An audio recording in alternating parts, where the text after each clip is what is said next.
Should be recording now. Alrighty. Let us... Hold on. How's my microphone? I'm assuming it's good. Oh, yeah, it's good. Yeah. Yeah, it is. Yeah. Okay. Yeah. Alright. Welcome to the Shallows Institute. It's another one of those boring days where a few days have kind of gone by since recent events. We see a few of the people of the Institute walking by, doing their jobs, getting their statements here and there.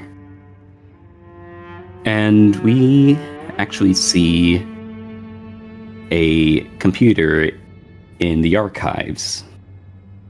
No one's in there, and it seems to be cleaned up after the sleepover. This is just a couple of days later. And on the computer, we see an email that spots up. It seems to come from a person named Timothy Dunn. But this is happening in the archives. But where you guys are in the break room. Tell me, Nathaniel, what is it that you're doing at the break room? Nathaniel is just making his usual cup of coffee. Sort of groggy. He didn't exactly get the best sleep. But he thinks that coffee might help. I see. The coffee you're trying is a bit old, but it's better than nothing. Honestly, it doesn't taste half bad. Ryan, tell me, what are you doing in the break room? Probably just staring at the clock, bored. You see the clock ticking away as it seems to be striking close to lunchtime. Alicia, tell me what you are doing in the break room.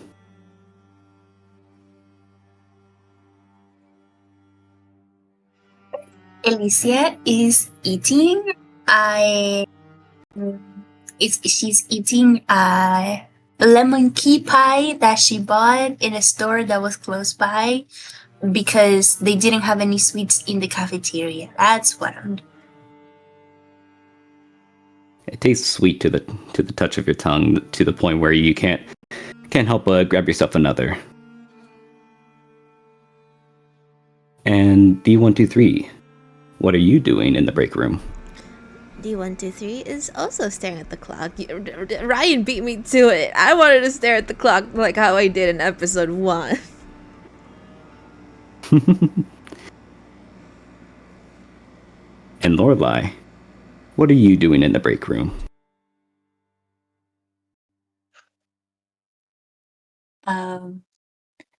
Lorelai's probably sitting at the table.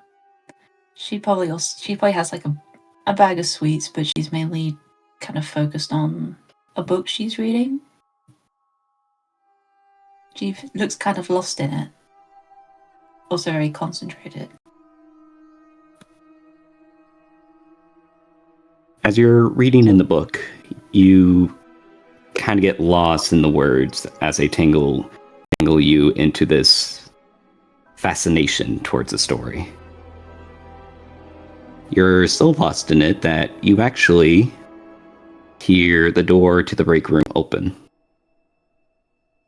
There, in the opening of the entrance, you see Michael, and he so happens to be walking in and holding a laptop of some kind.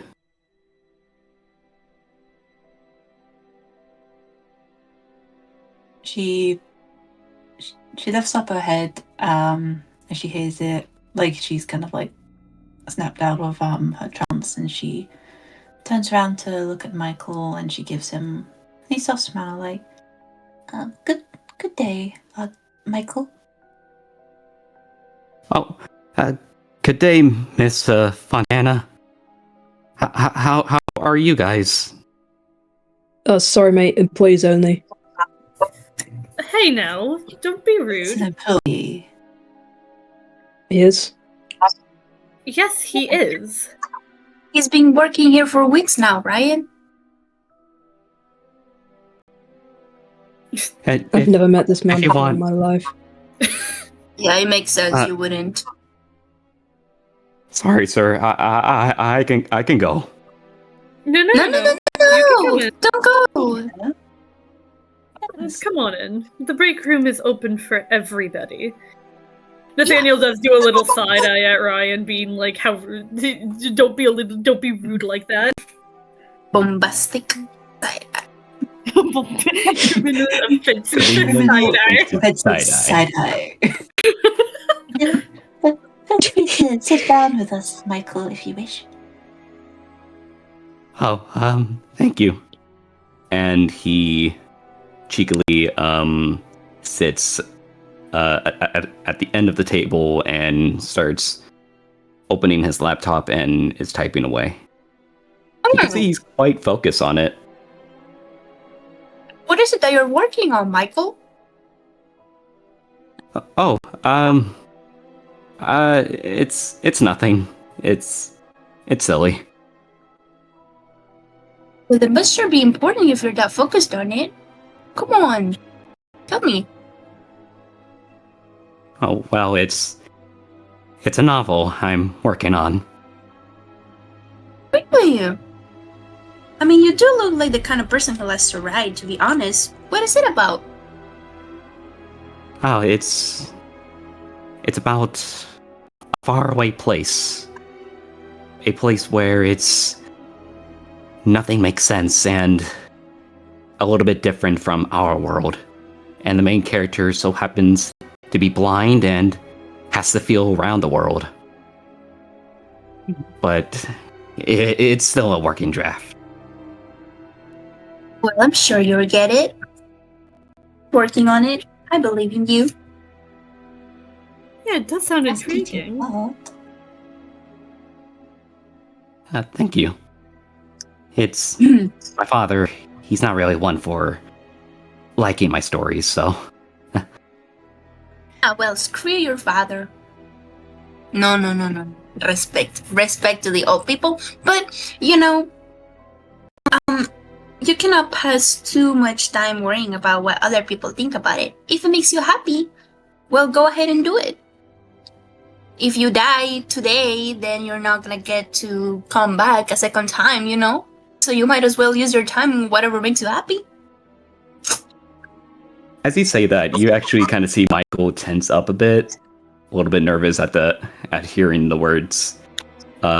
You only live once.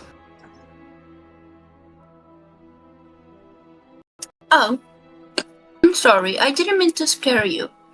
But I was just trying to say is just don't worry too much about other people's opinions, okay?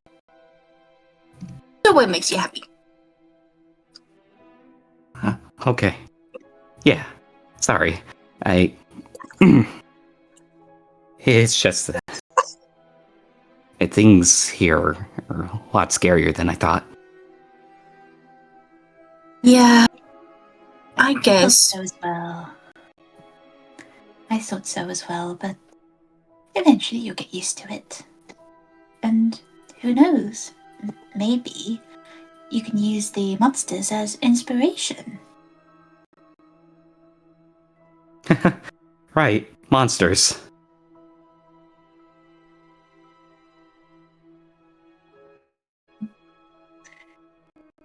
At this, you then hear the clock strike 12 at the end of your break.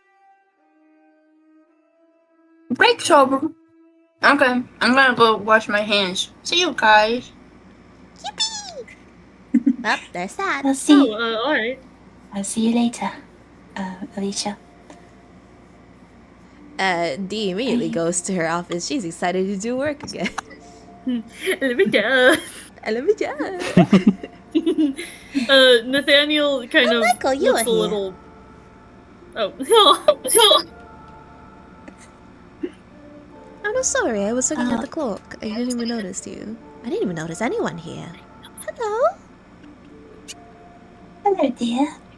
Hello. When did you guys walk in the room? A bit ago. Alright. I've been here. I've been here ages. I've just been really lost in my book. I'm almost done. I really should return this to Sadie. Tell her hi for me. Oh, I must go as well. Thank you. Have a good day, my I will. loves. You too. Love you. Oh. Oh, my heart is melting. And Lorelei gets up. She leaves the room to go to the library just to return the book. You. Sorry. Yeah, go ahead. No, go ahead. I was just gonna say, Nathaniel leaves as well with his cup in hand. Suppose I'll drink this while working, he mutters.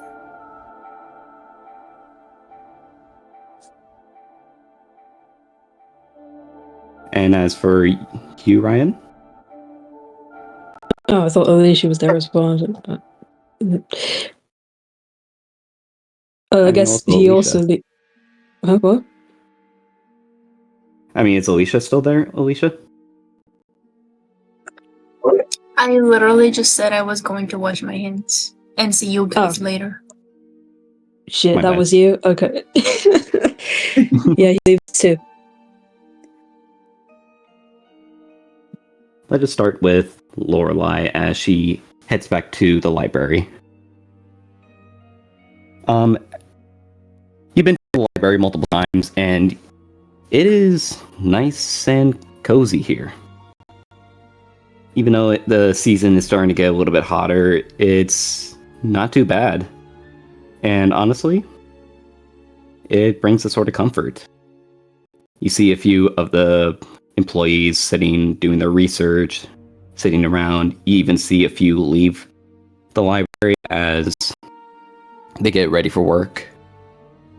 And across from you, you see at the desk is Sadie.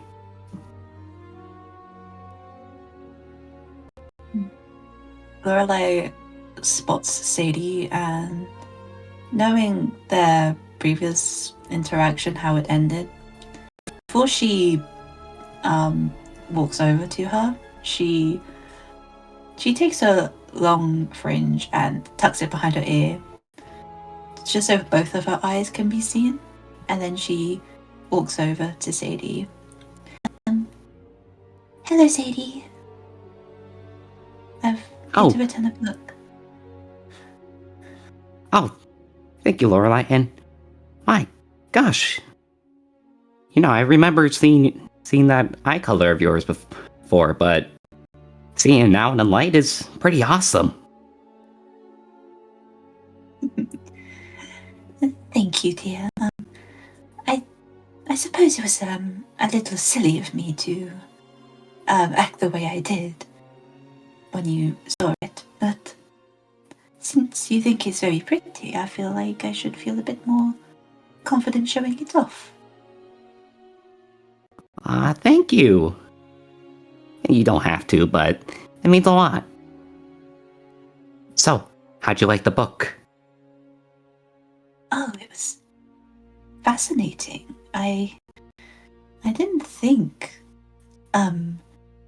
how many monsters would have correlated to some of the entities we've experienced. It is oddly fascinating, but as she hands Sadie the book, she leans down. What can you tell? Can you point me in the directions of any potential books about hornets, if that's all right? Oh, of course. Right this way. And she leaps off of her desk enthusiastically and kind of walks over to one of the aisles of books. She kind of like traces her fingers across the spines of the books. You can see like some of the dust being collected on her finger. She's humming to herself like, ah, na, na, na, no, na. Ah, here it is. And she grabs a book of entomology. Oh. I suppose it'll be a good start. How common are hornets in the paranormal, besides the first mission I went on? I don't know. It really depends. I mean, I've never really been on a mission before, but I have heard stories that a few hornets might have appeared in some statements. Like the one you recently, like the one you just got on your first day.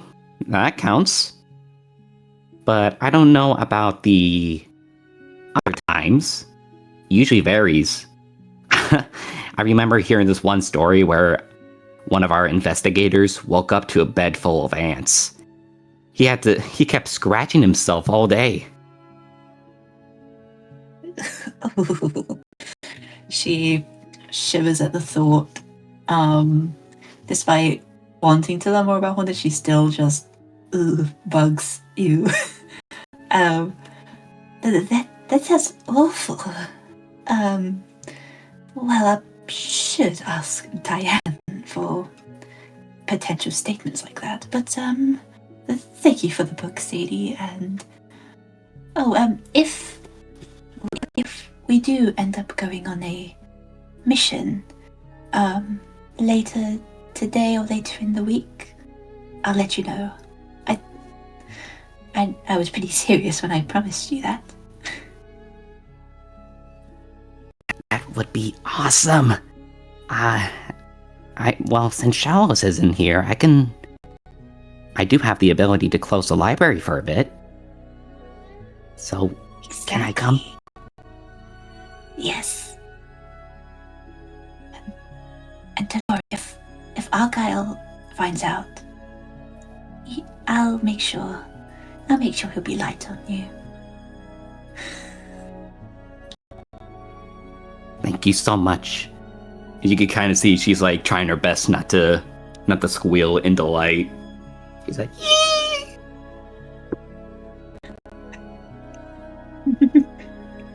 It's so cute. And Lorelai just giggles, and she's like trying not to squeal. And she holds the book closer and she tells her, "Well, if we do get a statement today, you'll be the first to know." I'll be right by your side, boss. She probably does like a little. She holds up her hand to her head like a little mini salute. Just a little playful. Does the same. Well, I'll have a little read through this, but I'll come back if I need any more. Thank you so much, Sadie. Anytime, and don't be a stranger.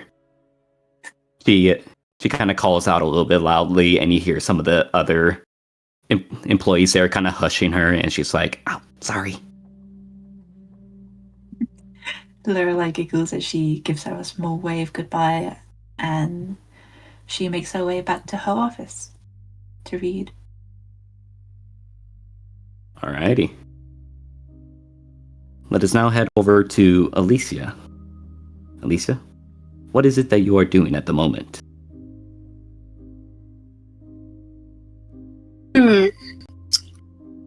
Well, Alicia is probably in the library right now. And she spends a lot of time there.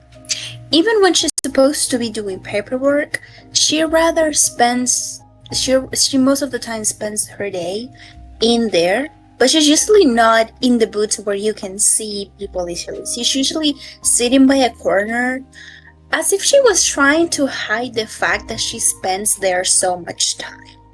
Probably accustomed from when Shallows was still there.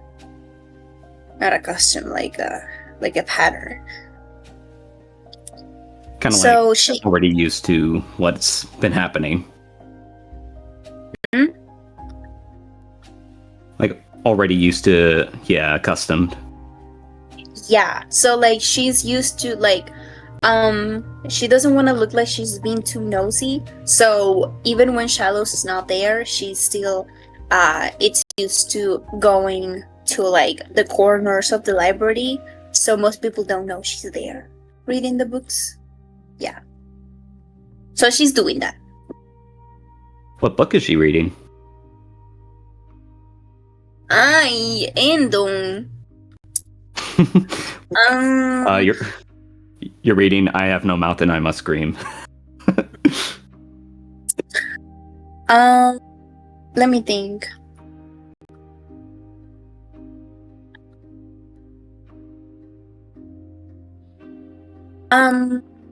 Right now, she is looking at a book that talks about ancient forms of healing the soul in different tribes and how they connect to different entities.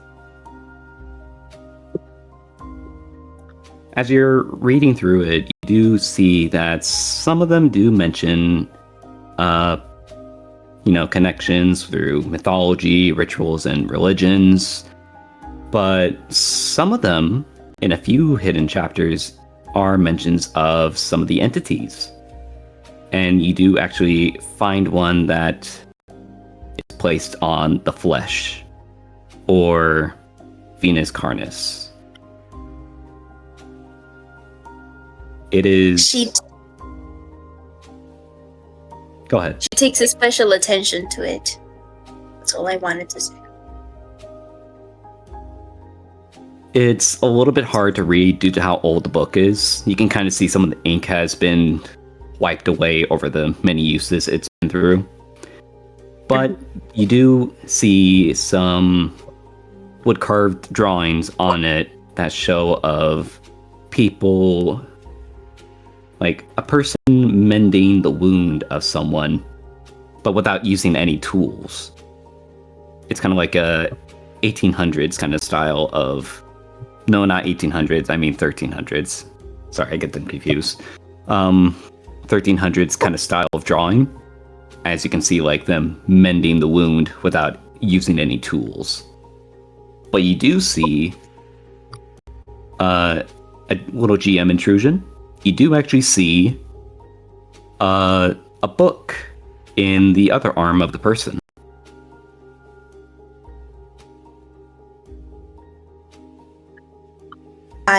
Alicia tries to distinguish what's the book that the man in the drawing is holding. That's going to be a difficulty of 4. King shit. Okay. That's an Okay. intellect-based roll. Oh shit. But I have a special abilities. Careful observation. I don't know. I don't know. No, tell me. You can use your special abilities. Like, I want you guys to use your guys' special abilities more often on these investigations. So, tell me.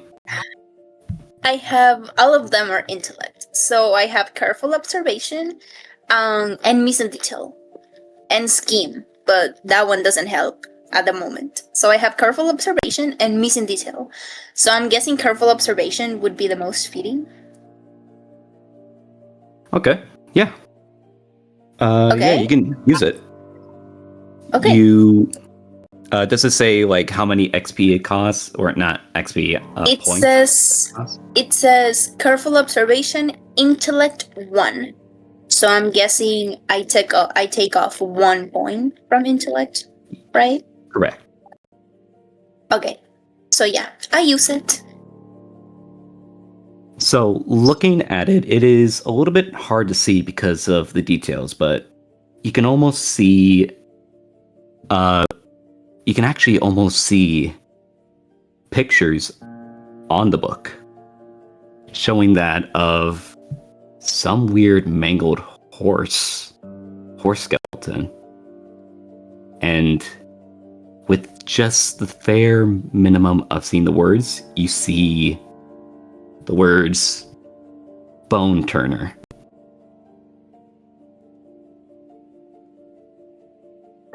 She sits for a moment and thinks, looking back at the drawing of the person mending the wounds of whoever was in the picture. And all Alicia can say is, yeah, I understand why you thought it was a good idea. She closes the book and she puts it back where it belongs. Placing it back, you then feel some kind of heavy weight on you. And you're reminded of the burns. You remember the words of that one time at the movie theater where you heard these words, the Bone Turner tale.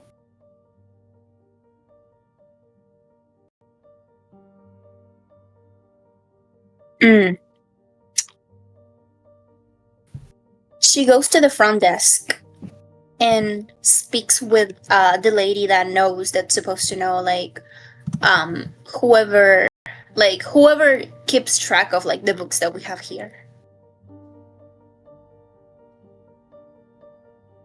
Repeat that again. Hold on.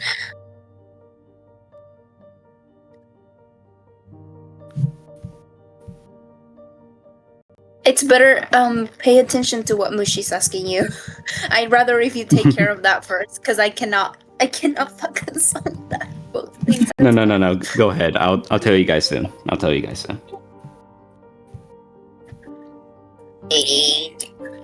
Okay. But yeah, she remembers.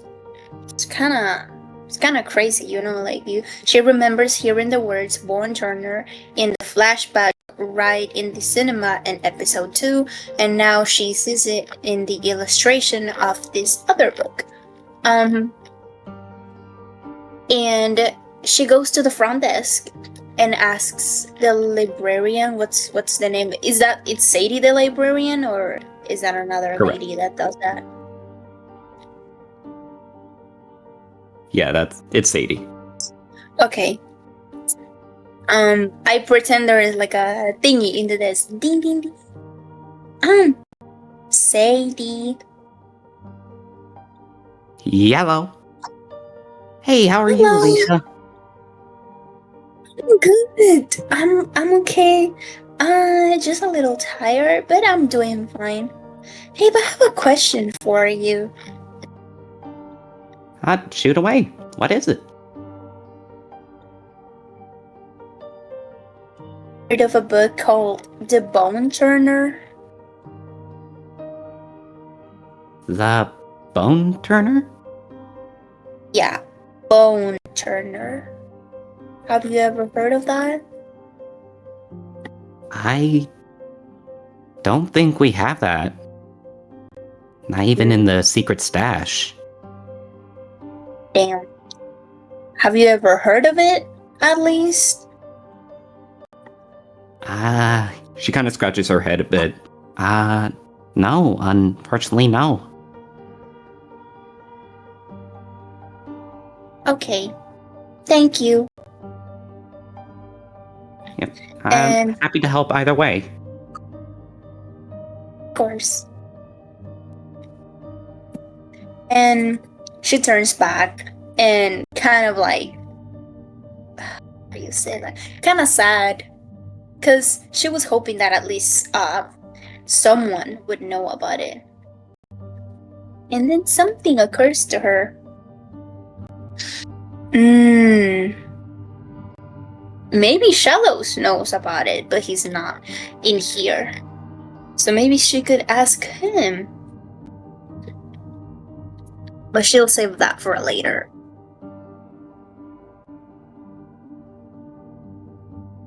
And is that everything? Or do you wish also to do Yes. more? I don't think so. She has to go to her office because she's feeling kind of nauseous right now. Alrighty. We, as Alicia leaves, we then move over to Nathaniel. Where are you in the building right now, Nathaniel? Nathaniel is currently kind of walking down the hallway on his way to his office, occasionally sipping the coffee in his hand. Just, he's not really thinking of much. He's been thinking too much. Tell me what is on his mind. A lot of things, really. From very recent events to stuff from the past. Sort of blurring in his mind. Not to the point where he can't remember anything, but to the point where it's become kind of distressing to almost think about. You get some memories of like Caroline and Diane a bit. Is that what I'm assuming? And not just those two. Just people he knows that he cares about, but he knows he has treated wrong. You feel extra exhausted just by thinking of that. And as you take another sip of your coffee, it tastes a little bit bitter to the tongue.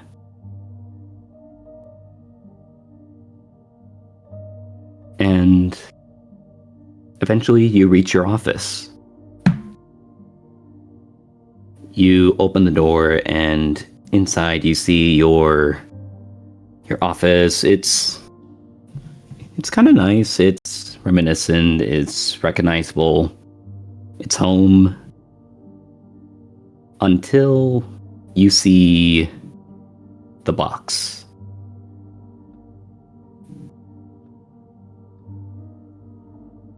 Oh. Nathaniel just kind of freezes up. How? But wasn't it... What? He thought that it was taken back to where it properly belonged. You see on its markings, the familiar markings you've seen before, and it almost looks like it's aged a bit. It's almost covered in dirt, as if it was dug up.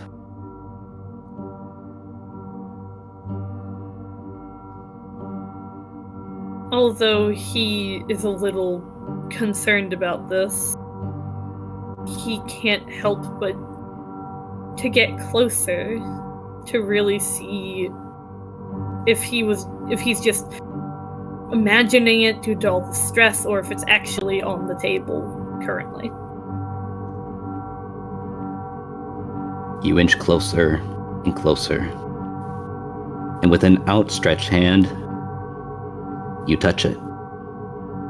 It is very cold to the touch, but you can almost feel as if something inside it is moving.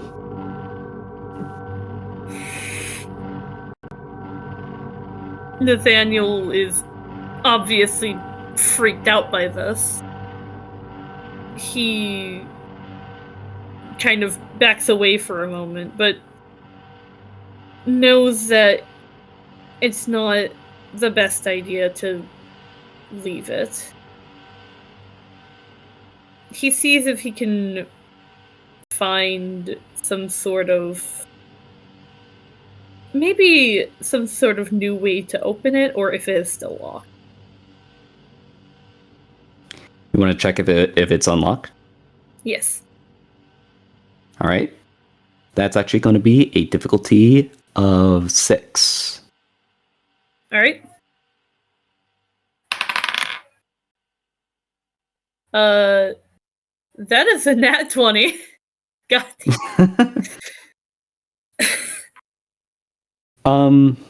As you look around on it, it's a little bit hard to see, but you do actually find something almost resembling a keyhole, but it looks like it's kind of covered in some kind of weird plaster-like substance on it. It's dry to the touch, almost like dry spiderweb. You would have missed it if you hadn't looked at it close enough. All right. Ooh. Of course, Nathaniel is still freaked out by this. Just sort of it being in here with him. He doesn't exactly know what to do with it. Whether or not to should he tell Diane? Well, he doesn't really know where Diane is currently. Or should he simply keep it to himself? But someone might find him. Sort of thinking on all of the possibilities that he could go through in order to figure out what to do with the box that is in front of him.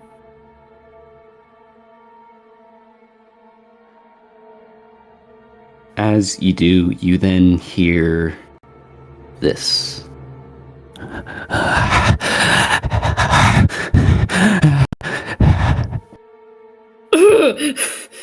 Oh! And it's coming from the box. Oh, fuck. Nat, of course, hearing that freaks Nathaniel out a lot. He jumps back, sort of pressing against the wall that's next to him that was behind him as he heard the sound of very confused, what looked to be distressed breathing, but he wasn't too sure.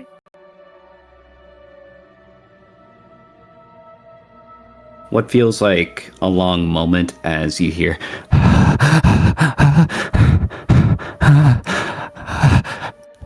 It then stops suddenly, and it continues to breathe normally. Ooh, I don't like that the box is breathing.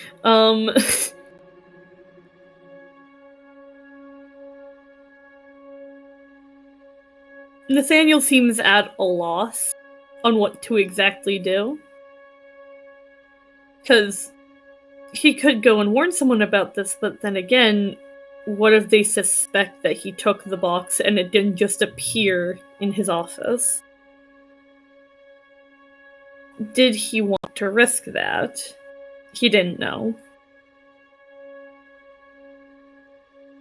What do you want to do with the box?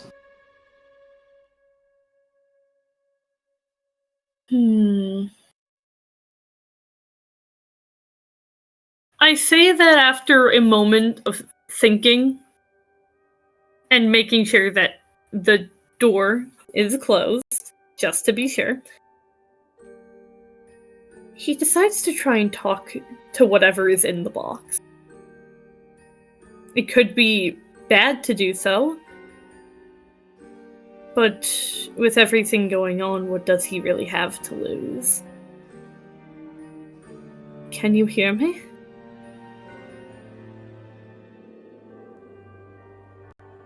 You are at first met with silence. And at first you thought maybe you should give up. But then you hear this. Hello? Hello? So you can hear me? Okay. Nathaniel, admittedly, is shaking. He doesn't know if he can hardly hold his coffee cup as he sets it next to the chest. Sort of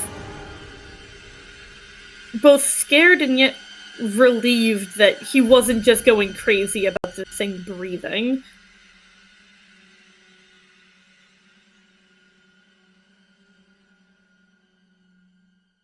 You then, as you set the coffee cup, you then hear, "Hello? Hello? Hello? Help me! Help! Help!" And the box violently thrashes around as if something is trying to hit against the box inside. I'm going to need you to roll on a intellect defense for stress. Oh boy! Nope, that's a 7. You only gain 2 points of stress. But I will say it's enough to throw you off as the box continuously just thrashes around. Although for a moment, Nathaniel tries to perhaps put his hands on the box somehow, he feels that something terrible would happen if he did so. He's frozen in place, sort of just hovering his hands over the box, unsure of what to do what to do next. This thing is screaming at him, begging for help, but he doesn't even know how to open this thing.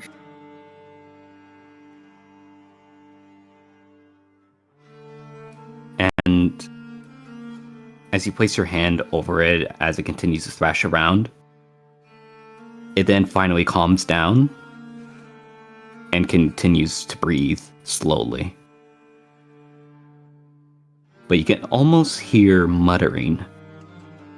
You can almost hear, "No one's there, no one's there, no one's there, no one's there, no one's gonna help you, no one's gonna help you, no one's there." Ooh.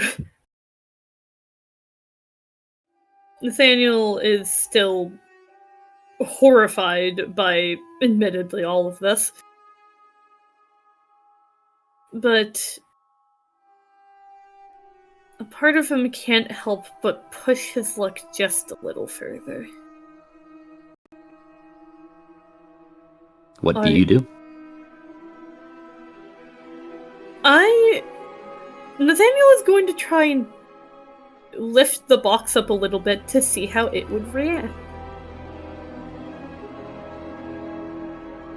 As you do with shaky hands, you feel cold to the touch. And you can almost feel something rolling inside. And you then hear, "No, no, please, please, no, no, no, no, no, no."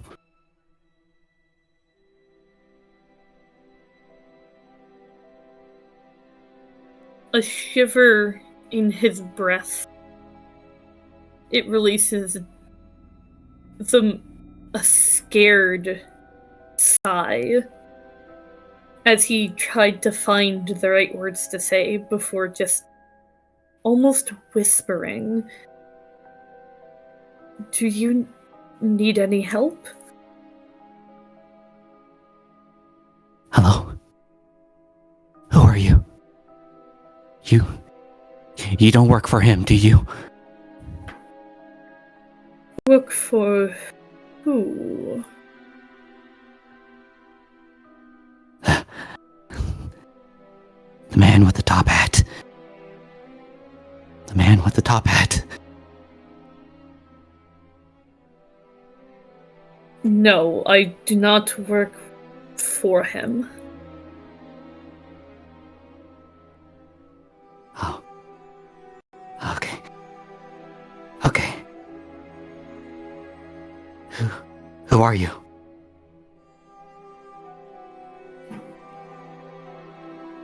His first instinct is to, of course, naturally say his name. However, due to just how unnatural this whole scenario is, he keeps it vague. It does not matter at the moment. What matters is that I can help you. I think. Yes, I can help you. Okay. There. It's so dark. Been alone for so long. Please. Just get me out of here. I'll see what I can do.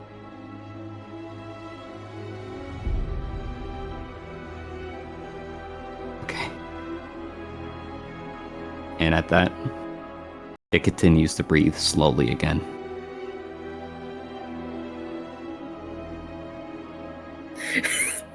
So just in there feeling, damn, I'm really feeling really bad for this box.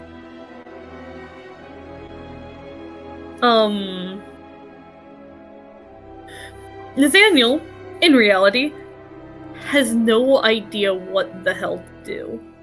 There's something in this box.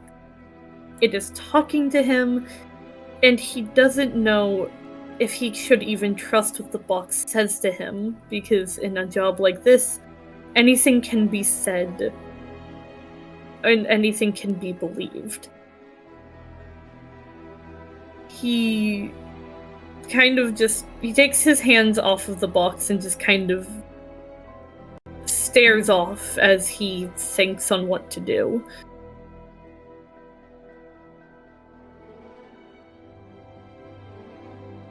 And at this, we'll now move over to Ryan. Tell me, Ryan, where are you in the building and what are you doing? He's probably back in his office, and although he was totally down for having 3 days off without shadows, he's still really worried about how behind he is on his paperwork. He's been trying really hard, but he's only made it through 2 pages. He's just started alternating between punching his punching bag and struggling through his work. The workload is definitely monotonous, especially when you got into a routine of getting up, punching the bag, sitting back down, and going through the paperwork. It is mind-numbing having to go through all of this stuff. And you do even kind of a few moments of boredom as you read over some wordings of supernatural terrors or death. You've already heard this stuff before. It's nothing new. Mm.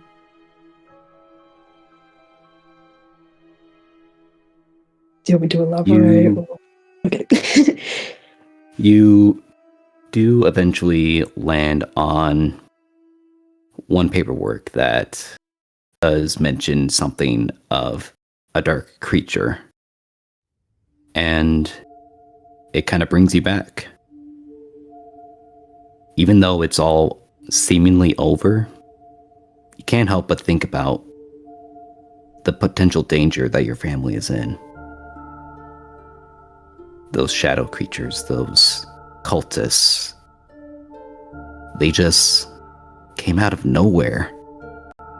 What do they want Pt.1 for?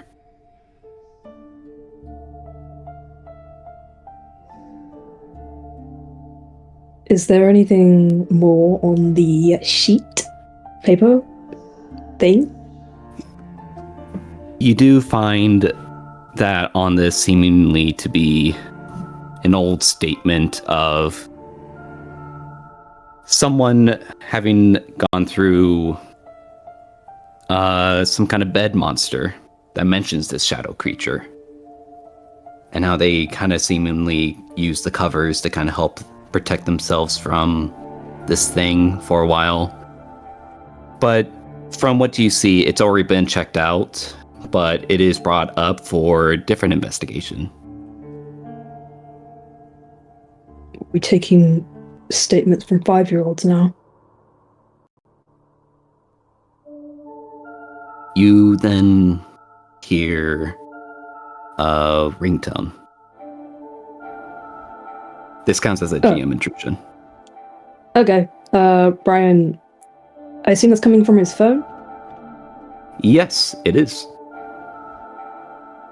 Alright, he scrambles to pick up the phone. Hello? Yes. Is this Ryan Sethi? Who's this? You don't need to know my name. All I need to I think know I'd is like yours. it. Yeah, I'm not telling you shit until I know who this is, mate. I like your style. Let's just say I am a friend. You could call me Edward, if that's the case. What do you want?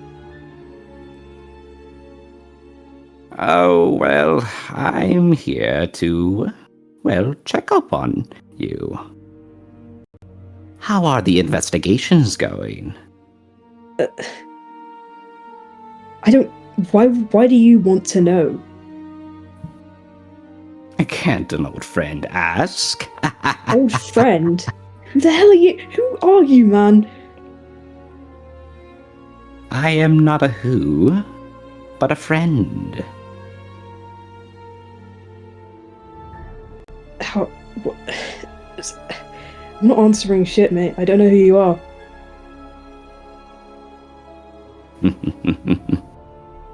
Oh, Ryan. You're the smart one of the bunch, aren't you? Not really. Is that it? We done here? No.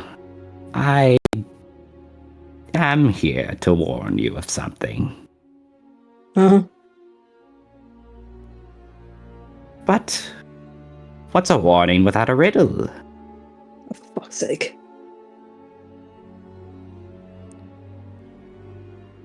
You then hear, as if he's like taking a long, deep breath, and you then hear as if he's like smoking something.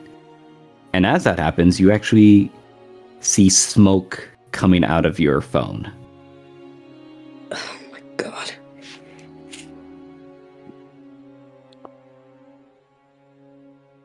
Let's say this riddle begins with the dark, let's say. Of course it does. But not any kind of darkness you've heard of, my friend, or seen. Of course, you can't see it.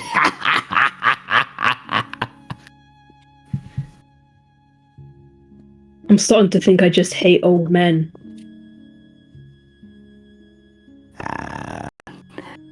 You might need to hate something more than old men, my friend.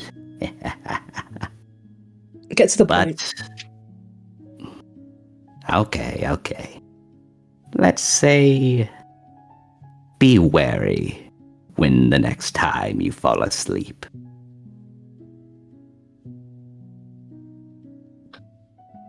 Of course it's not over. What does that mean, huh? Is the Sandman coming back for me? Oh, much worse, my friend. Much worse. And you then get like another puff of smoke from the phone, and it kind of covers onto your face a bit. What is this? Are you another cultist or something?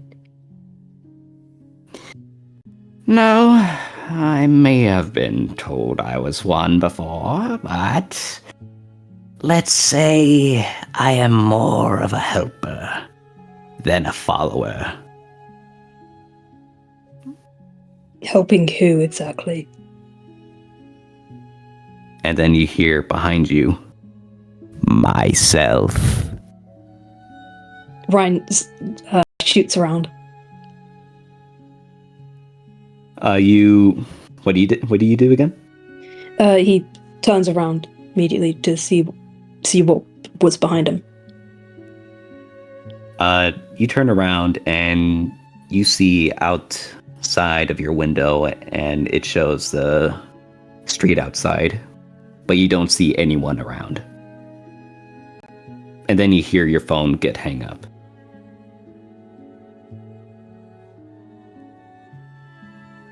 Can't even have a peaceful day off, fuck's sake. Let us now head over to D123. D123, where are you now, and what are you doing? Yippee! Yippee! Skip, skip, skip, skip. On the way to her office. She was on the way to go. She was happy to do more paperwork. And as she is ready to she's like on her chair, she has like pens on her like little mug. She is like cracking her knuckles. She looks down at the table and realizes, I don't have any paperwork anymore, actually. I'm done. You can actually see like a pile of paperwork next to you that is all completed and filed. Well, shoot. What am I gonna do now? She does like, I suppose like she has nothing left to do by then.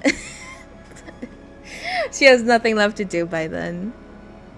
Also, this music is so dramatic. I'm being silly here, and the music is forcing me to be sad. Damn. My bad. Let me put on the Institute. There we go. Yay! And so she is at her table. She's all like, "Welp! Now I'm bored." So she just leaves her office, and she misses an old friend. She misses someone. So she figured that she might as well give him a visit. She is feeling very gremlin today. And very happy, honestly. She's having a good day. Especially after what happened yesterday. So she is out on all fours. And like just goes on to Argyle's office. As you go to his office, you see how nicely kept it is. You see a gold plaque of his initials on the door, and it's kind of open ajar. Oh, I was gonna say he'd probably hear the door open before he'd see anyone. He could like turn his head towards the door and he'd see no one because she's on the floor, but I don't know where he is. Yeah. All right. So, yeah, she's being a little gremlin. She's like, again, if he was there, he wouldn't see her. He's like peeking over the table, looking for a bit of attention, maybe. And him, looking for him. As you're crawling on the floor, you see Argyle kind of turn around from his chair, and he's like, hello, sorry, hello? And he doesn't see you. He's kind of looking around, trying to look for anyone that has entered.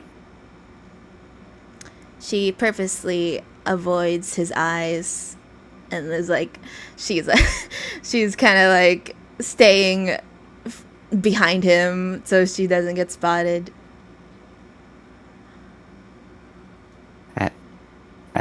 Hello? Is anyone there? I imagine he turns his head and she stops moving, and they're just like, their faces are like inches away from each other, and she's just like, hi.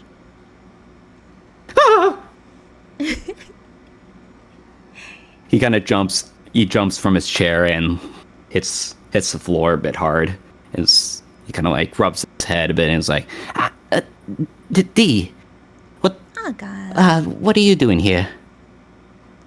I just wanted to see if you have any more paperwork for me. And she bats her eyes cutely.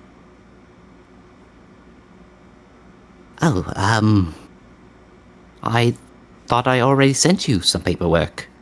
Finished Unless you completed them already. yesterday night. I'm bored. I see. Well, maybe there's a new statement you need to investigate? And he kind of like sheepishly shrugs, like he's trying to help you out. Can I do your paperwork? And he kind of like places a hand over it and is like, no, dear, sorry. It's classified. Oh. Alright, supplement as is. Oh, you can probably go to the archives. I'm pretty sure we had an email sent. It's quite strange. She is like the two dots, the colon, no, the two dots and the letter O. That's her expression right now. Whoa, for real? For real? Ooh, yes. And Is there... No, go ahead.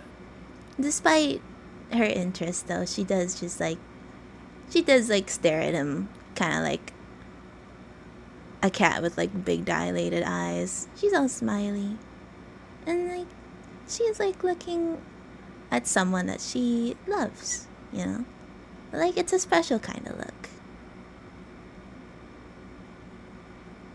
You look at him long enough and you can kind of almost see his old graying hairs turn back into his strawberry blonde youthful self with his small mustache when you first met him. It kind of takes you back. How's taking over treating you, my dear? Oh, well, it's quite difficult. I mean, it's not the first time Shallow's left unexpectedly. And he kind of like, kind of messes with the bridge of his nose, like pinching it. And it's like, I swear that man is just too. And he looks at you, looking for a response. She nods her head like, I know. Don't I know it? Let it out. He's just so mysterious? I don't know the right word. He just keeps things to himself and then throws it all on me just out of nowhere. Oh. That doesn't sound fair. Oh, believe me, it's not. He should really warn you before he throws this stuff on you. How much time were you given before you were given the responsibility to take over again? Well, only... I'd probably say... a month? When I've returned and he decided to promote me? No. No. Yes, I know. It is...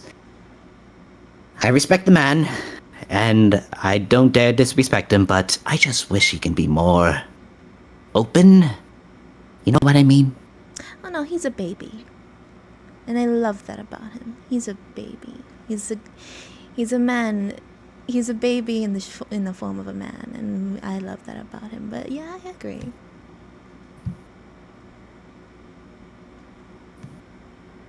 he then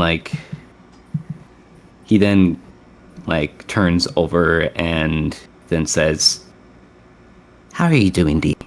It's been a while." She smiles brightly. She goes, I'm well, actually. My meds are doing good. I haven't been hallucinating as much. Well, not since yesterday. But I've been well. Nothing much of note. I just want to see my friends. And it has been a while, and I miss you. I miss you too, my friend. And he kind of gives like a bit of a sad look, but smiles a bit. Don't you miss investigations, Argyle? Oh, if I'm honest, not really. No. Adventures they can be, they are quite dangerous. But they're exciting. When was the last time you held a gun? I quite a while? It's been a while, I'll tell you that. Oh. Well. We need to hang out more outside of work. I miss you, old friend. I miss you too, Dee. But another time when I'm not so... and he kind of shuffles some paperwork around. Busy. Of course. Take your time. Just know that I'm here. I know. I'll be alright. But do let me know if you need anything yourself. Do let me know if you need anything as well. You know, I promise. the boss isn't the only person running the Institute. I could help. I would much appreciate it, but the responsibility is a little bit too much. I'm telling you to share it. I'm sorry, Dee, but He then kind of looks at the paperwork and looks around, and he looks back and says, I just can't. Oh no, I'm not talking about the paperwork. I mean, the workers, if they're being little gremlins. I could always help. I know what you mean, yes. But he then sits up straight and adjusts his tie and says, maybe I'll let you know. Alright. Just don't let yourself be a little pushover. Maybe that's why Shallows treats you like he does. Am I a pushover? She gives him like a really kind of look. Like, are you seriously asking that kind of look? Yes, fair. He then sits back down and adjusts more of the paperwork before writing on it and says, I think it's time for you and your team to read your statement. I need to catch up on some things. She nods her head and waves goodbye on the way to close the door. Good luck, Argyle. And you're not alone, remember? I remember. And neither are you. Oh. Thank you, my friend. She nods her head in solidarity and closes the door.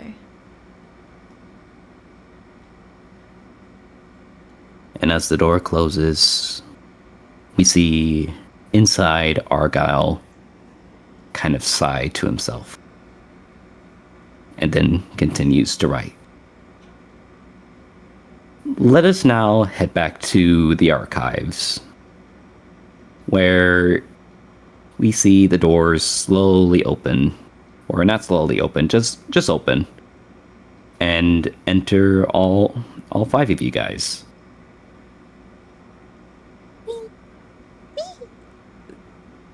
Thank fuck we have another statement. I was about ready to claw my eyes out. Why? Were you that bored? Paperwork. It's awful. Big eye How do emoji. But I'm not gonna let you do it, D. Oh, you hate me. Ryan, if you really don't want to do the paperwork, let Dee do it. You know that's one of her favorite things to do here. It's my job, though. I can't keep relying on you guys. All right, I guess. Somebody say yes to me.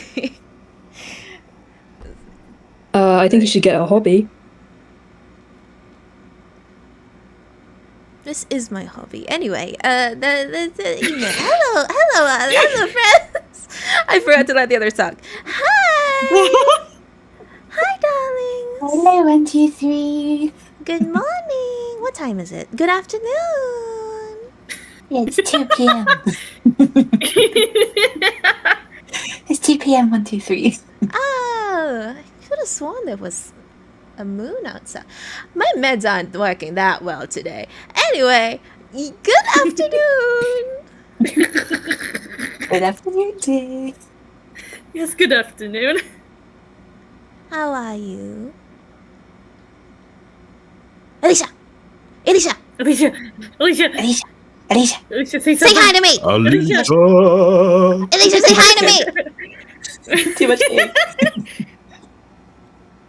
Shakes her.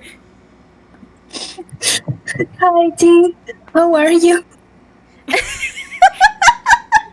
I'm doing wonderful now that you're here. My love. Oh, Mushi, you sound muffled. What? How the hell does that work? You sound fine to me. Yeah, no, Yeah, it's you're fine. I think it's It on your keeps end. cutting. yeah, it could be on It's your end. cutting off to me. It could be on your end. No. No! Alicia, No. she's dead! and then Alicia just drops dead immediately. No one knows the reason. Yeah, she was like, D, you sound muffled, No, and it was good just her Alicia, having no. like, Good night, Alicia. Having like a fucking heart attack. yeah. D, You just hear- D, what you saying? Yes, boy. I'm just thinking it's like the one part of the peak stream of just like, I'm using all my breath to make my it just dies immediately. Just cuts off right then and there. Bruh. And then a lizard appeared. Go on, Alicia. Go Yes, on. Alicia, go. I have nothing else to say. I just said hi. What about that statement, Diane? We Oh, yeah, have shit, is an Diane here? email. Is she alive and well? Actually, you don't see anyone. You just see I knew it. at her desk a computer. I knew it was too good to be true. Hold on, where are we? I don't even know where We're in we are. the archives. Nathaniel, What? Yes. when what was is the that? last time you've seen Diane? In the nurse's office. I was going to check up on her, actually. She's definitely dead. Have you seen her wake Ryan! up?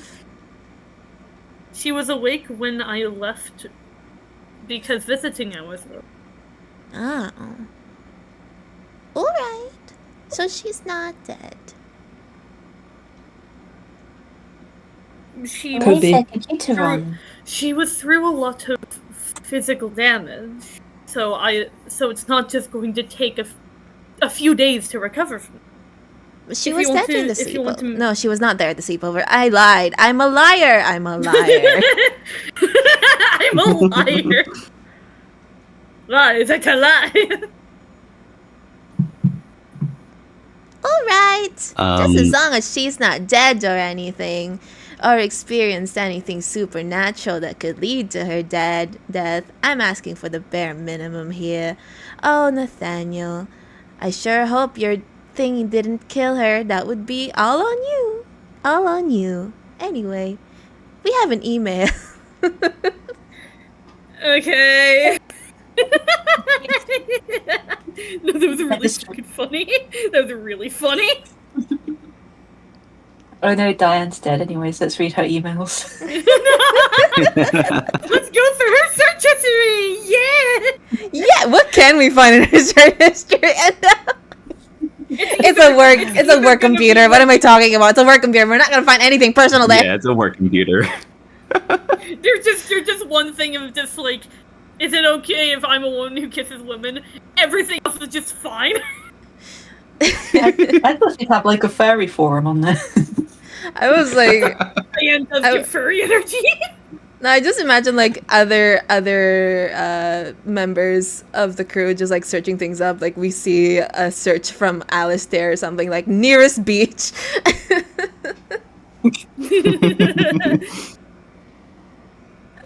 From like, I was also just thinking this scene from DMS, DHMS. oh my god, yes. Yes. Let's check Hey, our we're getting distracted. emails. We're getting distracted. We're getting Okay. distracted. Yeah, we're getting distracted. Sorry, We're getting sorry, distracted. sorry. Okay. I- I do. Sorry, go ahead. I was just going to say that I like the idea of Lorelai just walking behind Diane's desk just to look at it, just because I just think it's funny. She just doesn't care. It's like, oh, curious. I wanna work on the computer. I know I work here. I love a job. Isn't that Diane's? Yeah. I guess maybe we Yeah. should, be a little careful around stuff that isn't ours. It's a computer. Maybe we shouldn't be touching it. It's It's a Diane's computer. computer. Yes, It's a work Diane's computer. computer. It's Why a is it- work why is it computer. on? It's her thing for her to do Why is her it- job. Why is it open if she isn't here? That is a good question. It's a computer. That's why I want to check. I guess I'm the only one with respect. Okay. Okay. Also, Aga gave me Oh, let's permission, but that's not important. Anyway. Oh, What? Say that from the start. Yeah. Yeah, at least say that from the beginning. No. Don't tell me what to do. You're not my parents. I haven't seen them since the accident. Anyway.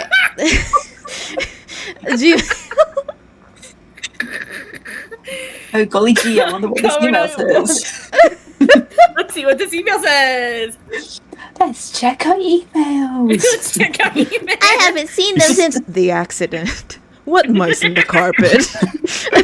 I'm worried. I'm worried. What mice in the carpet? To stay on to stay on topic. Stay on topic. Sorry. No, you're good. You guys are good. You guys are having fun. I'm having fun. There is actually two options. There's a recorded version of the statement and the written statement. Which do you guys want to do? I vote recording. Me too. I want to read. No. I want to read and You're so record. boring.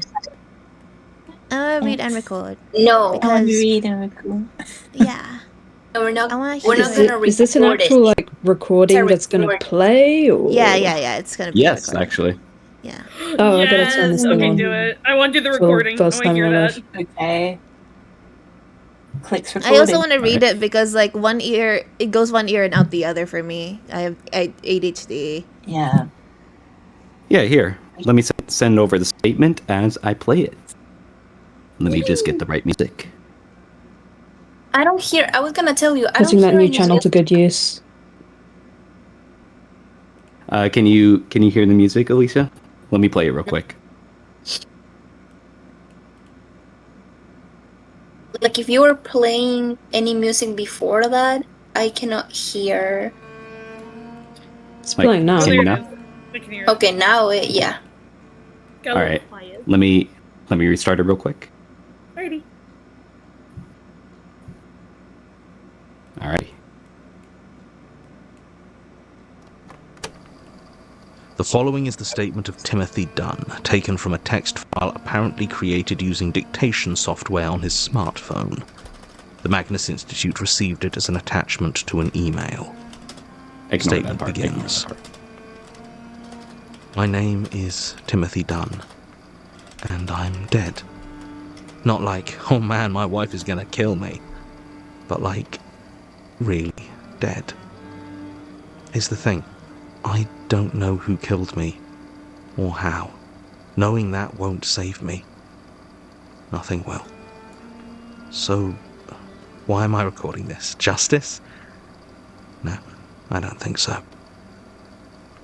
I just don't want to be some notation on some record in a file cabinet somewhere.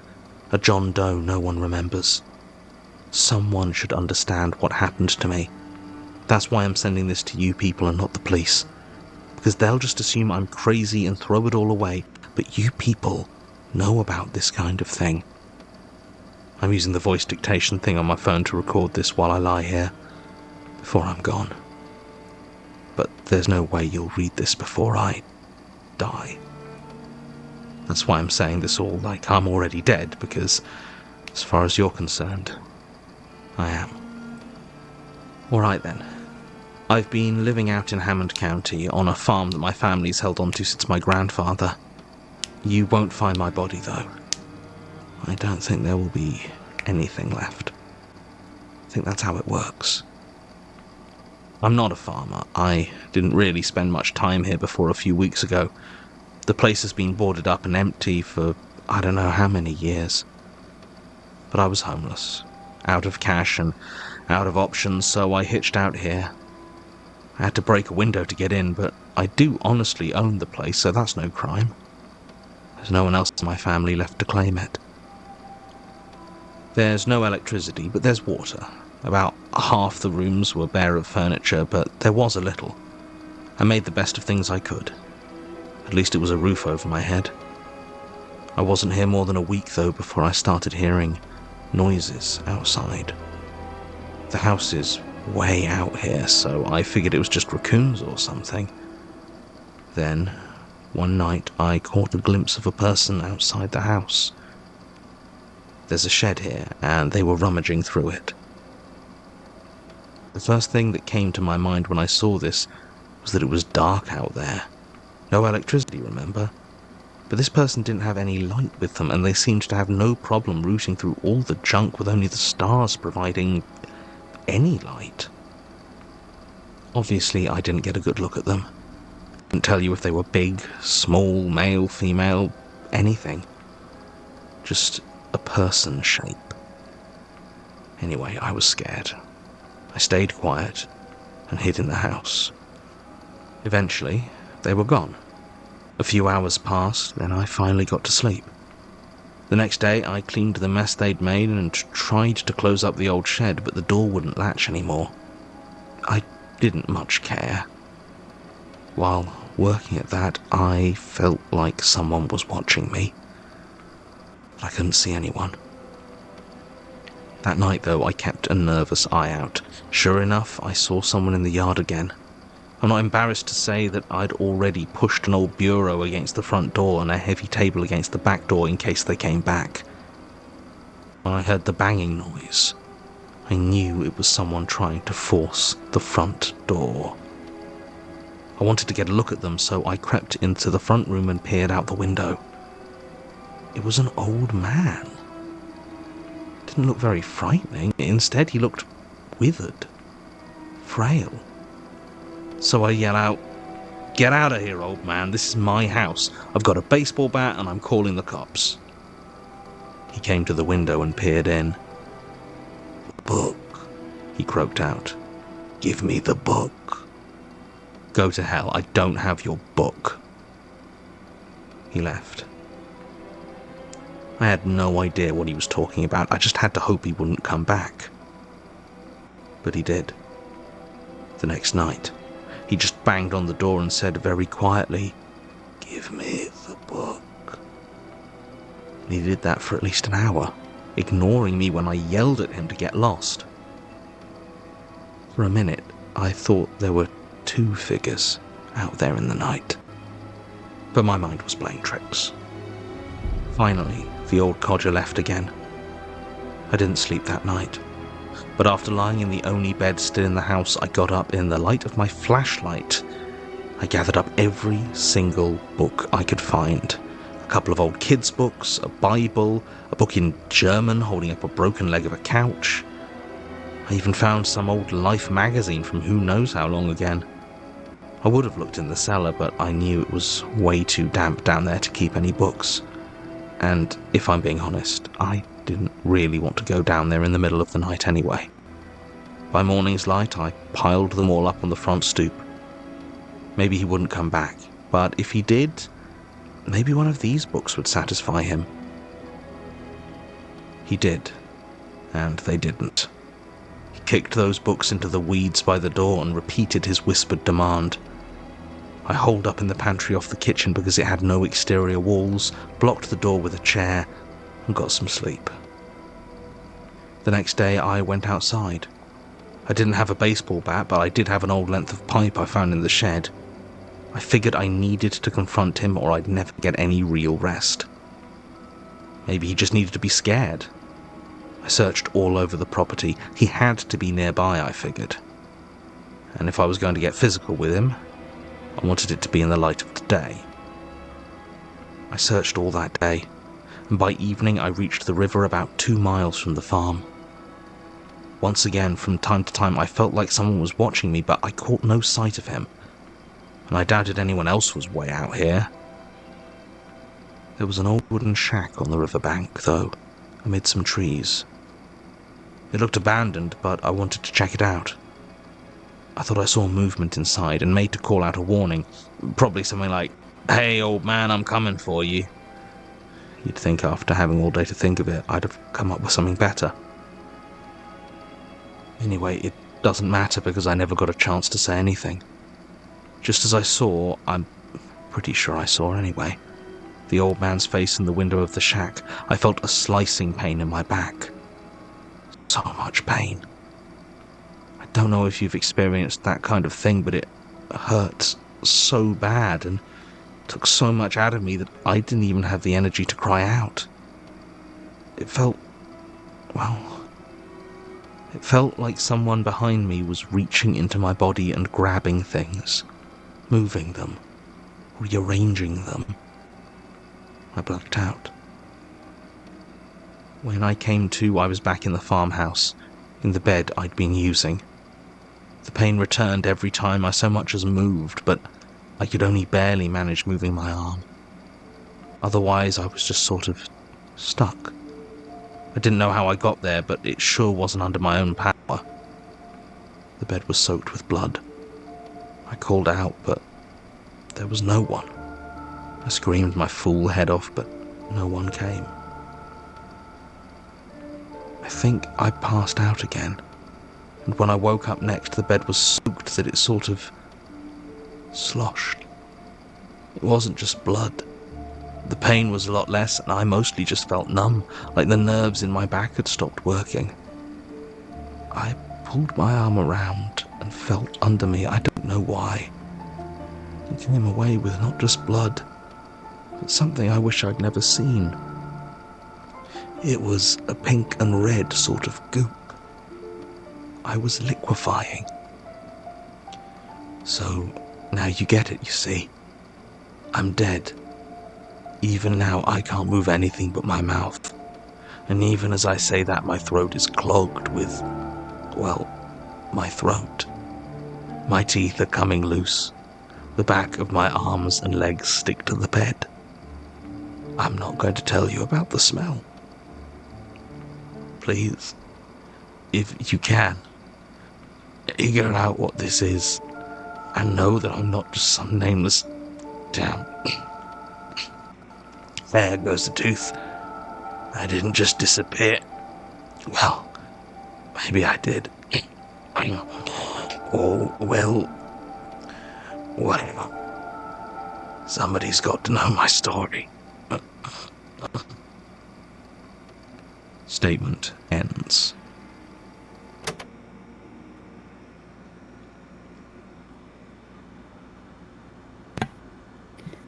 End of statement. Ew! I mean, he's already dead. Does that mean the job's over? No, we still have to investigate. This is interesting.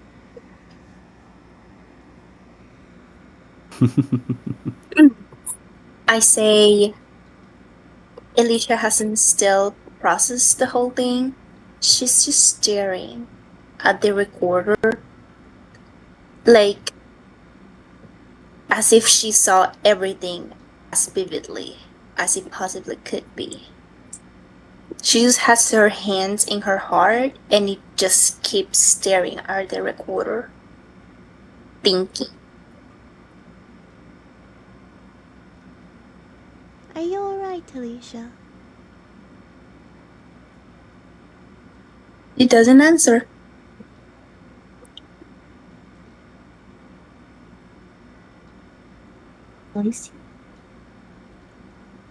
Are you okay?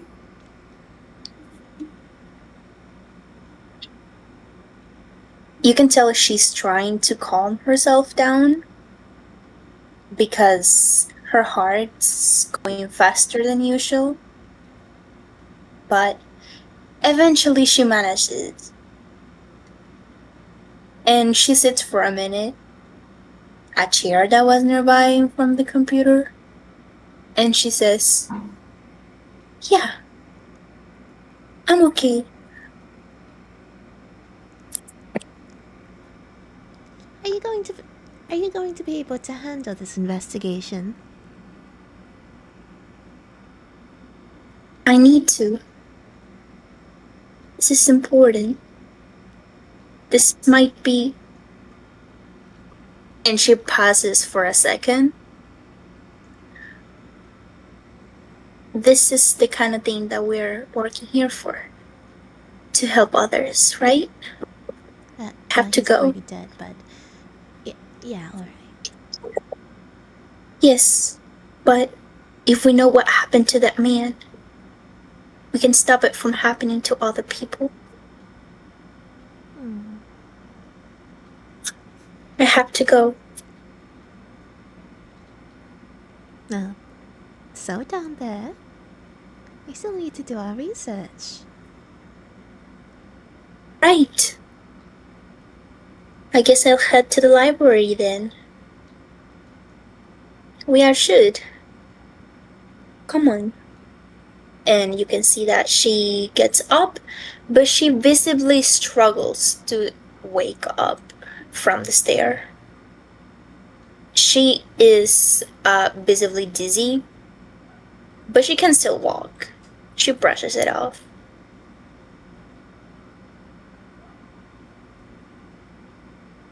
Alicia, you kind of almost have like a moment of seeing flesh moving. And then you revert back. You see everyone is kind of staring at you. She shakes her head and she taps like her hands to her face like, I'm okay. I'm alright. Let's go. Alright. Alright. Everyone else, please talk. You guys are being quiet again.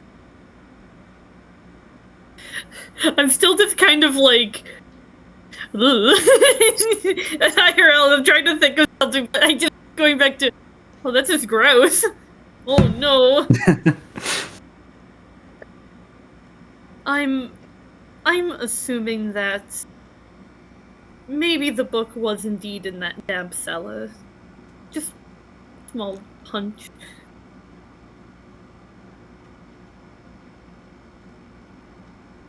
All right. There was a cellar. What cellar? I don't remember a cellar. They mentioned it. I forgot. Oh. Oh yeah, So- I thought of a shack. I pictured a shack in my head. Yeah, okay, it's a cellar. Alright. Me too. I I was didn't like, even hear the word cellar. So, See, what is everyone going to do for their research? Chizzy requests a break. Okay, break real quick. Yay! Yeah. Yeah. I'll Break time. set it for a couple of minutes. Yeah. So, how's everyone right now? Terrible. I thought I'm joking. I'm doing awesome. That was really good voice acting, but also, That wasn't. What do you mean voice acting? It was a recording. Still voice acting. That's voice acting. Oh, I thought you were like no, Talking yeah, to but I thought you Endo. were Yeah. doing. Yeah, I thought you were telling Endo like, oh, that was a Yeah. really good voice acting, I Endo. just. Statement ends.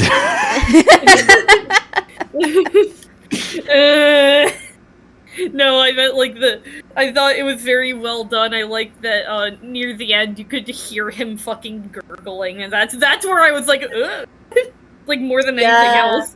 That you could he was. hear it, and I was like, ugh.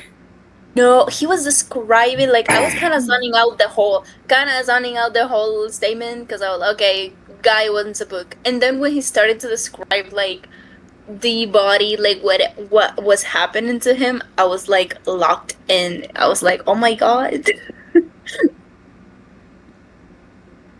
It's a good statement. It is.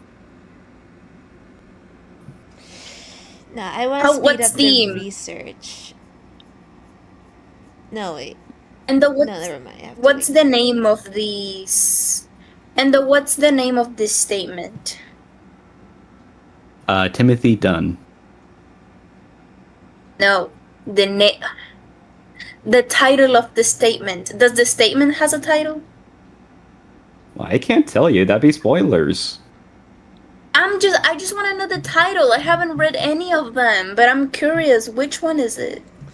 This is Did they mention the name of the book? Sorry. No, they did not. Okay. But to answer you, Vicky, this is not from an episode. This is actually a pre-made adventure. Oh wait, so it was. oh wait, so the name I know the voice actor is John, but is the character from the Timothy. statement also John or another person? The person who gave out the statement is named is Timothy Dunn.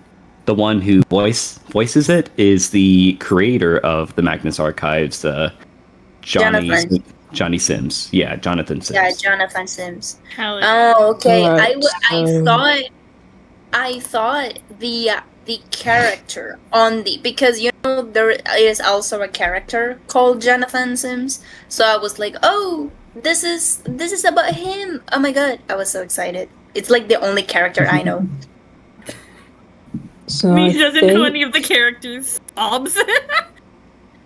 Because I had to research for something and I was like, "Okay, I guess I'm going to read these one." You know. I recognize the name Jonathan Sims at least. Yeah. I think I am aware of at least 2 spoilers in this adventure. Nexus, why did you say cellar? It is a shack. Because he mentioned that when he was moving all of the books outside, he mentioned that he didn't go into the cellar because he didn't think the damp cellar in the house would have any books in it. I thought you were talking about the place where he looked at right before he passed out. No. I was referring... When I said, oh, maybe the book was in the cellar, I was referring to the damp cellar he mentioned that he didn't see any books in. I would have looked in the cellar, but I knew it was way too damp down there to keep any books. And if I'm being honest, I didn't really want to go down there in the middle of the night anyway. Yeah. That was what I was referring to. Oh, okay. Yeah. Wait. So that's how this is called in English, a cellar. So is that why in the digital circus, the underground part, it's called a cellar because it's an Yeah. underground thingy? Yeah. Wow. Yeah. Oh, you didn't know the English word for cellar? Nah, I was like, what What's the the hell's a cellar? Fair difference enough. between a basement and a cellar? I'm pretty sure a cellar's smaller. Right. Yeah, it's like a bit of a low ceilinged kind of place. Ugh. That smells nice. I remember that Blue was very surprised that I even had a basement in my apartment. I have to go down there whenever the breaker fucking breaks. Never had a basement before. Sounds spooky. Sounds Yeah, It's me fancy. very neither. unsettling. I've been in the basement. Can't confirm. Do not recommend. Do not guys, don't have a basement at all. It's good for Yeah, fuck the storage. basements. Check. Yeah. It's good for storage. I'm the Noah. I am the Noah. Ha ha. In my basement, there's a washer and dryer that suck, but the neighbors use them anyway. And so when I feel the whole house shake, I don't think of an earthquake. I'm like, ugh, someone's doing laundry in the basement again. Reminds me of that scene in Monsters Inc. Sorry, Monsters University, where they're doing like an initiation into like one of the university brotherhoods, and the mother comes down and just starts doing the washing. Whilst yeah, that's the Oh trying to yeah, Monsters University is so underrated. I love it so much. It's so good, and the message is so important. You guys, you don't It understand. is. It Give up. is. No, and It's so guys. It's so good. Yeah. Also, I'm back. I'm downstairs. I'm sorry it took so long. I also had to get fire for the fireplace. Firewood for the fireplace. hello. Here for the fireplace. Yeah. Go get the fire real quick. You got a heating system? Yeah. Two, in fact. Two fireplaces. Ooh, nice. Do you have a Man, heating I system? can't believe. Man, I can't believe your mom makes you have two fireplaces. Yes. I would say, yeah, we do have a heating system, but it is just like, it costs a bit. My dad thinks it costs a bit too much to use it. So he got two fireplaces, but one of them does cost a lot of money to run. Because it doesn't. So you have one fireplace. But it is a fireplace. That's the heating system. It is a fireplace, but it's like the crossbreed between a fireplace and a heating system. Oh, okay. Jerry, what are you? Jerry, no, get out. Jerry the Jack. Jerry the wanker, get down.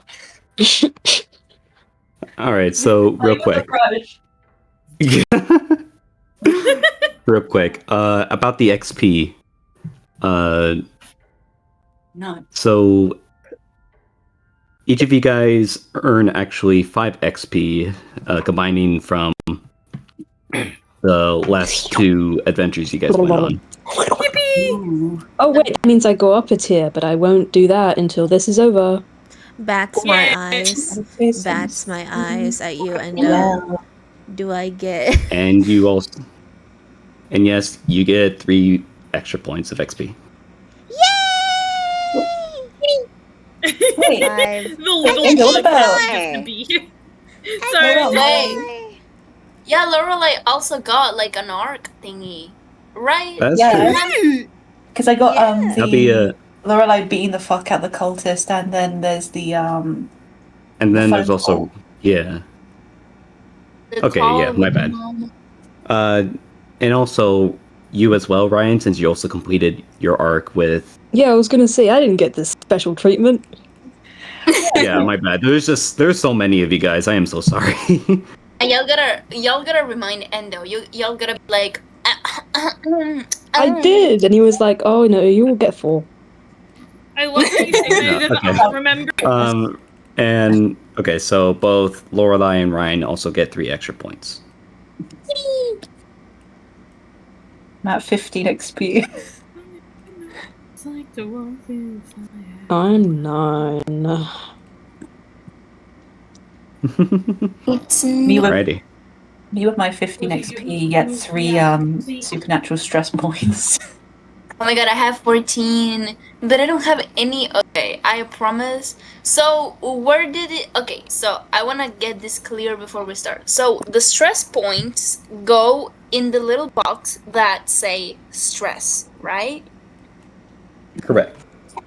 Okay, Yes, so and then supernatural stress, it's a different thing from stress points, right? yeah. Yeah, if you reach 3 points of stress, you'll earn a stress level along with No! Okay. Why did I spoke? Okay. Why did I? Why did I spoke? Why did Well, I? remember to spoke? keep your I felt supernatural bad. stress. Yeah. you get to keep the supernatural stress. You can't get rid of those. Oh boy! Oh no, what a travesty. I Can't wonder what I happens when it have fills out. can't I I wonder have too. special treatment for lore reasons? No. Damn. What was that? I said can't I have special treatment because of lore reasons? And then you I think you're answered going your to own get a boatload question. of XP after this session. Yeah. Alrighty. Is everyone I don't ready? want to become an avatar. I cannot let that happen. I'm That ready, would be yes. We can be good terrible. avatars. No, I cannot let that happen. That would be like such an irrespect to my whole story. Like, bro, Then don't do it. I can't because you reminded me about the paranormal thing, stress, and now I. Just don't do it. Don't worry, Alicia. I'll take. Don't worry, Vicky. I'll take all the supernatural stress points. Thanks, Ryan. I didn't thought about that. Thanks. I didn't even think about not doing it. Thank you. Thank you. You don't have to. It's an option. You can either. It really depends on what happens. I Jerry, cannot please die do. either. That would be worse. Then it's basically impossible. Actually, considering Alicia's track record, you can just get really badly injured. That is true. Say that again. You can just get really badly injured to turn into an avatar. One more time. You can just get really badly injured to get turned into an avatar. Yeah, but I do get really badly injured. That's kind of my thing. Yeah, Every but Life as a threatening. substitute for death. okay. Yay. Let's go. Yeah, let's All right. Is everyone ready? I'm ready. yeah. I'm ready. Yeah. But I will ask for, just in case, because I didn't really hear anything. Oh, last bit I hear was Alicia like waking up and looking at everyone. Although I had to take my headphones off so I could concentrate, bring everything down. But what did anything happen after that? We're gonna go do some research. So library time. Sorry? So library time. Yeah. Recruit We're gonna get Sadie. things ready for the big day, big day. Can I get things ready? You can also Shepherd's pie. you can also look up online or the library, whatever helps with your investigation. If I had a nickel for every time Don't Hug Me, I'm Scared with reference right now, I'd have 2 nickels, which is a lot, but it's weird that happens twice. I'm old. I don't want to do Like online research. I will Like do when my you wanna old see fashioned Sadie. books. Want to recruit Sadie? You want to recruit Sadie? You guys have fun. Yes. Oh my god, Girls' Day. Girls' Day out. Are we all going to the library? We should probably all go to the library. We don't want to split up again. Yeah. We are all going to the library. We I'm are dragging all Ryan with going Yeah, to I'm just not going to be doing anything. Do-do-do-do-do. All of you arrive at the library. Yay. You see it's still the same library as before. You see a few folks reading, getting their research done, and you see Sadie actually pushing a cart of books and kind of organizing a few before putting them away. Hello, Sadie, darling. Sadie. Oh, hey guys. Oh, you guys on a statement adventure now? Yes. Yes, we are. Indeed, Dear. we are.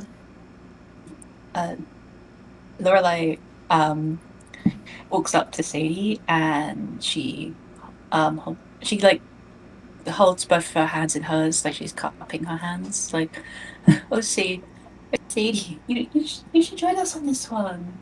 Oh, it's really mysterious, and we could surely use your help for researching as well. Well, she has a library to What? take care of. Also, she's not equipped. But I promised her at the sleepover, and well, she really wants to come on one, don't you, dear? I don't think Yes, that's. please. I don't Ryan think refrained from that's. yelling at Lorelai again. It's just, this is a dangerous job. She can't just let anyone do it. I Oh, don't no think worries. I'm a tough Ryan. girl. I don't think You wanting to sure? do it is exactly part of the requirements.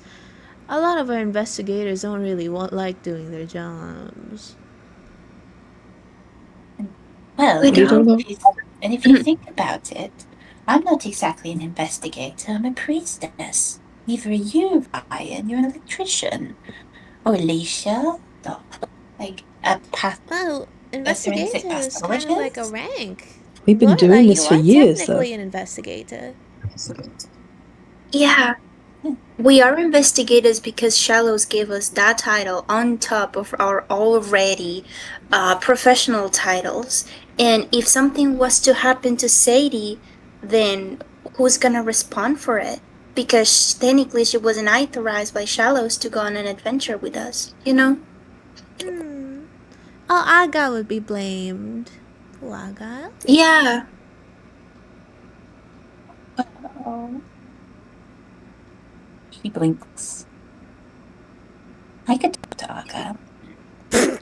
A guy just died. I don't think we should bring her along. A guy just died? Yeah. It was so wonderful, Sadie. Oh, I could tell you all about it. Yeah, Are you serious? Tell Maybe me that everything. can This is maybe that awesome. can be an maybe that, Awesome. I beg your pardon? Awesome. Yeah. he liquefied. He liquefied onto the bed. Apparently. It's very disgusting. It was I've horrifying. done my own research here. I've seen way worse. Yeah, I believe. Ah, Ooh, I see. Sadie. I Sadie. guess so. Yes. Will you be able to handle lifelong trauma, PTSD, and several nightmares for the next couple years for this singular adventure? Because I would be happy for you to join. It's just that I'm worried for you. I think I can handle it. Oh, alright! Oh my goodness. Oh, I'm so excited. I'm not taking the fall for this. Don't worry. I'm happy to take the fall for it. I could always talk to Argyle if he gets a bit upset. You can talk to him now. Blinks at you very heavily.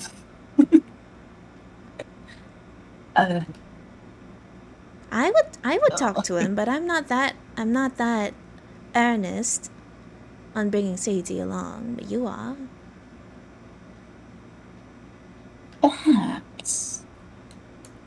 And I could put. Not with walking. Oh god. Sadie kind of looks up to all of you guys and says, I promise I won't get in the way.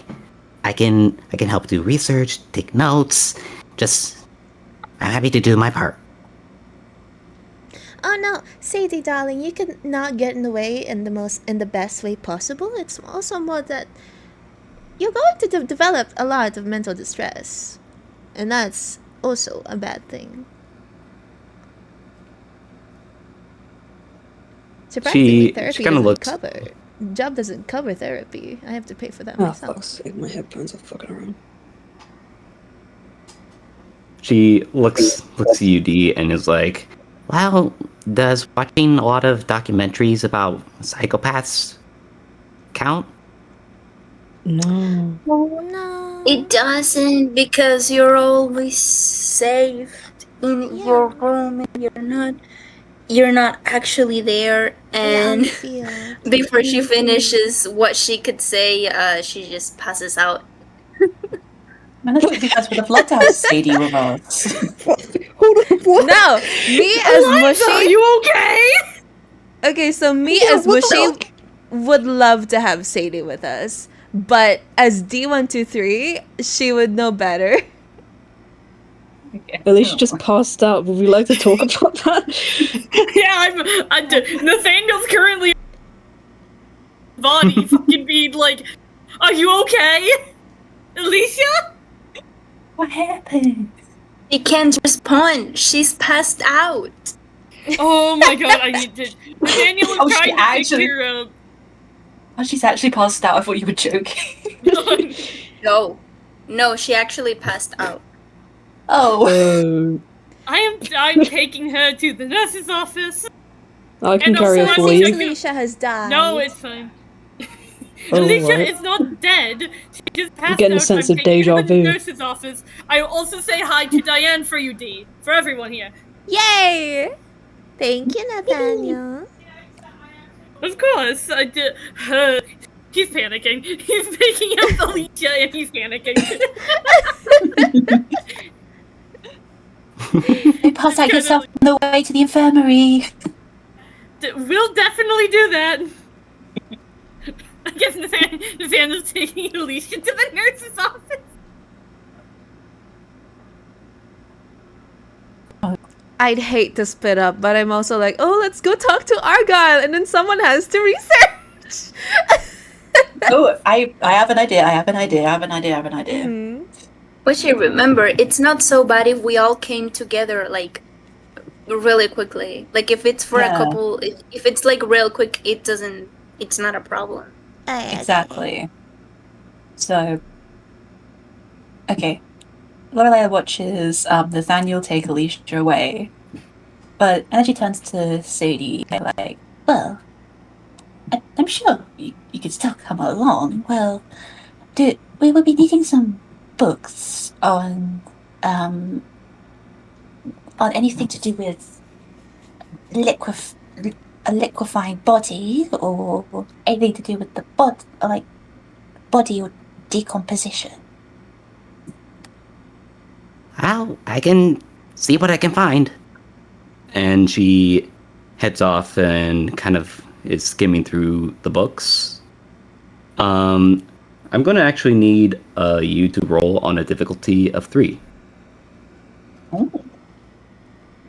Okay. That is 13. 13? Yeah. Sadie then returns with a book of anatomy. I can't really find much about decomposition, but I think learning about the human body might help. All right. I was expecting more, but okay. I'm a surgeon. You're not. Oh. Are you? Yeah? Oh. Have I never told Is that a you? joke? No, Alicia's gone. I thought Never you- mind. I thought you said no. This Yes. is Vicky. I thought you said you didn't know what kind of doctor D was. No, I figured out that she's a surgeon like a while ago. I never told anyone. Oh, Yes, your surgery. Oh my god, twinning. Not twinning. No, Yay. how'd you end up here? Are you seriously? I love my job. I love my job. Are you seriously asking me Here we that? But my go. catchphrase is literally, "I love my job. Please look me in the eye." Why train to be a surgeon if you love your job so damn much? She used to love My her old job. parents- Now she loves a new job. Yeah. My parents also Right. wanted me to have a plan B. You know, Asian immigrants. Anyway. Hmm. Okay, so now I have a book on anatomy. Lorelai smiles down at Sadie, like, "Thank you, dear." And then she turns to 123 and Ryan, and she says, "Well, I do suppose I have to discuss it with Argyle, but I hopefully may know how to persuade him. I'll be right back." And she leaves with the book up to Argyle's office. Remember to use a condom, honey.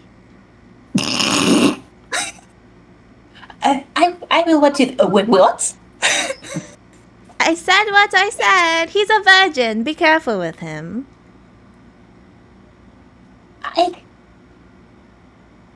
She took the book. Now what do we do? I'm just gonna let you know the fucking howl that came out of you. I wish I heard it because that's what I was going to do, but then I remembered that the two other people in this house are asleep. Alright. I appreciate Good how luck you call having me. sex with Argyle, my love. I'm gonna go read some literature. One day. And she leaves.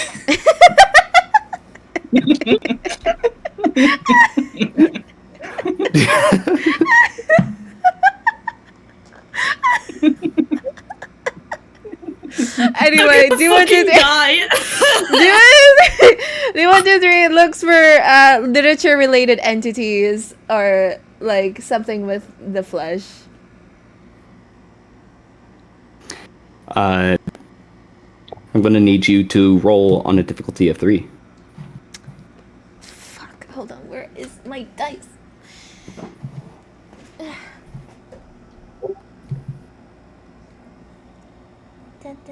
Oh, there it is. Difficulty of 3. I do have research. So Is it specialized or trained? it is trained. Okay, so that'll be a difficulty of 2. Perfect. I got a 4. All right. You don't really find too much, but you do find the same book actually that Alicia had before. And skimming through it, you do land on the same page that shows of some kind of surgeon mending the wounds of another man, but without using any tools. And in his left hand holds a book.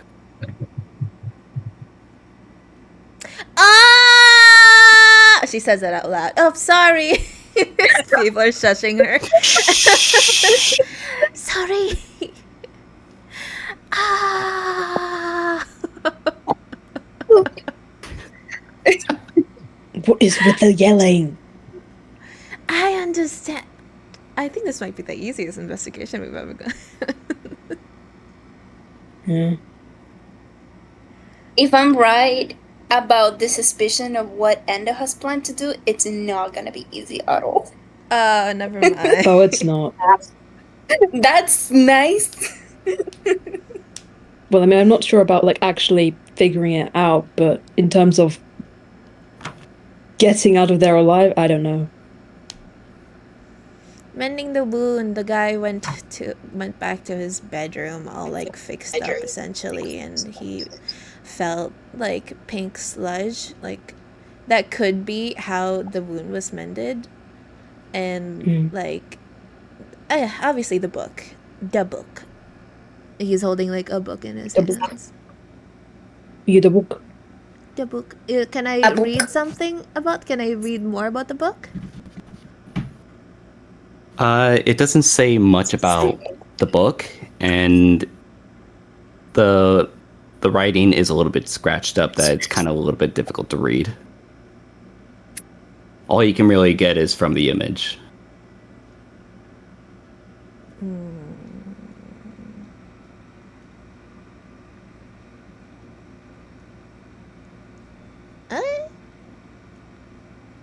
Ask me. I mean, when I'm like woken up, you can ask me. Like, if you bring it up, I can tell you because I managed to read the title of the book that the person is holding. I know it! It's like I could still hear her voice. It's like she's still in the Yeah! room. Homosexual gay. What about the It's almost like person I can hear her voice. themselves? Gay, homosexual, gay. What about the person themselves, Endo? Or is that where my investigation ends? The person in the book that you see holding it kind of looks extremely old, almost like it was from a different period. You can see that he's looks a little bit worn, a little bit ragged compared to the person who looks like, you know, a bit of a peasant during the 1300s. This man looks like he's older than that. All right. La la la la la. What did you find, Ryan? You figured it out? All right. What? What?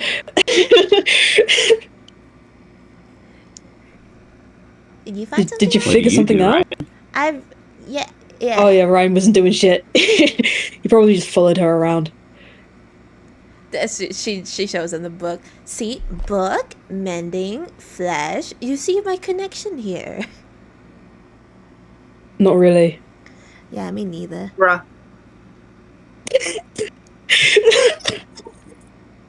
I'm so funny, guys. Funny. Funny, goofy, silly. Nah, I feel let's show this research to Alicia later on so she can help us do more research. Sadie, do you have anything? Anything like... Sorry. Well, for your first assignment as part of the group, not permanently, would you like to help with researching? Heck yeah! And then you hear someone yelling it back. Shut up! We're trying to read. I'm sorry.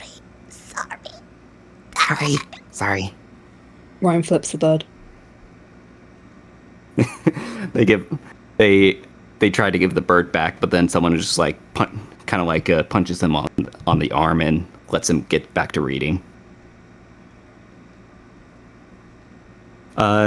Sadie then looks at the book and then asks, I remember Alicia telling something about this thing here. And she kind of points towards the book that the person is holding. Yeah, I thought so. It's far too much of a coincidence if it's not connected. You're doing wonderful as a person who's never read the statement, actually. Thank you. And she kind of blushes a bit. No. What do you have to say about this, Ryan? I can hear the disappointment in your voice, and no, I don't have anything to say. No.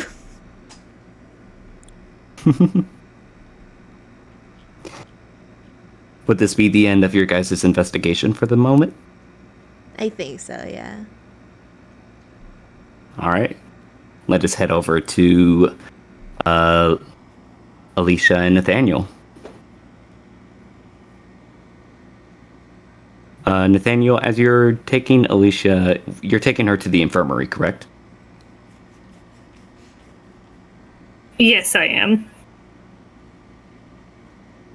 All right. As you do, you enter into the infirmary and you see a nurse who surprisingly isn't Tilly. She kind of looks at you and says, "Oh dear, what happened now?" She just passed out in front of all of us. Just was in the middle of talking and then just passed out. And I wanted to make sure if she was okay. And I also wanted to check if someone else was okay who I knew was here. I can try and look. Who is the person? Also, set her down on this table here. Nathaniel talks as he sets Alicia down on. Did you say on? Did you say bed? Did you say table? I meant bed. Sorry. Okay, on the bed. I got her. I was like, wait, table. We're not doing an operation. She's not dead. You can never be too careful. No. So Liz kind of talks as he puts her on the bed. Her name is Diane. She was with me. We were sort of doing a sort of investigation, and she ended up getting very hurt. And then she was in here. Do you know where Diane is now? Because I think she would still be in here, wouldn't she? I can't say I remember seeing someone named Diane. If so, we would have had her documented. Can you check the documents, please? Because I'm starting to get a little worried. Yeah, sure. Let me go do that. And she kind of goes, and you see her kind of returning with some paperwork, and she then says, well, actually, yeah, we did have Diane visit not too long ago. With some kind of head injury. Yes, okay. That sounds about right. Is she still in here, or is she home? Did you send her home? I'm sorry, but we unfortunately don't know what happened to her. She kind of just vanished. Not in front of us. I mean, I don't know what goes on here, but we can't really remember where she went. Oh no. Okay.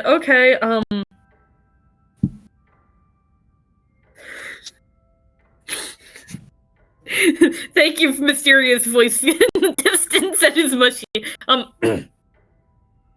What of the nurse that's taking care? Wait, what?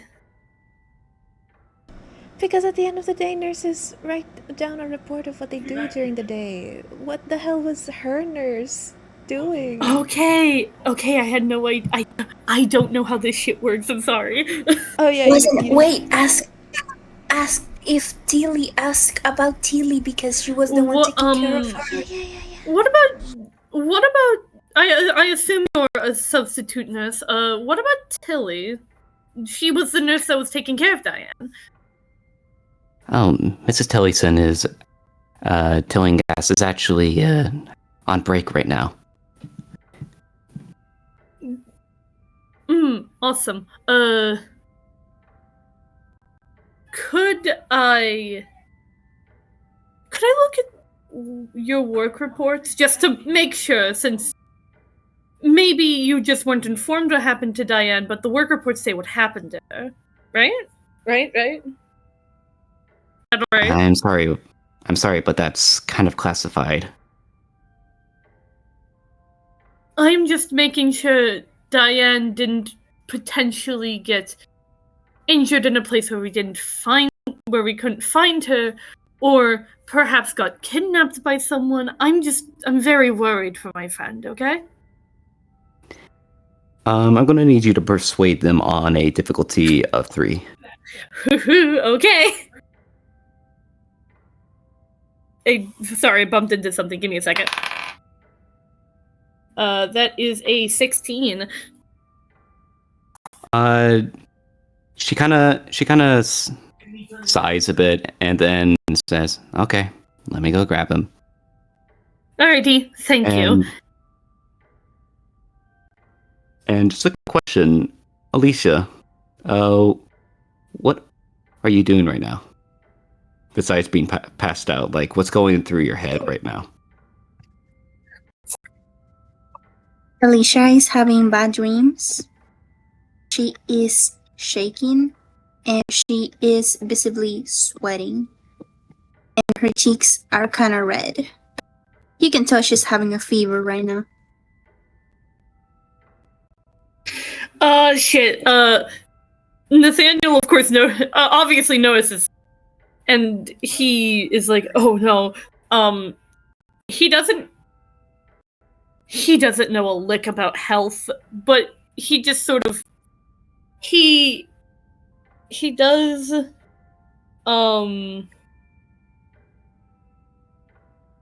okay. He basically goes and kind of tries to find a small towel, and then because I've been in infirmaries, I'm a surgeon is gonna be my new vocal I'm a surgeon. Oh, my voice cracked saying that. So he basically goes to the sink, kind of dampens the towel in cold water, goes back, and then puts it on, kind of like. I'm trying to describe it as best I can because I have it in my head. So he takes his arm, puts it under Alicia, and kind of lifts her up and kind of makes her rest on his shoulder before putting a towel over her forehead. It is the best he can do because he doesn't know what else to do, but doesn't just want to sit there and do nothing. You can tell, Alicia can tell that Nathaniel is trying, so without saying much, she just nods and gives him a smile as a way of saying thank you. And she holds the damped towel herself. Nathaniel gives an awkward thumbs up in response because he is still very wary, yeah. Yeah. You can see a sad expression on her face, though.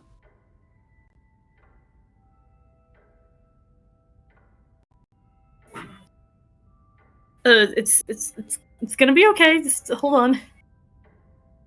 It sounds generic, but he genuinely does not know what else to say at this situation other than it's gonna be okay. He feels in his heart that it will be, but that will not stop his anxiety from spiking.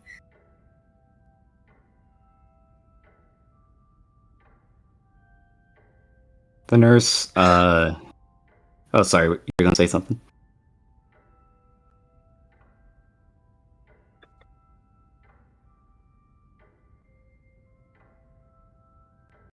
Alicia? No, I wasn't gonna say anything, no. Oh, my bad. The nurse returns and she then says, well, the information I guess you're asking for is that her nurse was actually Tilly. Yes, I'm aware it was Tilly. I was there when Diane came in for the first time. I was coming out. Well, it does say that she, after the end of the day, she mysteriously just was gone. We did try and put out a search for her, but we just weren't able to find her. We assumed that she went home. Wait, and she kind of tugs on Nathaniel's robe. Huh? What? Who's missing? What happened? Who? Diane. Diane's missing? Apparently so. Oh no. But she was right here in the infirmary. Yes, how do you even lose a patient? And she's looking at the other nurse. How do you even lost her? I don't know what to say. She just wasn't there the last time. Did you even bother to look at the cameras or ask people around? If someone here disappears, just ignore it and keep up with your life. And you can tell that her fever is spiking up as she gets like worked up. They, Oh, sorry. she then kind of like goes up to you and tells you, "Calm down, miss. Calm down." She kind of notices your fever is getting worse. Look, just rest.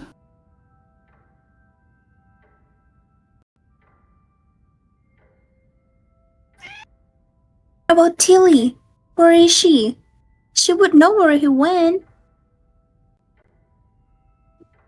I don't know what happened to her. I think she tried to. I do remember she ran out trying to look for her. Did she came back? Well, we were given a notice that she was going on break. That's way too suspicious. Break room. We need to find the break room. Hold on. Oh, not that kind of break. I meant that she did send us a notice that she was just going on a break in general. That's way too convenient. No. Yeah. And if it wasn't already bad, Shallows is gone too. Well, at least we had a notice that Shallows went. Not I this. know. I This isn't know, the but same. if he was here, maybe he would be able to help us. He left in the less convenient moment. My God. And we're already doing an investigation. Can't take care of this now. Oh my God. Such a bad time. She then kind of does like a bit of a checkup on you, Alicia, just to kind of like check your fever. So tell me, how long have you been feeling this way?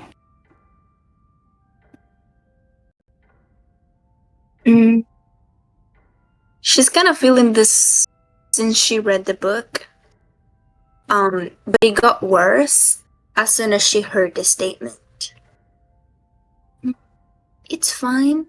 I just started feeling bad a couple minutes, I guess.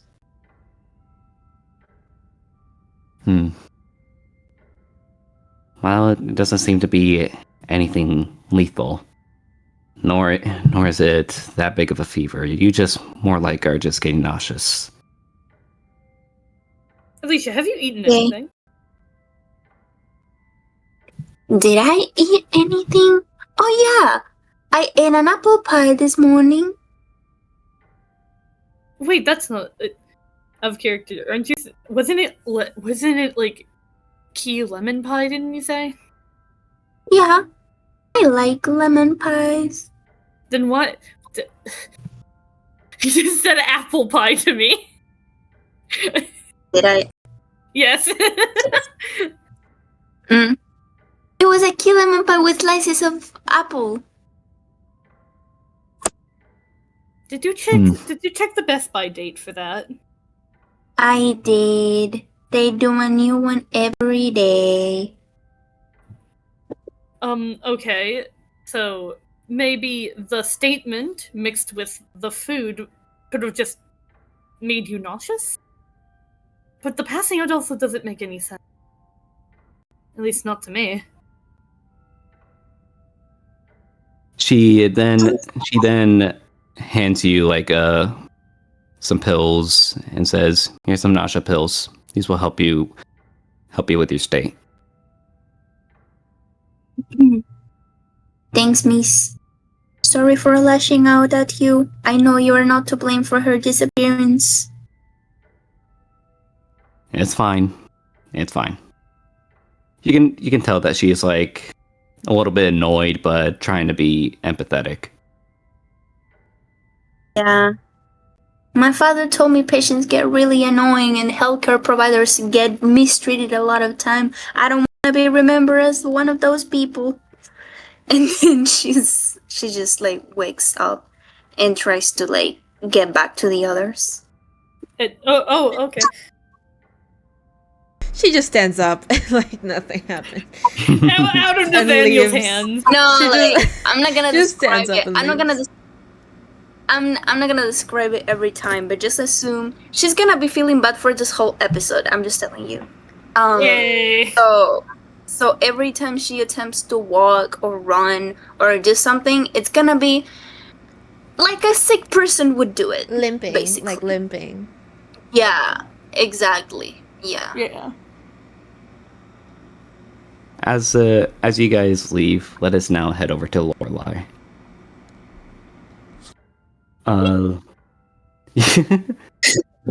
Lorelei, tell me, where are you going? Just a little reminder. I'm off to see my hubby. I'm off to see Argyle to convince him to allow us to have Sadie on the team for a day. I'm assuming you are going to his office, and eventually you do. And you kind of see that the door is open ajar. I'm going in slowly. I'm holding the anatomy book with me because I have a plan. And Lorelei gently knocks on his door just to make sure he hears her, and she kind of peeks her head in. Are you here, my dear? Oh, Lorelei. Yes, come in. How are you, dear? I'm good. I have an investigation with the others.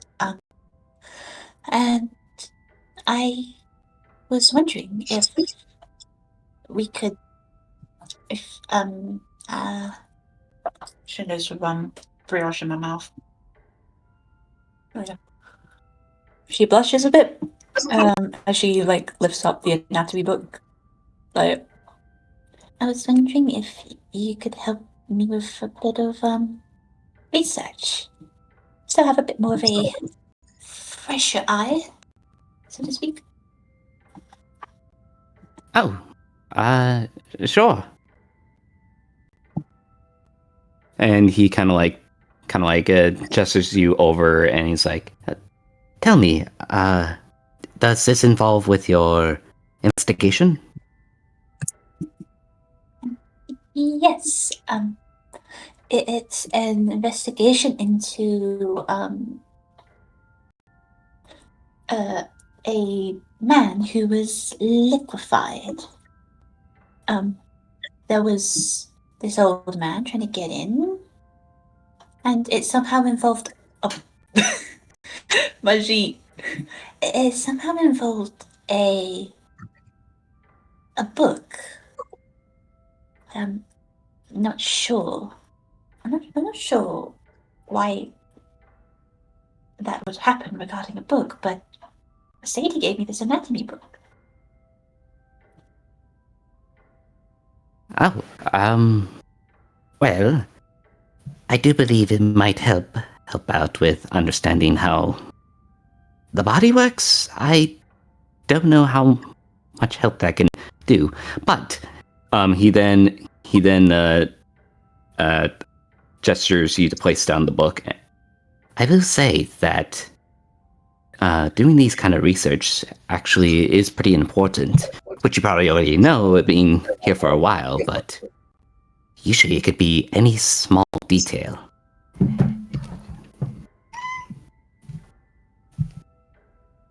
Oh, well, Alcohol's in the Caddy's office. Sorry, Kiki. Kiki! Alcohol just has like a random cat in his office. Yeah. Lorelai looks at him and she places the book down on the table, and she sits down on the sofa in his room, and she nods and smiles like, yes. Admittedly, branching out to other books other than the Bible have been quite beneficial. Yes. I'm wondering, since it seems like a supernatural book that could have done this, but at the same time, what would have been targeted for the body to start liquefying? Is that the start? I do believe so, but a lot of the stuff we are facing are supernatural, unnormal to these kind of things that we're used to. But it does help to understand it a bit more, so I probably assume, and he kind of like nods off a bit, and starts like looking through the book. I think it takes a bit to understand. Well, you said he was liquefied? Yes. He was turned into a. He said he was turning into a pink and red goop of sorts, and it smelt and caused his teeth to fall out. I think that's what. Yeah, teeth fell out, and his throat was closing up. I think. Yeah. Oh, how dreadful. He kind of like takes a handkerchief and starts batting his head a bit to get rid of the sweat. You sure He have a then lot of those says, handkerchiefs? well, yes.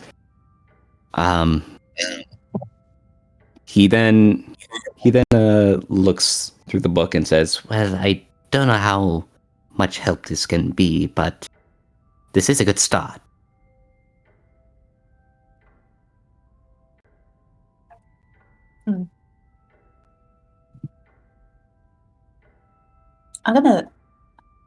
So I'm gonna do 2 rolls.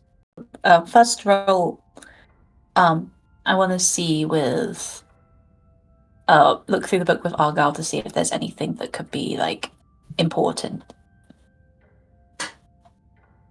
Yeah. That'll be a difficulty of 2. 2. All right. That's a 10. You do kind of find anatomy about how the body works, how it's controlled, and the nervous system. And you do kind of find out that it's just a normal anatomy book. Not much can be told. But you do find that it does say that depending on what happens to the body. Oh, sorry, Elisa. Oh, that was my mistake. I was on mute. Depending on where in the body, mixing the organs from different places could react to negative effects. They're there in specific spots for a purpose, but not much you can get from it.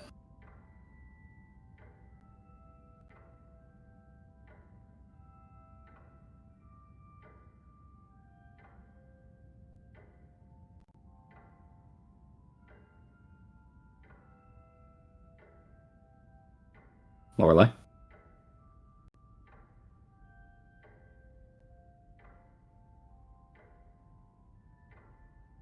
Oh, my bad.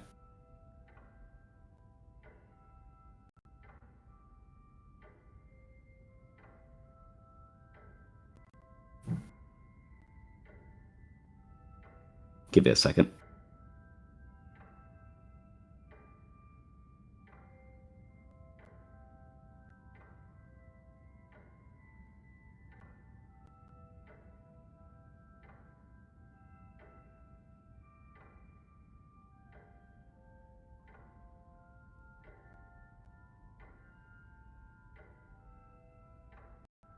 All right, let's say just a small, quick break. Just so we can get back to this soon, but it'll be pretty quick. Okay. So have some time to discuss about the inquiries you guys have gone yet. Okay. So I'm gonna just say it right now. I think Diane is in the box. do you think? Oh my god! I didn't think about that. Yeah, I was thinking of that the whole time, honestly. Like, shit. She's in the box. It popped into my head of just like, what if Diane is actually in the box? Did And Endo and use that's, a like, similar what the accent box- that Diane would have? I don't remember, but also I think it would have been too obvious to use Diane's voice. Also, it would be muffled due to the box, so I don't think Nathaniel could tell. But if it's big enough for a person to be in the fucking box, and Diane is missing, I'm just going to make a big fat assumption and say Diane's in the box.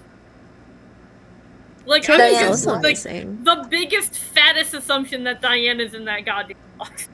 Tilly's also missing. Yeah, I don't know where the fuck Pt.1 is, but like... But that's the strange thing, that she allegedly went on a break. Like, Yeah. who said that she went on a break? Did she said that she was going on a break? Was that She- a cover up from Shallows? She left a like, note. Yeah. oh. Quote I unquote, smell she left a suspicious. note. Yeah. Suspicious. It's alright, guys. Thank you, Ryan. Thank you. Yeah, thank you. What? Thank you. We needed that. We needed Everything's that. gonna be alright. I'm gonna be It's so got real, what? I genuinely did not hear what Nerfy said. Yes, so right, guys. Oh, okay. I That was heard you it. said everything's alright, guys. I was like, oh, thank you. Oh, you. me too. I'd never say that. That's what I heard. I never say that.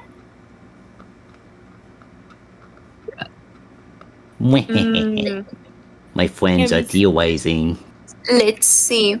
Oh, yeah. And then about the guy in the recording, in the statement, what I was saying is that it was mentioned that he felt like his organs were being changed at a place He also before felt he. he also felt something sharp on him, so it was him being cut open, probably. Yeah. Like, he was cut open, his organs were like scrambled, and then he liquefied. So I'm guessing that's an important part, because, Endo's bringing up that the book says that, oh, organs have to be where they're supposed to be, or you die, in case you didn't know. And then just like,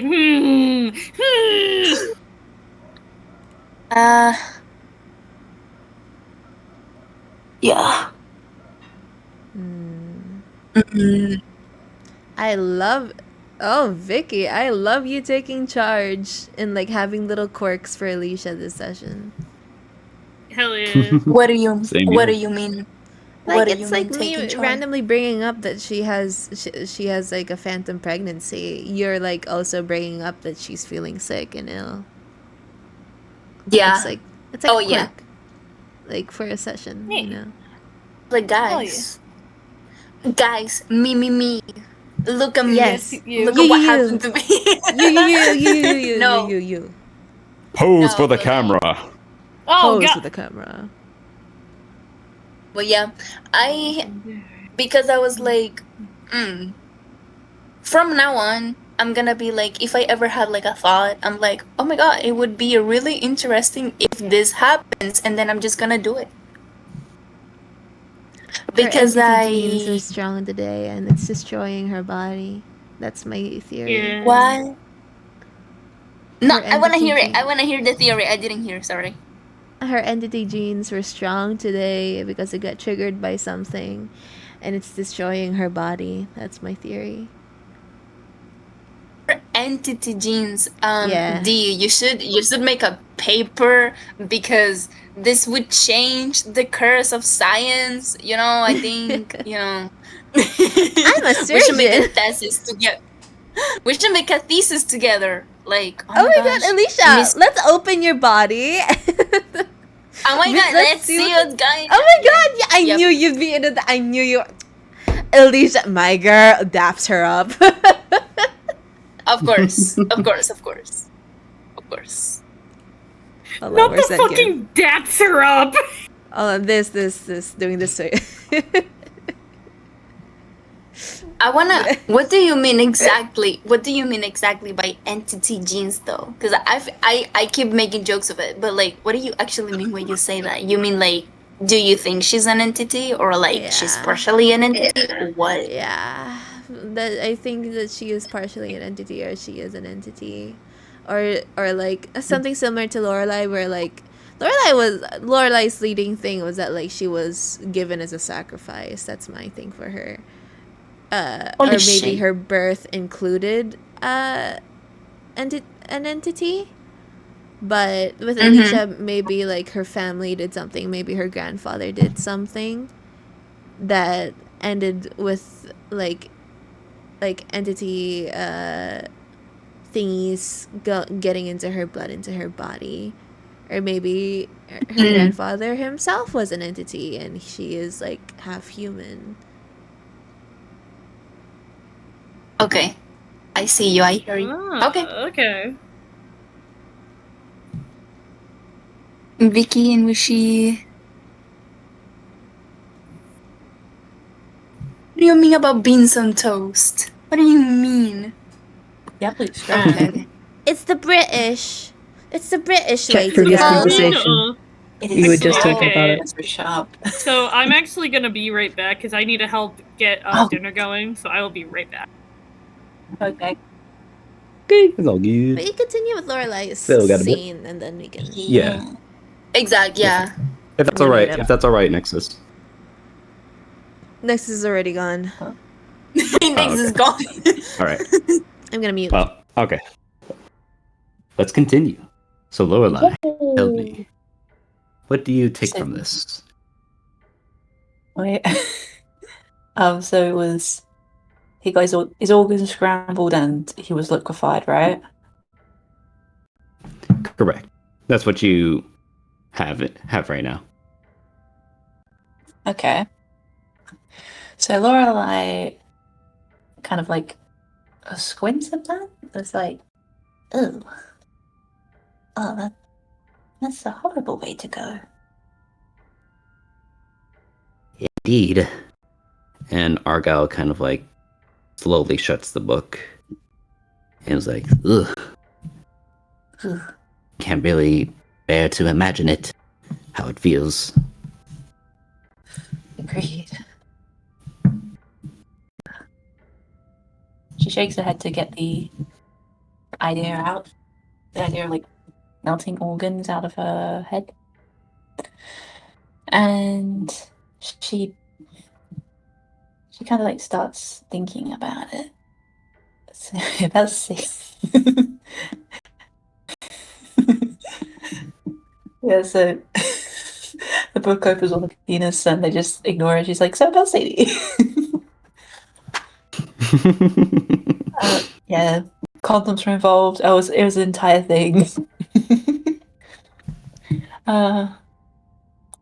Good question. Where do I go from there? So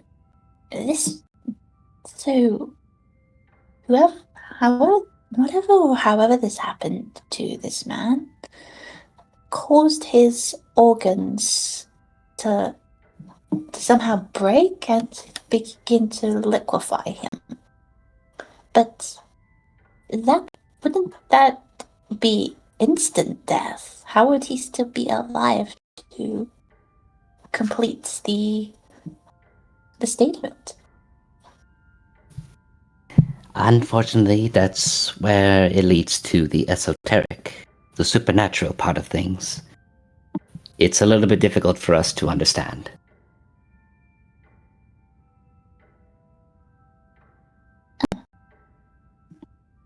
Wouldn't there be any information about a monster that could do this? Or something? And I'm assuming that Argyle probably does have a load of books in his office. Like I imagine like the wolves just have like loads of bookshelves and all that. He does, yeah. May I have a look-see? Yes, you may. Yay. Argyle then notices you eyeing the books and is like, "Oh, by all means, if it will help you with your investigation." Thank you, dear. And she gets up and starts looking. You actually don't need to roll for anything because a lot of the books are actually just about academia or books of knowledge and some about the supernatural. You actually do find one thing. And it so happened to kind of like slip through the pages of the book. And onto the floor you see that of a picture. And it seems pretty bright. But looking at it, you're able to see some kind of burn of someone's back with a very powerful scar on it.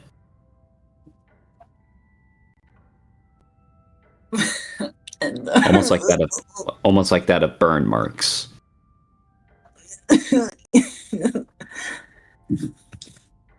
Oh, don't look at that. Sorry, that's.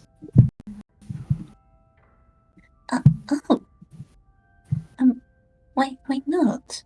She's looking at it. she is looking at it, looking at the scar in shock. It's like, oh, why is this here? Right.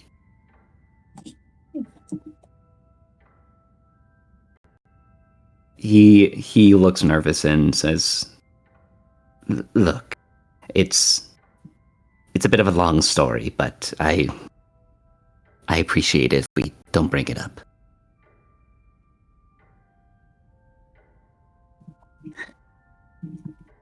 Something tells me that's about him.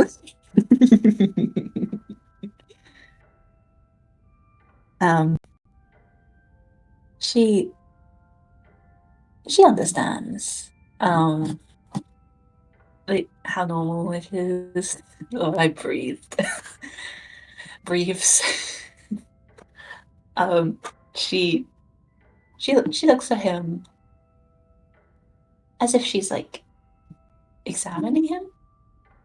Like she can tell that he's not subtle, but she hands it to him nonetheless, piecing together the obvious.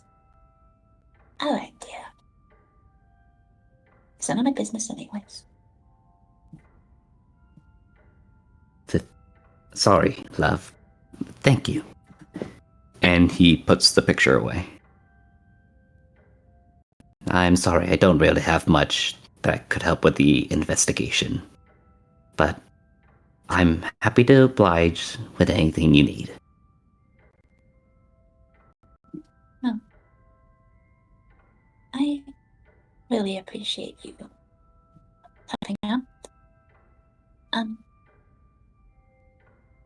Speaking of books,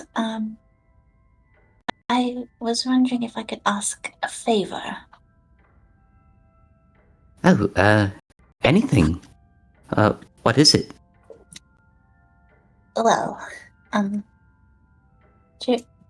may have, intoxicated, promised that Sadie could join us on investigation, and I understand that it's probably not her job since she's a librarian, but I was wondering if, from the sound of this one, is just searching for a specific artifact. There doesn't seem to be much of any threat, and I was wondering if she could come along. Argyle looks at you a little bit nervous and even kind of taken aback a bit. And he kind of stands there looking around, trying to think this through. And I'm going to need you to roll on persuasion on a difficulty of 4. Fuck, I have persuasion on an ability. Oh, that'll be a 5.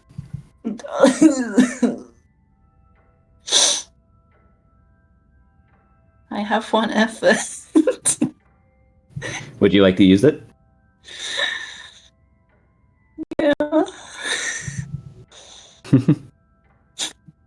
Alrighty.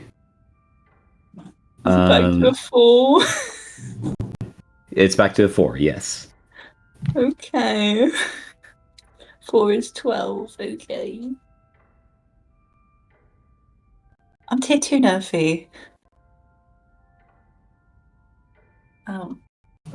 Kisses dice. That's a 17, oh my god. Argyle looks around and gives like a long sigh and says, "Well, I could. We do. If, as long as you keep her safe, make sure that she returns in well conditioned." You could tell he's like trying his best not to say no. And he then says, I trust you, but just keep her safe. I can assign to one of her assistants as the librarian for today. Lorelai squeals a bit happily, and instinctively she gives Argyle a big hug, like, oh, thank you, dear. It'd be great to see Mercedes. As you do, you kind of lift him up, and he's like shooking around like a little rag doll. Of course, dear. Just be careful.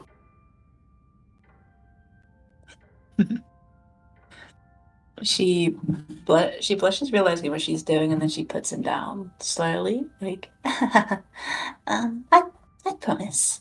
And she'll be in safe hands, and whether it goes well or not, I am happy to be in your debt.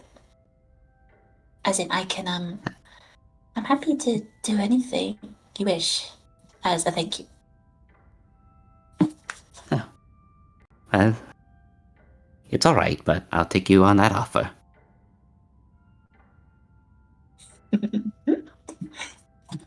She's like looking down at him, like smiling really softly. And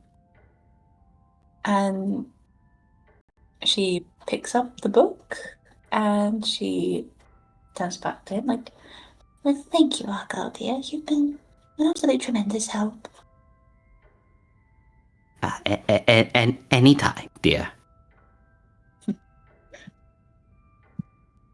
She smells softly at him, and before she leaves, she turns like, oh, are we still up for Saturday? Oh, yes, of course. Yes. Yes.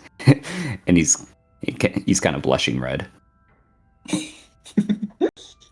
She's also blushing red.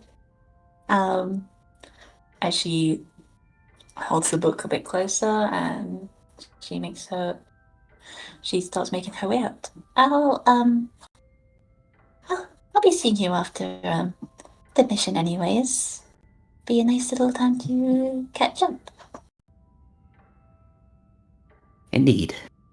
Take care, dear. You too.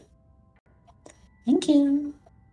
And she leaves and makes her way back to the others in the library.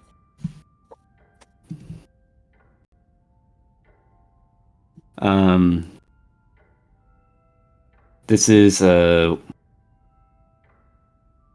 sorry, real quick. Is everyone ready for the investigation? Yes. Yes. Yes. Yes. Yeah. Yes. Yes. Yes. Yes. Yeah. Yes. Yes. Yeah. Is there anything else you guys want to do beforehand, or are you guys ready? We are ready. Ready. Didn't we Alrighty. want to ask Alicia about the book? Oh yeah. Probably I ask don't know. Alicia about Did the book. we? Let's go back to the Okay. library, guys. When we get in Nathaniel's car, in the rental. When we get in the rental, we can ask. You can ask him. The awesome rental. Yeah, it returned. Yeah. As you guys get into the rental, everyone gets their seatbelts on.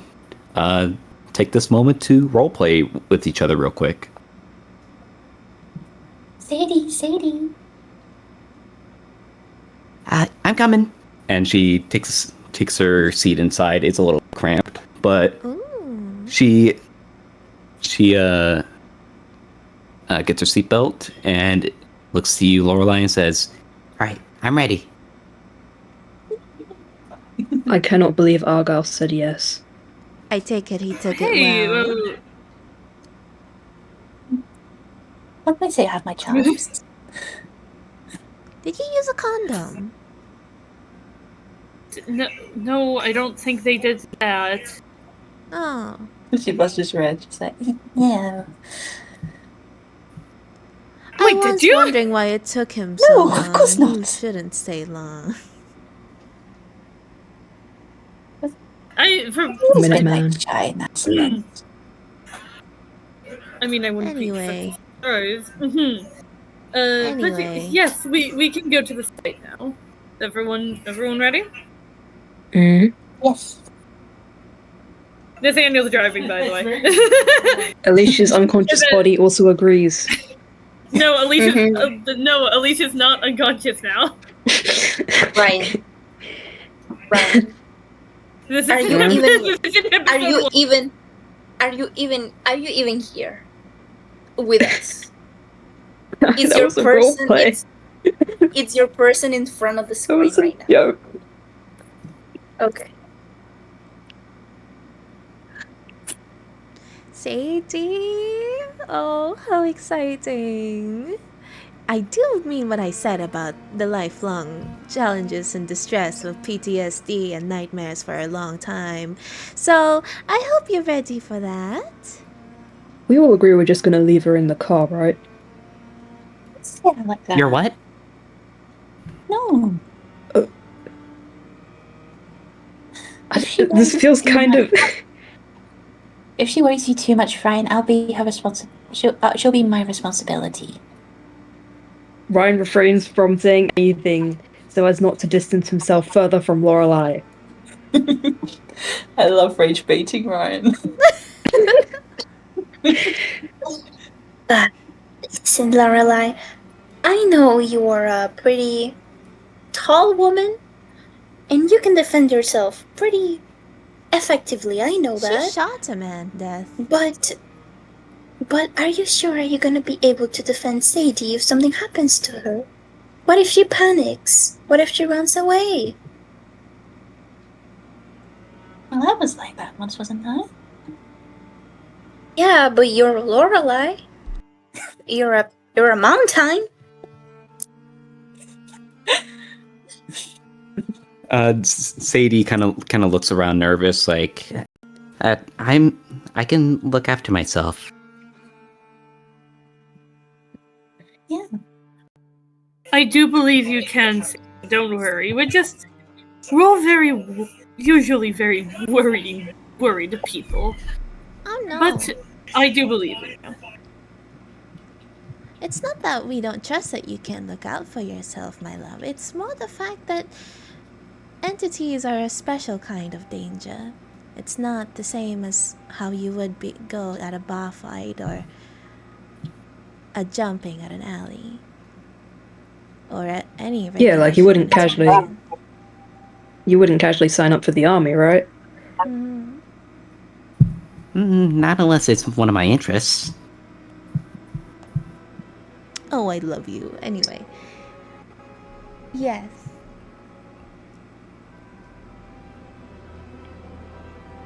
Whatever happens, I'm happy just to do my job. I promise I won't get in the way, bosses. And she kind of does like a mini salute to the best of her ability. I'm not your boss. Nathaniel like sees it from like the car window, like not the car window, like the car mirror, and just like gives a little chuckle. I'd salute back, but you know it's very dangerous to not have both hands on the wheel. Lorelai giggles and she says, like, well, if something does happen, I'll be the one taking the blame. Sadie, I just want to let Yes? you know, we often encounter a lot of artifacts during our missions. Whatever you do, never use them, okay? If we find a book, don't read it. If we find a wand, don't use it. Didn't you use that If you- button that one time? Yeah, but I turned it in. I'm not gonna use it ever again. That was a mistake, and I'm kinda glad it didn't work.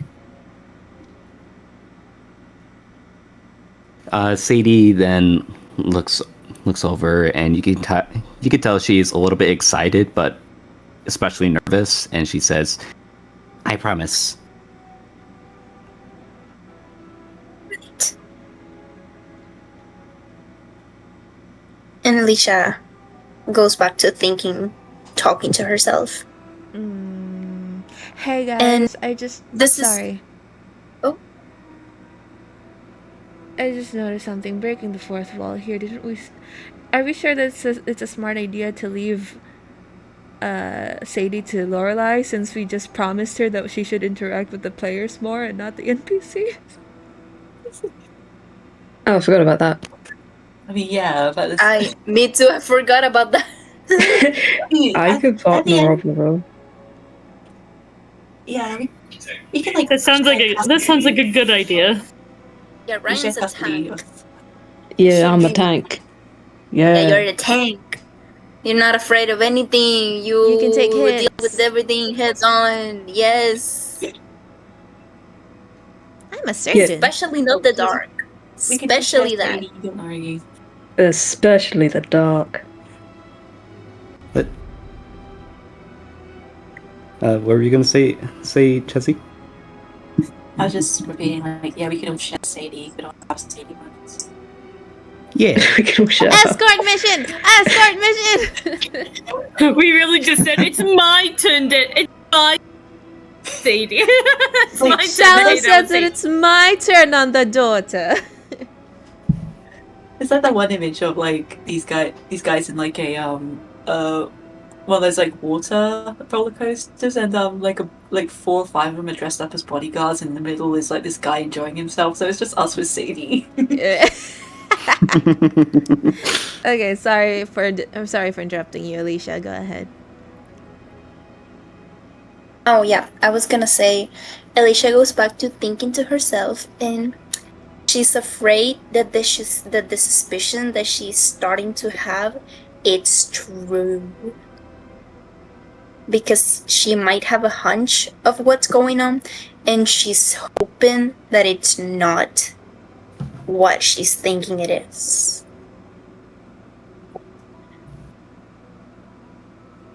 Soon. No, we haven't. I haven't asked her about the thing. Oh, go ahead.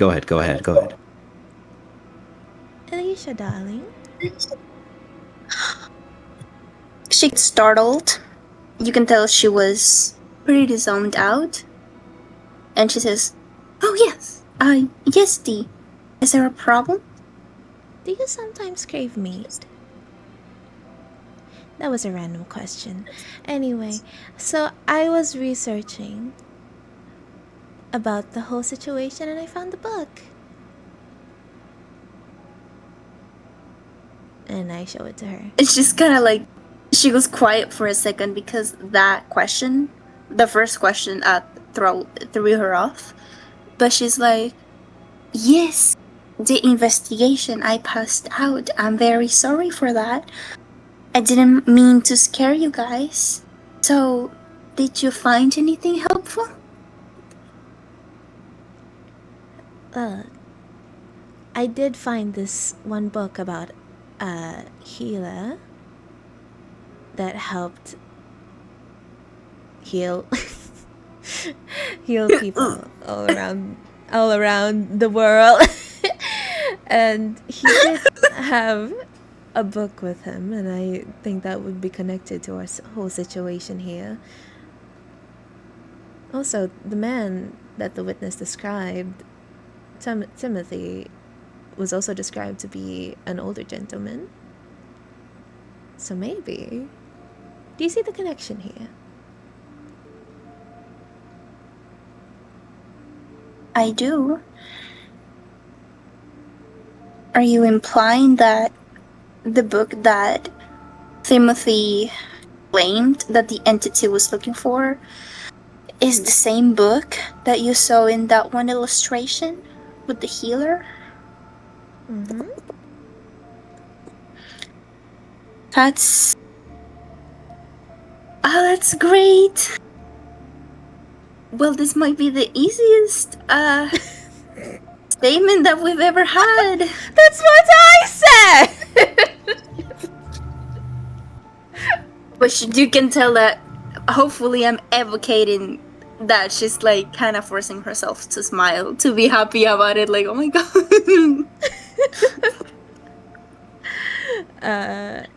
I knew I could trust you. Do you know what the book is? Do you mean the one from the illustration?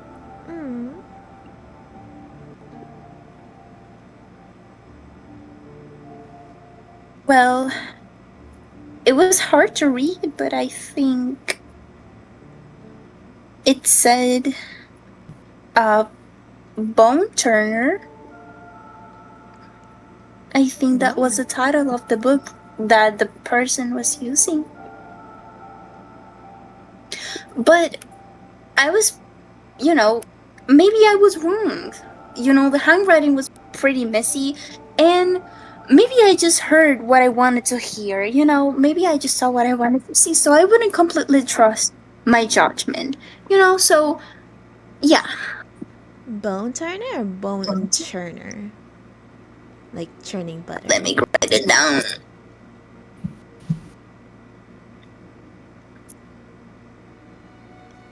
Alright, that makes sense.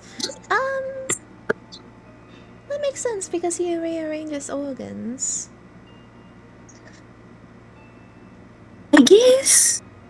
Yeah. If he turns bones. Those ain't bones. I know, but It's organs. Bones are an organ. No, they're not. It's a part of your body. I forget. Hair is an organ. I don't know how to tell you. Hair is not an organ. It's made of keratin. Skin is an organ, though. Okay, yeah, there we go. So there is that. So, Vicky speaking, I know the book is called The Bone Turner, but in the lore of like General Magnus Archives, it's in general. It's not only bones. It's pretty much everything that forms the body. It's related to everything that's in the body, even though it's called the Bone Turner. Just so you guys know. But yeah. Okay. Thank you. Yeah, you can move, like, it can move bones, but it can also move like flesh, muscles, organs, whatever you have. That's what I'm saying. Like, it makes sense because he's turning organs, and so that also includes bones because bones are in the way. I'm not saying that bones are organs. I just wanted to clarify that because Nerfy said like, those ain't bones. It applies to everything that's in the body. Yeah. Okay. Yeah. Bone turner. Go ahead. Thank you. Damn it, Nerfy. You guys eventually find yourself in a very rural countryside place of of Hammond County. You then eventually see a few houses in the distance, a bit far from each other, and up towards a hill, nearing the creek. You then find yourself seeing the house. But the first thing you see is the house, while also seeing the unpaved driveway. Large trees scatter across the landscape, subdivided by seemingly random fences. But they're no longer maintained. And outside of the house, you see a rusted wheelless old truck. It's rotting, decaying. It's left abandoned. Do you guys wish to get out? Why are you asking that? Just curious.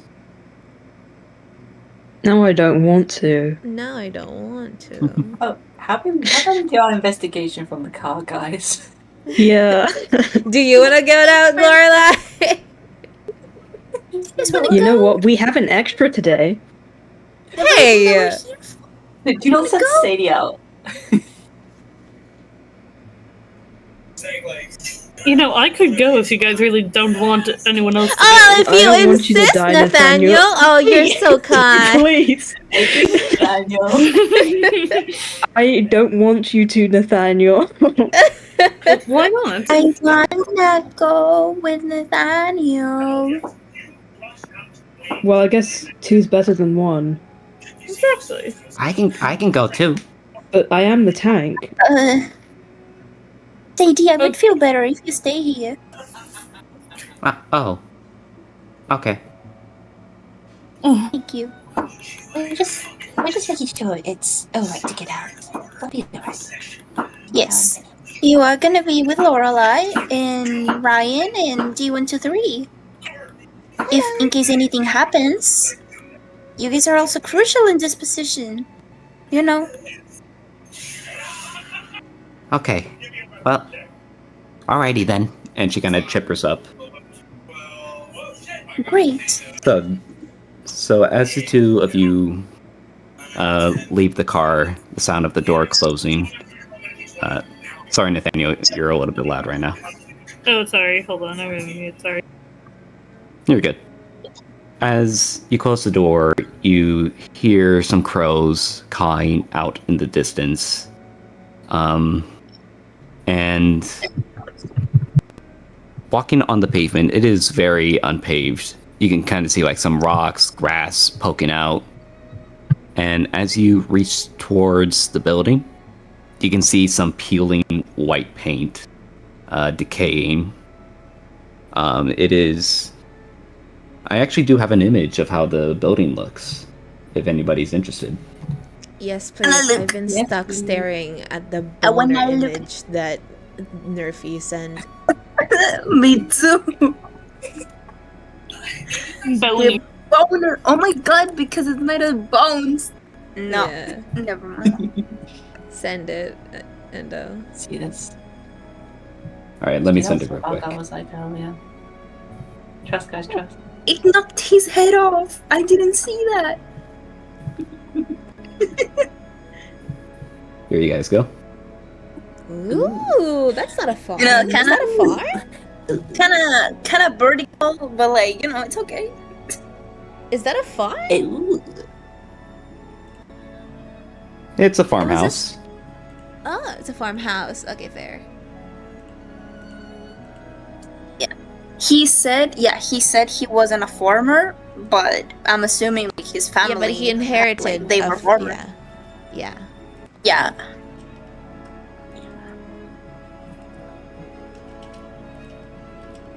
That was quite the inheritance. So what do you guys do?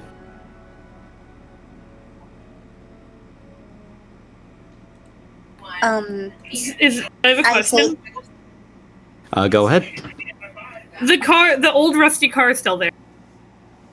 Correct. Just double checking. I see. Pass. I don't know if they can hear me. Personally, Elisa, I think you should really. What are you doing? What's she? I'm What behind. was that? I'm in the doing? car. I'm in the car. Oh. Oh, Okay. This would be, oh my fucking god, I'm trying to smoke in peace. Thanks. Thank you for spinning you, around. Thank you. Yay! Thank Alright, you. It's I'm it's on gonna the x-axis now. Perfect. I'm gonna check the car. I'm gonna check that Okay. rusty old damn car in the front of the house. Smile. Nathaniel, do you Oh. think it's a good idea to leave T123 alone with Ryan? Poor Stady, actually. Sadie's like, Let's- with me. We're just in the car still. Okay, T and Ryan have been alone. Have been alone a few times. I'm sure. Scratches I'm sure at this time door. It wouldn't be the Let same. me out. Let me out. Yeah, well, I don't think she wants to stay in the car. It doesn't seem like she's Listen, I very can just Okay, smoke well, okay, outside if you really.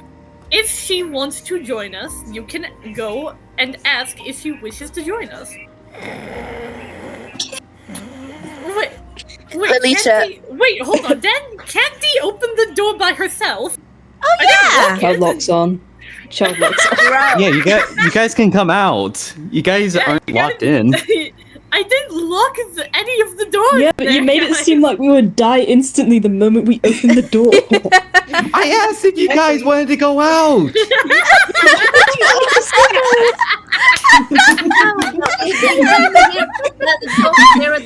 You guys are the bane of my existence. I tell you that.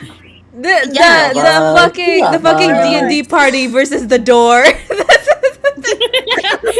no, you're so fucking right. It always goes back to that because it's always fucking correct. Alright, Lorelai gets out the car, she opens the door. Gotta get And then Well, I she mean, if runs you're out the going, I'm moment you going. open it. Oh, careful, Dee. Alright. You can come out, Sadie. Walks normally like Oh that my one god, Happy Halloween thing. look at her. Running like a little rascal. I'm talking about Dee. Yeah. Yeah, you okay? Yeah. I love my job. So is everyone out? Let's keep it that way, I guess. Yeah. Yeah, we're going out. Okay. Is Sadie out? Yeah, Sadie's out. She is kind of like taking in the scenery, like almost like in astonishment.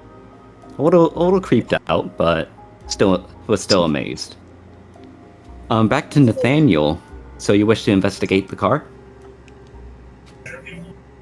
I do wish to investigate the car. All right.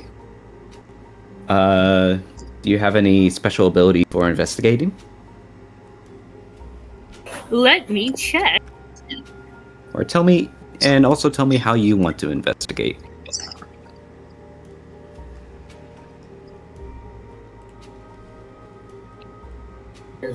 Sorry, I want to find. I thought I had my thing. Turns out I didn't. I'm sorry. Hold on. It's all good.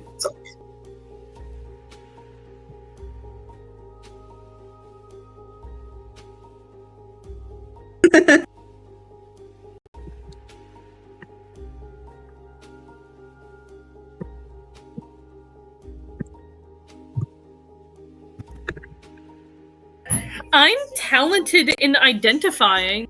Maybe I could figure out how to open the car, like, in case it is locked. What the fuck? What she went to think of? What are you doing? It's because I said that the book was like, That's we her running found it, around. guys, and it's behind D. Oh god, It's in you're the moving picture. everybody. Oh god. I'm trying to investigate the Okay. car. Stop shifting me around. So yeah, Yeah, round. Okay, So- You're telling that to the god. So I'm talented in identifying.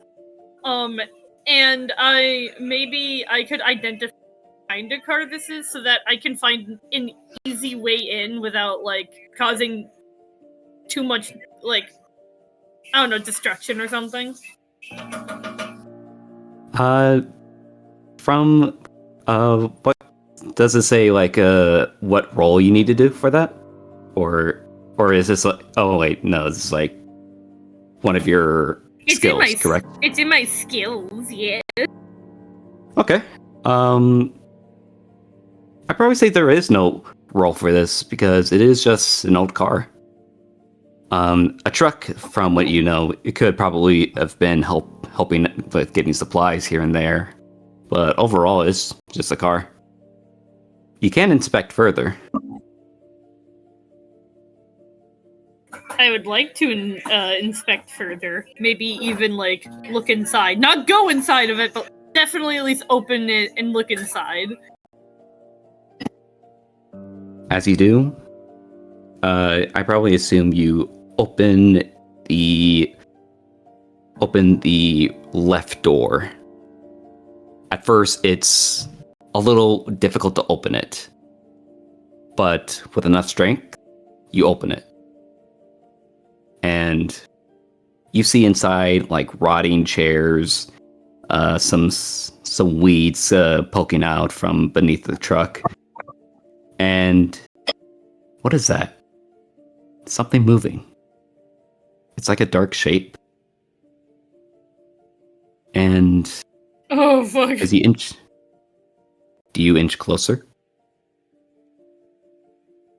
No, I'm being smart. I'm getting because I still have my baton alongside the crowbar. I take my baton and I poke at it.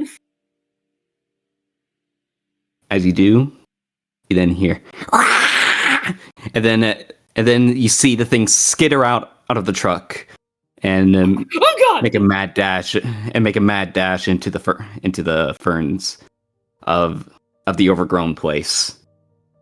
And Nathaniel, I'm gonna ask, even or odd? Even.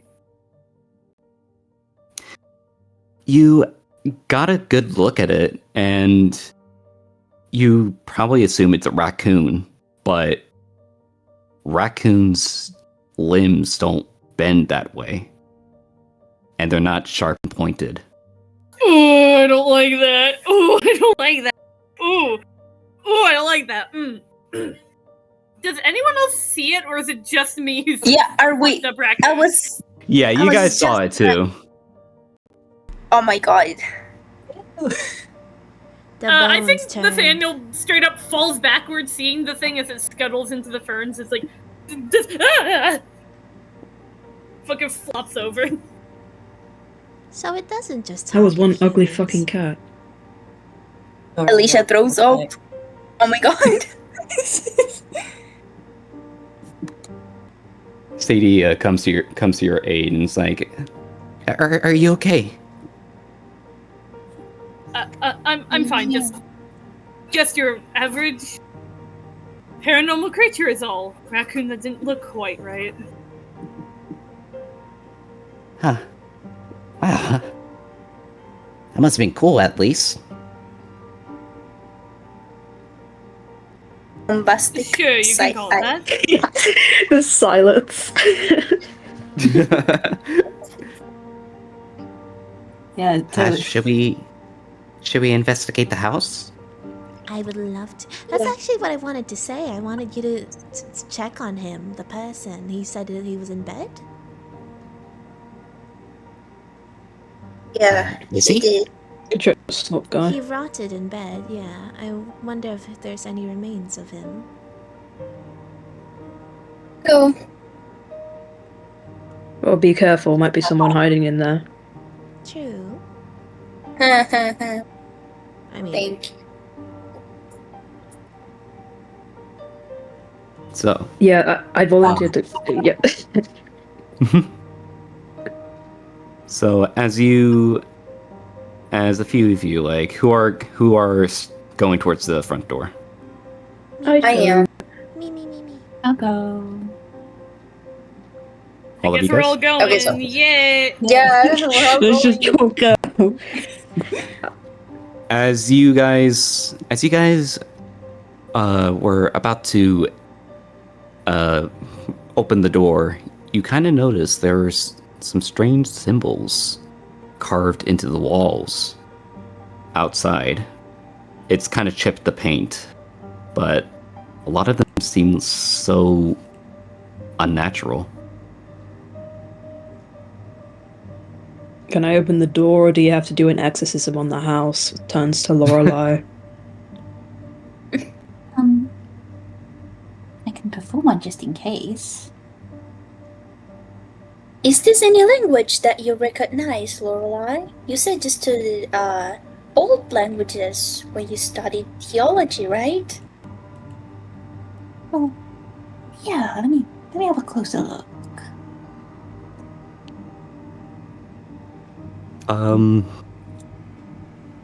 Do you Shall have I any roll? special abilities for looking at these symbols? Well, I have like general perception, but I also have religion. I'm like specialized in both perception and religion. All right. I'd probably say this will be a intellect roll on a difficulty of 2. On a difficulty. Okay. Well. Oh. Okay. Yeah. Can you believe it? Can you believe it? Do I you promised. believe in magic? That's a 15. So yeah, I believe in magic. You looking at these symbols, you can almost kind of piece together there some from something occultish. Maybe even something from a religion you can't really recognize, but you do know these are something to ward off someone or something.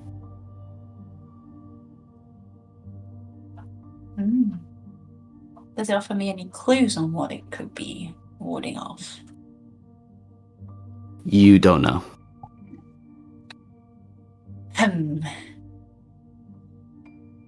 Well, it seems to be some potential protective sigils.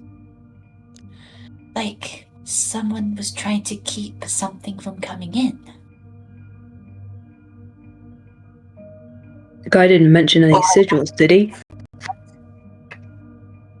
I don't think so.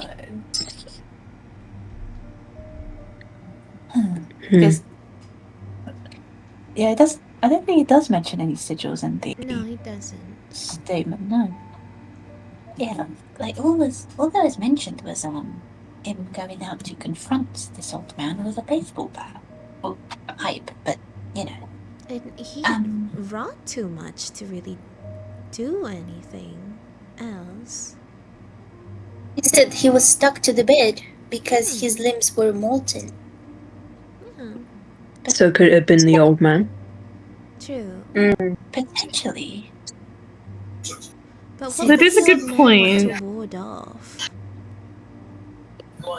Perhaps whatever. Yeah, whatever turned him to slime.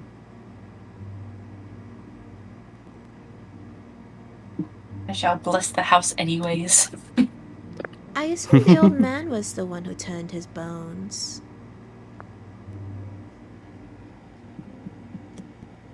The problem, something that is on my mind is that the Mr. Dunn saw the old man from a window from an old barn somewhere. How could the old man would have reached him from there to be able to have an effect on him? Unless there was someone else.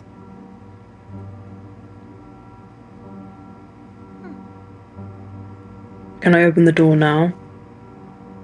Yes, you can. You may, but don't at go in first- here.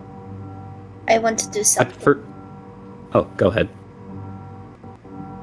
I'm just telling Ryan. He can open the door, but don't go in. Yeah, Ryan cautiously opens the door. As you do, at first, it opens with a small before you hear a thump, and the door doesn't budge. You're That's only not able good. to see a Oh, you're right, only the able to see a barricade. crack. All right. Go with the Hold on. barricade. Yeah, he barricades the doors with chairs. But Oh yeah. how else would the person enter the room and bring him to his bed? It was never said that the person went into his room. He was outside the house when he got his organs scrambled, and then he woke up in his bed. Yeah, but I assume he was brought there. It was what? He was brought there.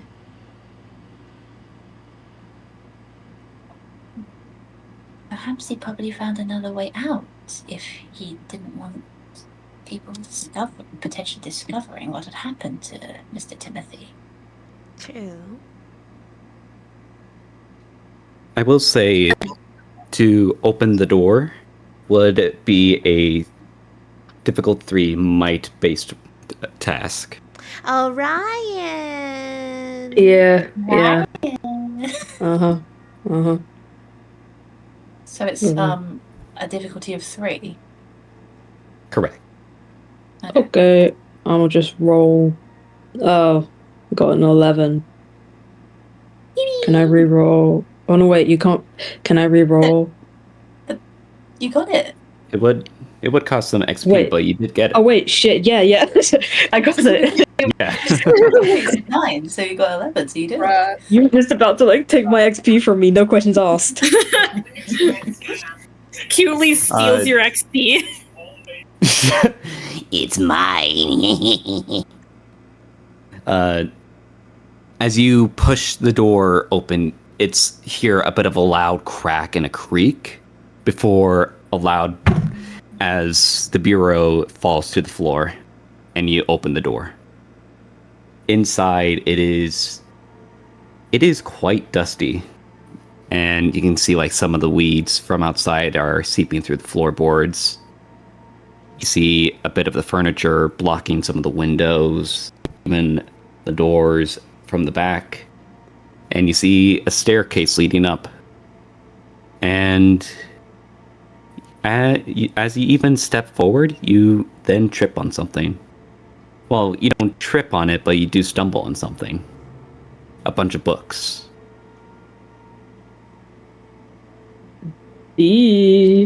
Odd? That's quite odd. Maybe he's just a book file. Bibliophile is the term. That. It says here, it says in the statement that he threw the books away, though. It's not. It shouldn't be here. There were more books. Yeah, he took out all the books and put them outside for the man. But he didn't want them. Oh right, that's what he did with them. I thought he just like tried to hand them face to face. He kicked those books in the weeds by the door and repeated his whispered demands. Oh yeah, so those are the books. Never mind. Yeah, this just checks out. Oh, okay. Alicia, did you want to do something?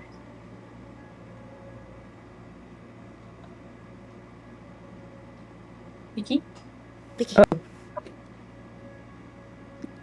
Vicky, wake up! I just want to ask, not in session. Do you guys hear like the music that's playing right now? Because for me, it's like it sounds for a minute and then it goes off completely. Like it doesn't sound anymore. Yeah, I can hear hearing it. the music just fine.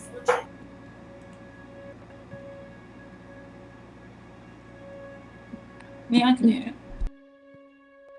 I can hear it. I can hear It's it. like a Okay. little playlist of different music, so it's like transitioning to the next one. No, I haven't been hearing anything since the session started. You can turn up the volume. Have It's you probably got the because I bot had muted? have it low down.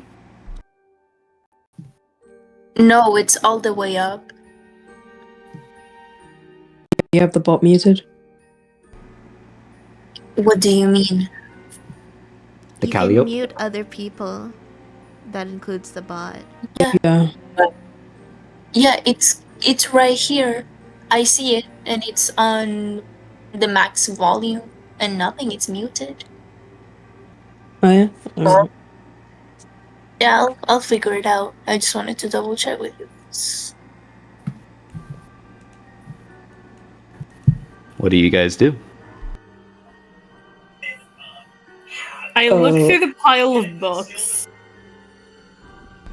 I would like to head upstairs to meet the man. Meet the sludge of the man. The sludge of man. His remains. Yeah, I want to go upstairs too.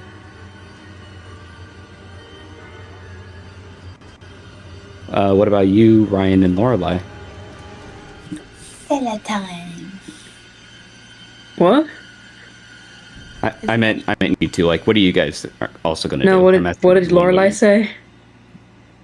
I'm going down to the cellar since Oh, the okay. cellar was We probably shouldn't separate. We could all do one at a time. Sure, Yeah, let's well, go to the body, then go to the cellar. I will say the books you pick up, Nathaniel. You find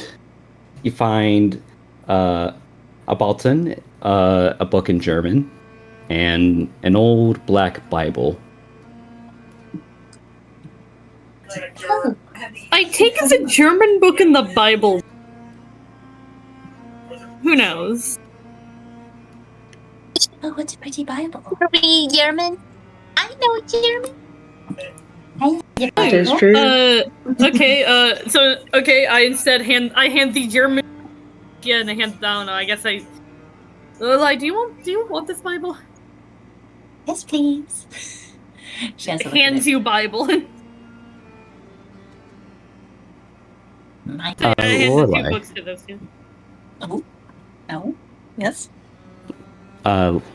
As you're handed the book, you do see something faded on the title. It's almost as if it was carved into the book of the cover. And it says, written in faded letters, "Bury me on top of the old hill overlooking the farm with the one thing I must retain." Oh. Okay. You type that, so I'm not gonna remember that. Can you type in chat, please? Yeah, let me do that real quick. Thank you. And everyone, are you all heading upstairs? Yes, indeed. Do we get to hear what the German book says? Yeah, I was gonna Well, it's say just- I was never. Yeah. The book, looking through is just a German written book. You can investigate if you wish to. I wanna investigate it. All right. That'll be on a difficulty of 2.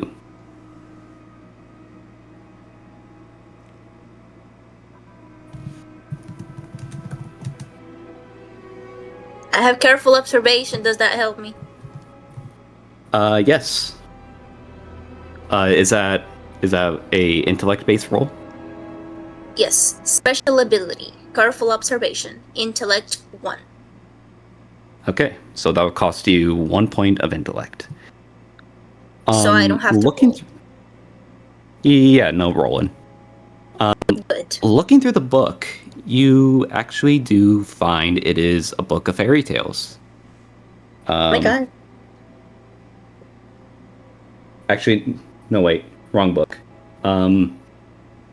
It's a little bit damaged by water, but looking through it, it goes on to the topic of magical symbols and wards.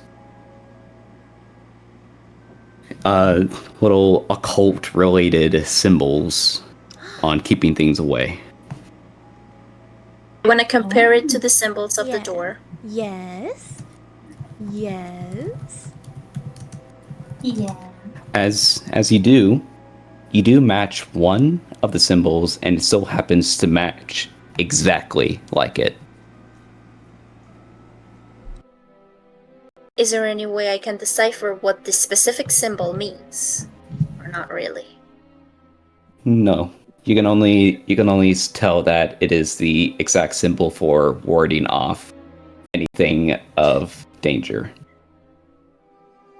Is there anything that says what would happen if someone crosses over the symbols? Like, goes on, you know?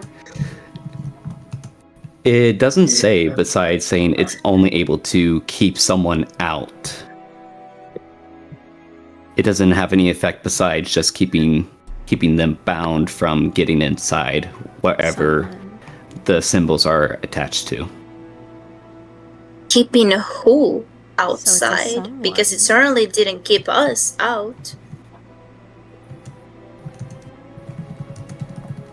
It doesn't say, but it does say it can have an effect on those who are connected to the occult.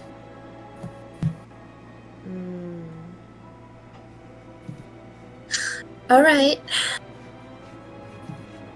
I don't think we have anything to worry about. But it seems like the symbols in the door are meant to warn off members of a certain cult. Nothing should happen to any of us. Only if a member of the cult approaches the house.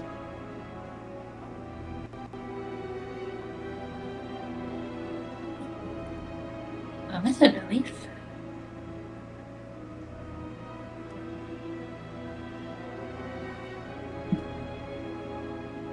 Are we going upstairs now? Oh. Everyone's just silent. Say something. Yeah, I'm like waiting for you guys to talk. Nathaniel, No. Ryan. You know what? I'm not kidding, I had something in my head and my brain. Haven't I spoken You enough? don't actually. You've been really quiet Listen, this session. I had a brain fart, I'm sorry. I had something in my head and then it just bleeded away and I'm like, no. Listen, Mushi. If somebody doesn't speak in 6 seconds, just go ahead and say something. Okay, You know? I'll count Yeah. each time. Yeah. 1 Mississippi, 2 So, Mississippi, 3 is- Mississippi. So everyone is heading upstairs, correct? Yeah. Yeah. Yes. She leaves the As- book right where she found it. I take. As you place down the book and leave towards the upstairs, the smell of mildew and dust is now overwhelmed with a very, very odd smell. A smell of death. And as you take steps up, the floor creaking under your guys' weight, you eventually find yourself in somewhat of a small hallway with one of the doors out of 3 opening to a bedroom.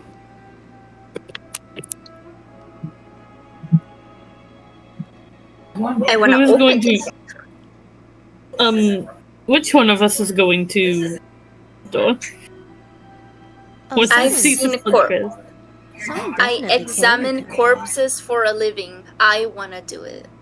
Someone definitely carried them there if the door is kept open.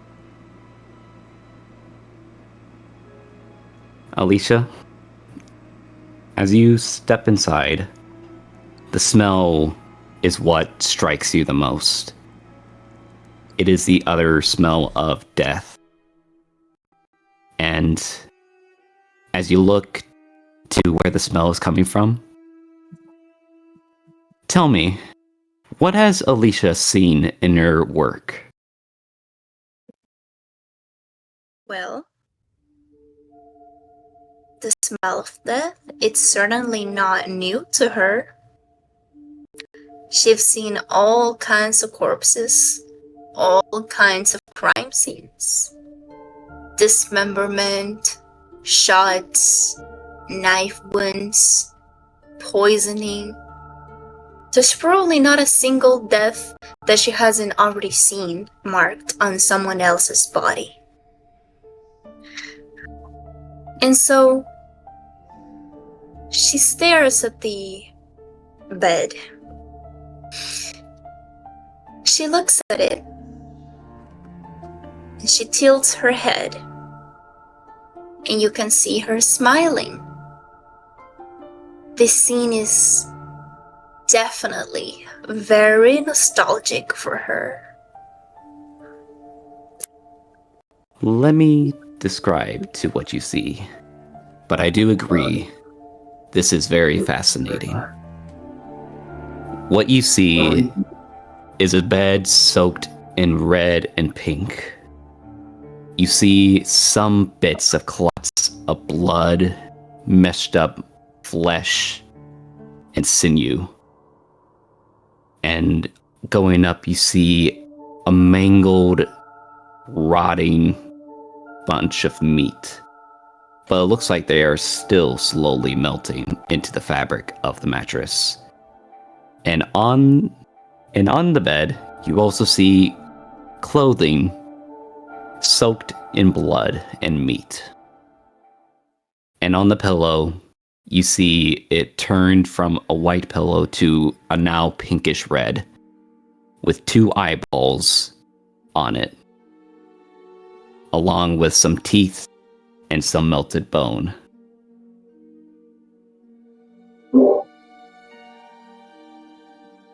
She looks at it,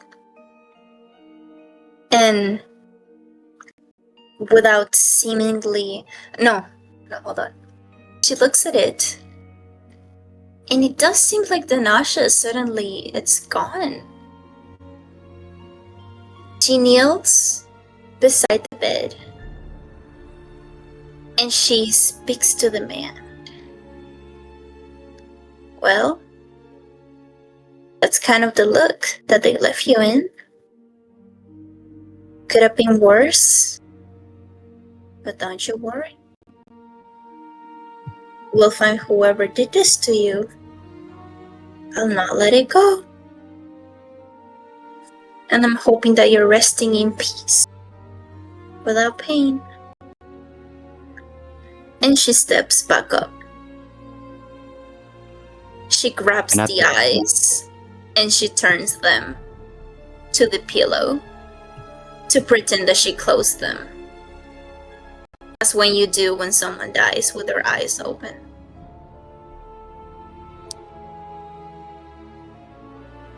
As you do that, you place them onto the pillow with a sickening squelch of the pillow leaking out some of the liquefied meat.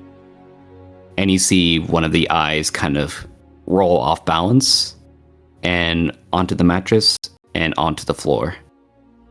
And it continues to roll squishily out into the hall before stopping. All 4 of you guys see this eyeball that has now left the room. Oh, I thought we were with Alicia. Ew! Ew! I thought we were with Alicia. Oh, I thought she Alicia opened went the door in and by went in. herself. Yeah. Oh. Yeah. Ah. Out of instinct, Laura. But you can step in if you guys like. Alicia, darling? I don't think I want to after seeing that eye. Then we're gonna keep it away.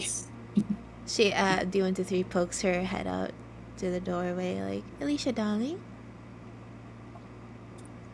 Yes, Dee. Is everything alright?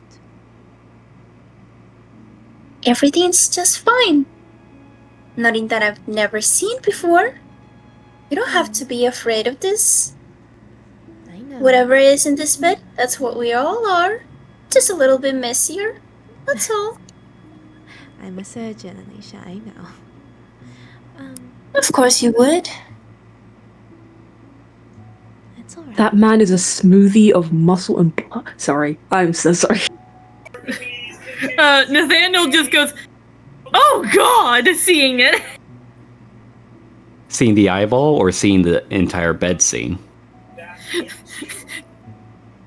I feel like I feel like it's like the entire bed. I feel like he got a little curious. He's like, "Why is there an eyeball?" And so he like leans in, sees it, and is like, "Ew! Oh God!" Nathaniel. You earn 2 points of stress. Nathaniel. I look in and I vomit. Oh. That guy is a meat slushy. I don't think anyone's been in this condition before. Oh I my think I threw that up. I threw up something that looks like that. Sadie kind of comes around the corner trying to peek through and is like, "Is everything all right?" It's quite disturbing, Sadie. How much gore can you handle? I think I can handle partially. Partially and think are not very strong phrases, my dear. You best stay out there. Understandable. I'll keep my distance. Alicia carefully picks up the eye and tries to place it back in bed. This time she puts them under the pillow so they don't roll back again. Is that what It's you were called trying to option. do, my dear? Well, you know when a person dies with their eyes open, Mm. and you try to close them to make sure and to believe that they're finally resting. I guess it's just an habit. I see. Well, Of I must course. say that it's quite rude of you to react that way. She's talking to the others, not Alicia. You know, a certain point of respect is needed in situations like these. Not everyone's seen something like this, Dee. You're right. I believe I can. I'm sorry. I believe I I'm can. sorry. I'm sorry. I believe I can be the devil's advocate in this one. But I wouldn't wish for any of you to have seen this before. In fact, if you've never done it before, it's better. It means that you've stayed out of trouble. So I don't blame you for reacting this way. I appreciate it. She coughs and composes herself. But poor Mr. Hunt does deserve his moment of peace. And she does the cross with her fingers.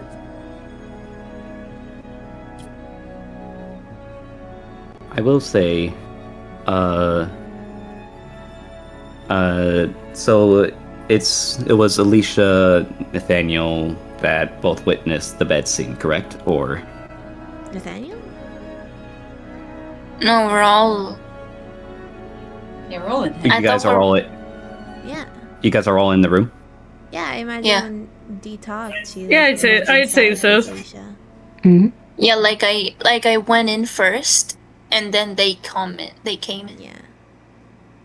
Okay, so everyone besides Alicia would have to take 2 points of stress.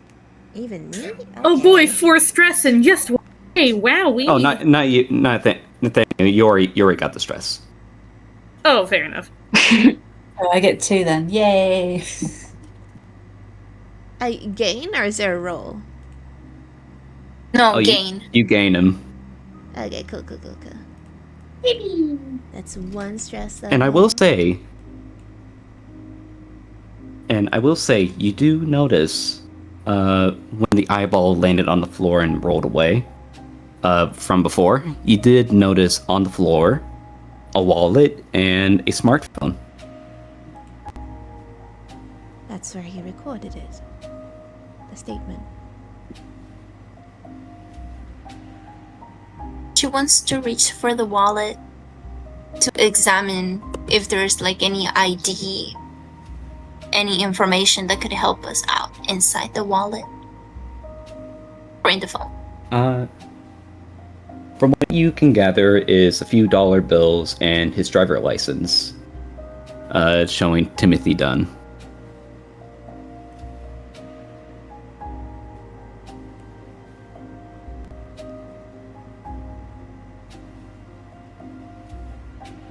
As for the smartphone, if anybody wishes to unlock it, would be a difficulty of 7 on trying to figuring out the password. 7? We need like a nat 20 at least.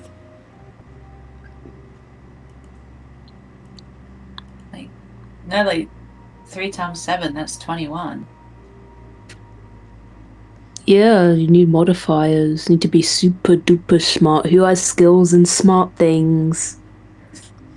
I have Who has skills in electronics? investigation, psychology, insight. We can have Ryan try and like pull it apart. Oh no, he's terrible at actual like software things. He's just an electrician. Alright. Oh, Can I like? Is it like a code puzzle? Not puzzle. Is it like what kind of code is it? It's like a numbered password. Can I look around the room, like a date or something? Can I look around the room to find like something to use? Hold on, the ID. The driver's license has his birthday. Yeah. It does. Hold on. Let me give me a second.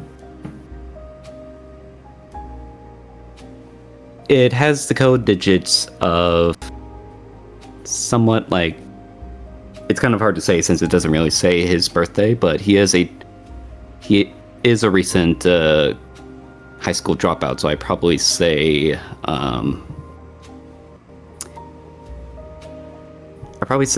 12, 16, and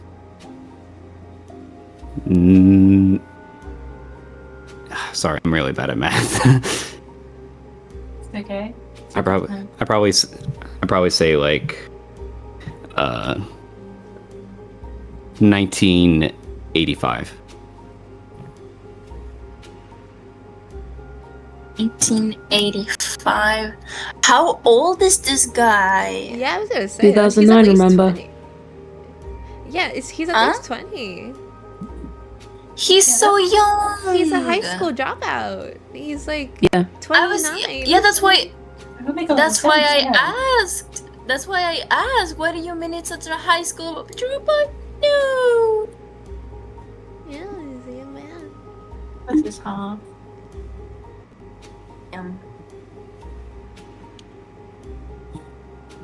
So, do you wish to open the password? Yeah. All right. With that, you don't need a roll since you type in it and it opens. Let's go.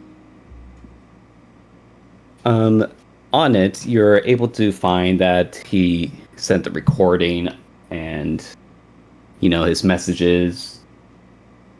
And you do see a bit of a search bar. Going through his web browser history, it says he might have looked for something called the Sculptor.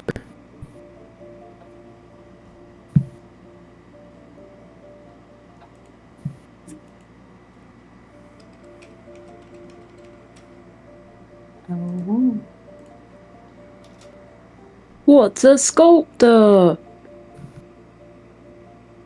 I'm glad you asked, but I must ask. Are you guys going to look it up? On his phone? Yeah, might as well. Yeah. Yeah. I'm a little concerned, but fuck it. Fuck it, we will. As you do, you look up on a website of urban legends, and it talks about a woman that haunts the lone country roads and can reshape flesh like a sculptor. It also mentions that it's a bit of a local legend around here.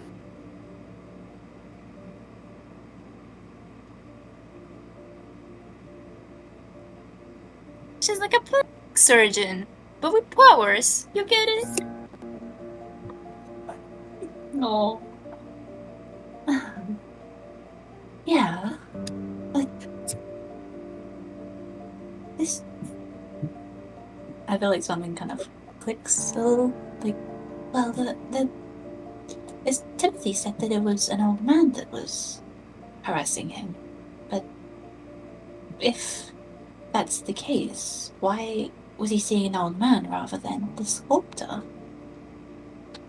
Well, if she rearranges stuff, then she could have been the one that left him like this.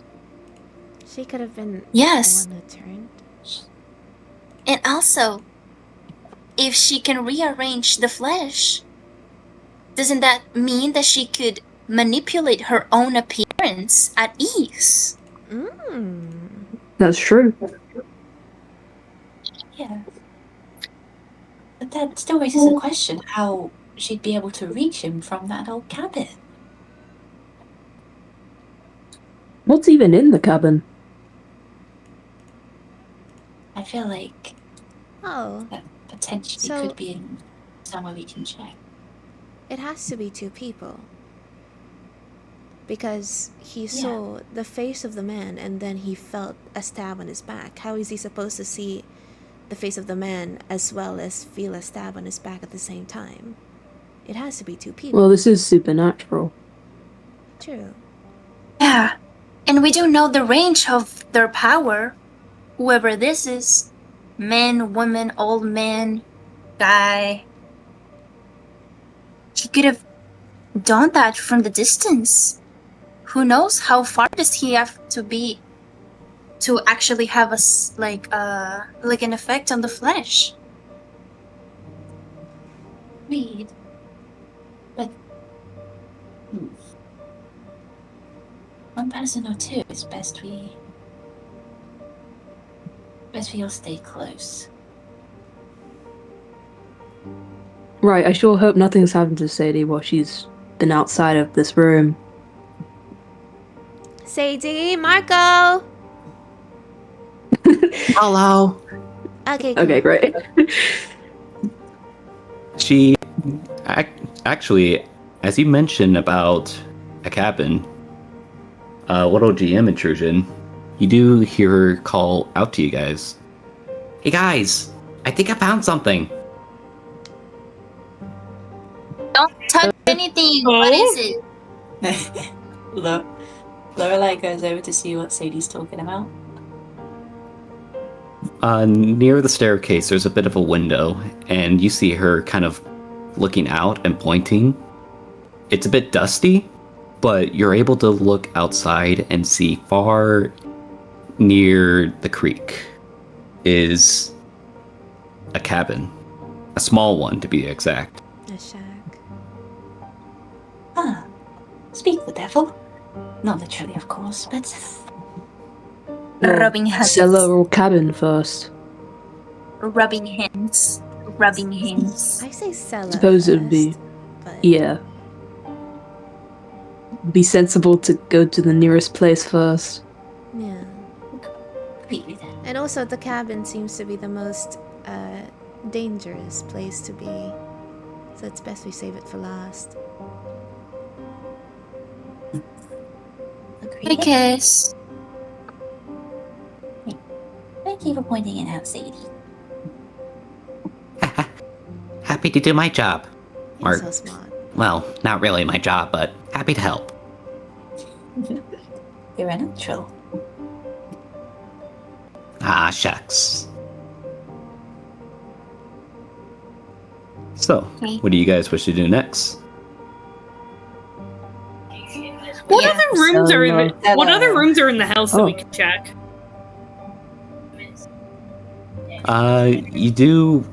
You have seen a staircase that leads down to what you assume is the cellar. There's the kitchen, there's a few bedrooms, a bathroom. Well, you assume it could be the bathroom. And there's also the shed outside. Can I check the bathroom? Yes, you can. Nathaniel, it's gonna be As- dirty. I mean, considering what we just saw, I don't think it could get any more gross than that. That's true. Knock on wood, of course. He knocks on the wall. No, the whole room will be dirty, not just... Okay. No, I know. I am aware. Alright. I still think checking other rooms is helpful. As you open the door to the bathroom, you're kind of met with not much else besides just an old bathroom. It is a bit dirty in there, but you do see it was kind of clean somewhere near the toilet and also near the sink. The shower curtain is nowhere to be seen, as the shower is a little bit dirty, but a little bit clean. Not much else you can find there. It's actually not that bad, which I'm surprised by. Is there running water? I go check and see if there's any running water. Presumably. You go to the sink, and as you pull on the knob, clean running water spews out from the faucet. Clean, fresh water. I'm still not gonna drink that though. I don't trust it. I like to think a rat just jumps out the toilet. No, don't scare him with another The weird rat would have animal. been dead. It was He'd have drowned. backwards limbs. He'd have backwards limbs. Oh, that thing. Right, you were talking about that meat thing. I was talking about like just a regular rat, but also just like the idea of like a monster rat coming out the toilet. Like that one movie? Sorry. Let's continue, please. What movie? Yeah, let's The movie with the No. mice and the fucking... I don't... Just continue. I didn't hear any Okay. of that. You alright, Mushy? No, that was like a stupid reference. Keep going. What was the reference? It's the mice Yeah, I didn't in get the the toilet and the fucking furry Flush mice. away? Yeah. Flush away? I've not heard that in years. Yeah. I've been meaning, That's why I've I been was like, meaning to just rewatch continue. it. This is stupid. Oh yeah. Okay. Alright, so where do you guys want to go to next? You guys can split up to help with the investigation, but it's up to you guys. So, Yeah, Is there I feel anything like in the bedrooms really? I want to go to the cellar. I want to go cellar too. cellar. Cellar.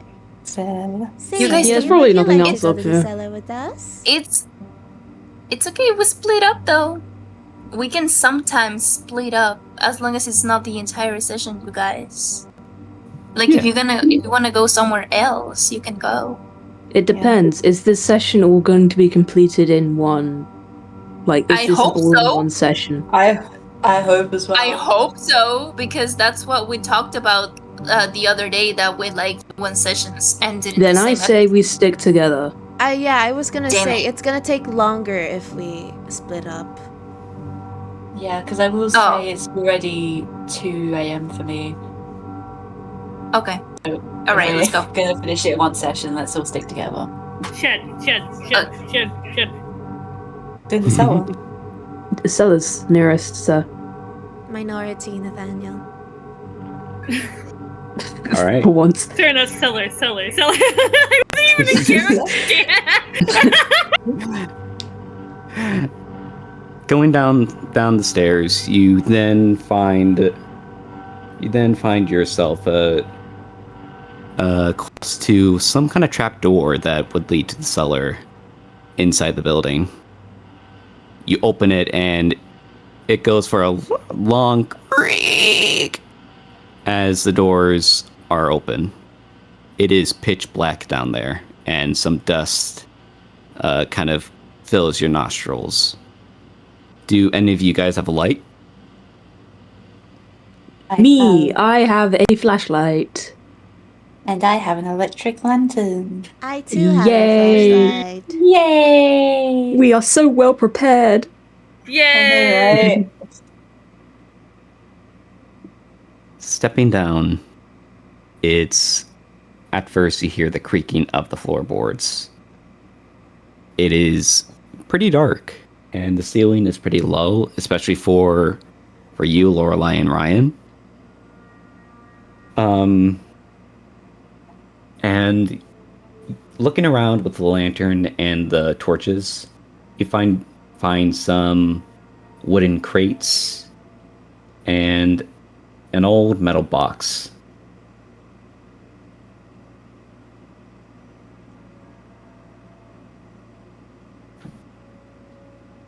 One Mississippi, 2 Mississippi, 3 Mississippi. Anyone got a crowbar? Oh, didn't I have a Didn't crowbar. yeah? Didn't Nathaniel have nice. that? Sorry, I was fumbling with my mouse. I have a crowbar. Take a Can I shot. use the crowbar? Yes, you may. Alright, I'm gonna use the crowbar. Do I have to roll? It's a difficulty of 4. Oh boy. That is an 8. I got an 8. I got a case of heavy As you- tools. As you do, you open with a louder, and you then, as you do, you then hear some. And As a few rats scurry away. Oh my god, it is like that movie. I'm tired. Bon voyage, You then- cream cracker. And looking in the little box. Looking in the box, you see some old documents. Inspecting it, you're kind of able to see that some of them are belonging to Harold Dunn, the owner of the building, along with the deed to the property, insurance information, and so on.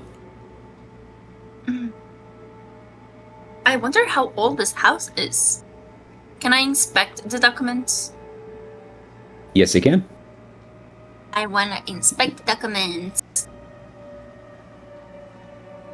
Looking at it, looking through it, you're kind of able to see this place is like pretty old. Some are close to the 1800s. It's been around for a long time. But as you do, you also then find a little note. Or more accurately, a copy of his will. I wanna read it. On it, it describes, similar to the old Black Bible, reading, "Bury me on top of the old hill overlooking the farm with the one thing I must retain."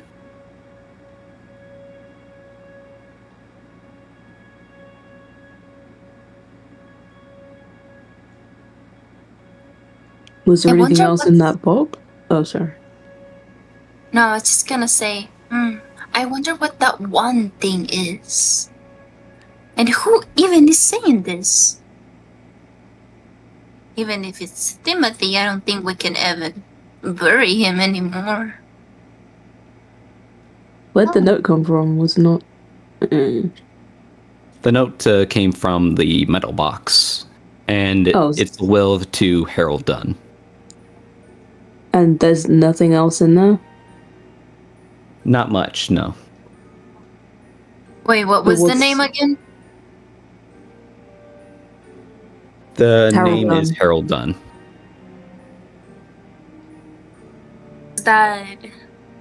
Is that any family of the Harold Dunn? Yeah. Is he the Most dad? likely. Yeah, I guess he is the dad. Yeah. Oh, because is he called? What's the last name of Theodore? Timothy. Timothy. Theodore. Dunn. Timothy Dunn. Done. Oh, okay. I see. Okay, then yeah. All right. But what else is in the box? He said there was nothing much, but like. Just old documents.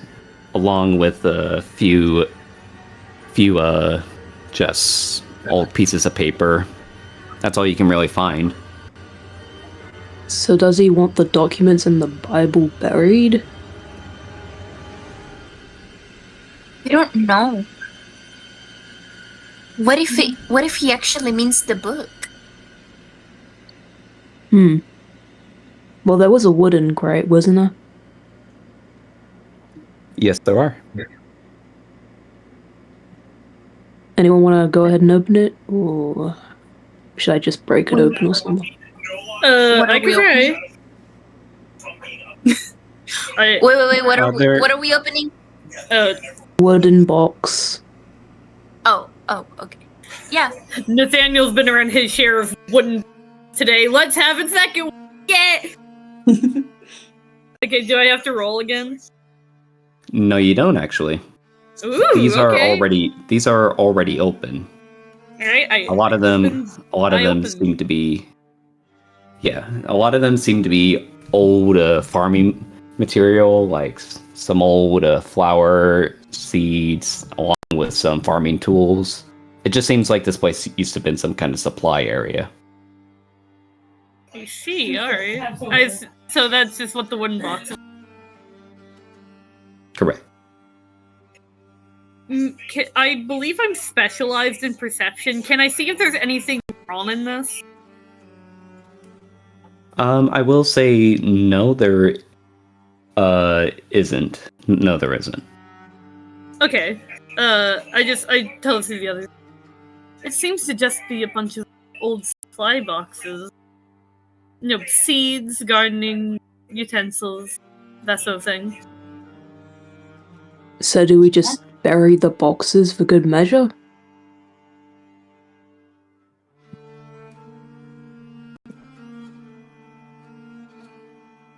Well, it should be something. It should be something of like utter importance. I'm not sure if it's the Bible or whatever the book that the old man was looking for. Well, the Bible had that same description on it, didn't it? Yes, right here. So it clearly needs to be buried with something. I'm just wondering if the documents are what he's talking about. Could we look through the documents? Looking through them, I will say it's just like property, deeds, insurance. It doesn't mention anything of what needs to be buried with him. Just saying what he needs to retain. What does he need to retain?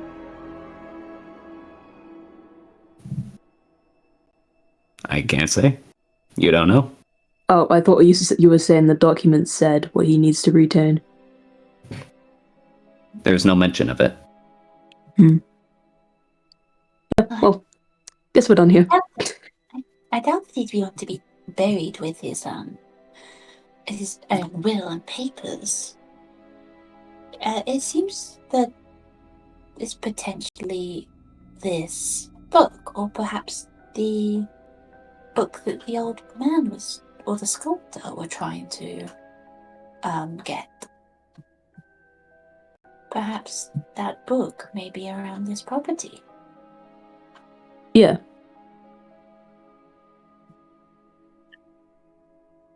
D. It's just I'm not saying it's either or, because like it's saying to bury it with something, so. Yeah. Yeah. And yeah, I guess the one thing they must retain would be the book. So bury the Bible and the book together. Well, we'd have to give it a try. We'd have to find the grave as well as the other book. There's a grave? I'm guessing there would be. It would be weird for not to be one. Well, I'm guessing. Did someone die? I'm so The sorry, parents. guys. Right? Yeah. Yeah, the parents died. I'll interpret that. Well, it's saying at the top of the old hill overlooking the farm. So, I guess by that's my assumption, that would mean that it could be a grave looking upon the farm. Yeah. I think we have come to the conclusion. Yes. We must go to the shed. Let us go to the shed. Let us go. Let's go. To the shed. And single file. Not the Batman signal. Picks up D like a piece of plywood. Picks up D like a piece of plywood. It's D. My arm with Sadie, like, we're off to see the wizard. We're off to see the wizard, the wonderful wizard. Wonderful wizard in the shed. The wizard in the shed. The wizard in the shed, yeah. Every shed wizard owes. I just picture him looking like the shaman from, Dream Barbecue. Oh god, you're so right. So, everyone is heading to... Now, when you mean shed, do you mean, like, the shed near the house? Yeah. Yes. Is there another shed? What Yeah. other shed would... Yeah. I thought you guys Is might there be a- mentioning the house, or the hut Yeah, that that one. Sadie pointed out. No. Yeah, I that thought thing. those were the same thing. Yeah. Oh. What? No, the shed you guys... I thought you guys were talking about was the one near the house. There's a little small shed. The one I think you guys are talking about is the small hut. Yeah. Well, So Like, are if they you the look- same I'm really thing curious or about the hut. not? No. There is a shed. They're not the same which thing. is. Yeah, they're not the same thing. In the shed, you place like Right.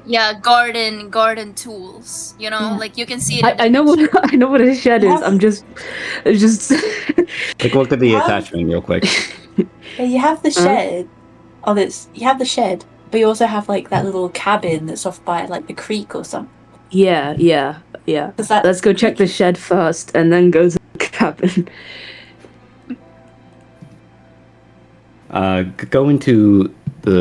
Go into the shed. Actually, I will say this is a little GM intrusion, specifically for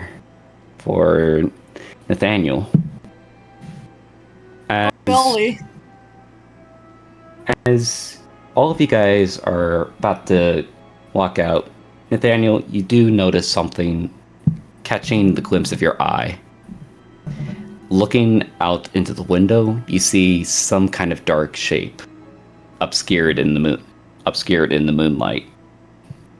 It's a bulky mass.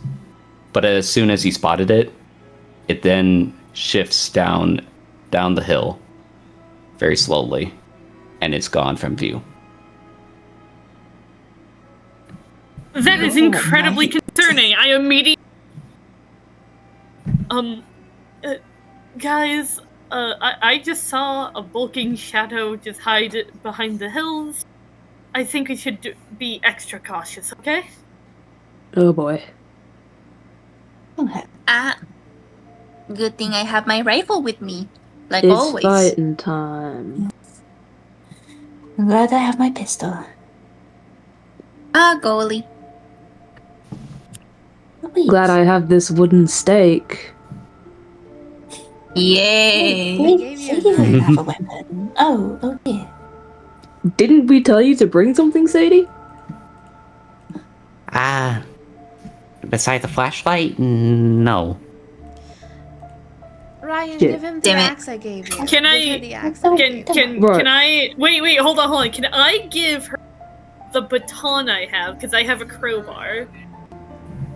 Yes, you can. Can I give okay.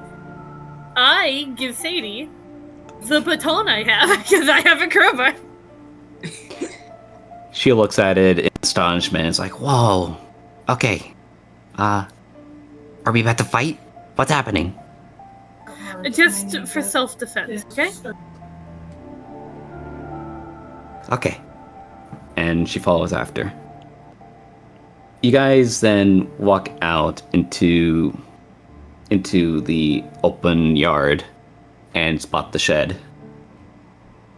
From what you can see, it's not that difficult, but somewhat in the moonlight, you kind of see it's just a bunch of old junk, like farming equipment.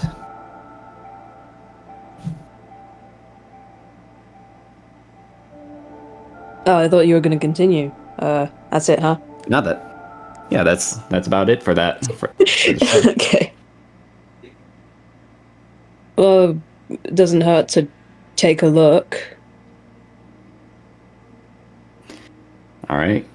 Who wishes to check? Oh, no. I'll check. If nobody else volunteers in the next 2 seconds. 1 Mississippi. 2 Mississippi. Hey Ryan, you should go do it. Fuck you guys. Do you want me to come with you, Ryan? Do you want me to come with you? Do you want me to hold your hand? Alright, it's dark. I'm supposed to be scared. Ah. It's gonna be alright. Yeah, it'll be fine. I'm the tank. I'm the big guy. I'm supposed to be protecting you guys. Let's go. Alright, let's go. As the two of you walk over to the shed, you take a look, and inside, a little bit dark, but you're able to see it's just farming equipment. You can even spot like a dead rat on the floor. And some cobwebs, a little bit dusty. But you then hear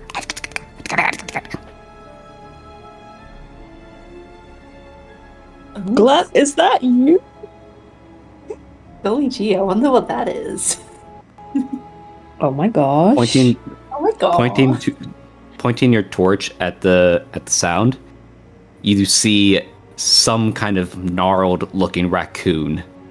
Its joints improper and spiking out. And you hear I'm gonna hit it. Oh god, it's the raccoon familiar! Oh, I guess that's what you're talking about. Wait, we all saw that. What am I talking about? Can I just kill it? Yes, you can. It'll be a difficulty of Okay. 2. Oh. Wow, this is still kind of bad. I mean, it's probably just suffering like that. Yeah. Nat 20. You describe to me how you're gonna dispatch this raccoon. Ryan, in his, like, panic, being, like, walking around at night, he just fucking bludgeons that thing to, I guess, a bloody paste. You just hear and as you do, it is just Stop, he's already dead! it is just like it is a dead raccoon that is slightly twitching at the limbs. Looking at it more closely, it is very incomprehensibly morphed into something unrecognizable. You can see like some of the bones piercing out from its joints, making it look like sharp edges. I overreacted. Poor thing. I never would have guessed. You didn't. You never deserve whatever happened to you. Are we outside? Yeah, I think we put the thing out of its misery. Yeah, you're outside. Are we out? We're Okay. outside. Yay. Good, okay. Can I make a hole in the dirt really quick to bury? Alright, bury it. Yeah, you may. Oh. Thank you. Tick, tick, tick, tick, tick, tick, tick, tick. And I bury it, and I don't know. I grab a couple flowers and I put it on top of the little burrow. All right. So, where to next? I guess the only place left. Right, guys? I feel like I've just replaced Mushy. I Where is Mushy? Are you there? I'm being Yeah, where quiet. is she? I'm being quiet. Would you like some Yeah. soup? I have tomato soup with me. Would you like some you tomato soup? No. Oh, Would okay, you that's like fair. roleplay? Wow, how Would you like some roleplay with the tomatoes? are you good? Yeah. Nice. Whoa. Yeah. Yeah. Yay! Yeah. Yay! Yeah. Yay! So, Nathaniel eating tomato soup during this mission is crazy. Mm. I don't think Nathaniel, no, that's not tomato soup. Spit it out. And I'm eating a spaghetti with meat. Nathaniel, Oh. no, that's Bro, Timothy. the Spit him out. theming is just so on point. Alicia and Nathaniel shaking hands. That's Slapping not up the fucking food. intestines That's and fucking drinking the Timothy you're blood. eating. Oh god. cannibalism. My Oh my god. my brioche. I should buy. The other two, like, eating spaghetti and soup, like, it was like, makes sense for the adventure, and then Lorelei's just eating a normal brioche bun. Yeah, just eating a whole stack of like brioche bread. Oh. Got Plus, the this is bag all of it. food that Sadie cooked before the trip. Mhm. Oh, lady, this is delicious.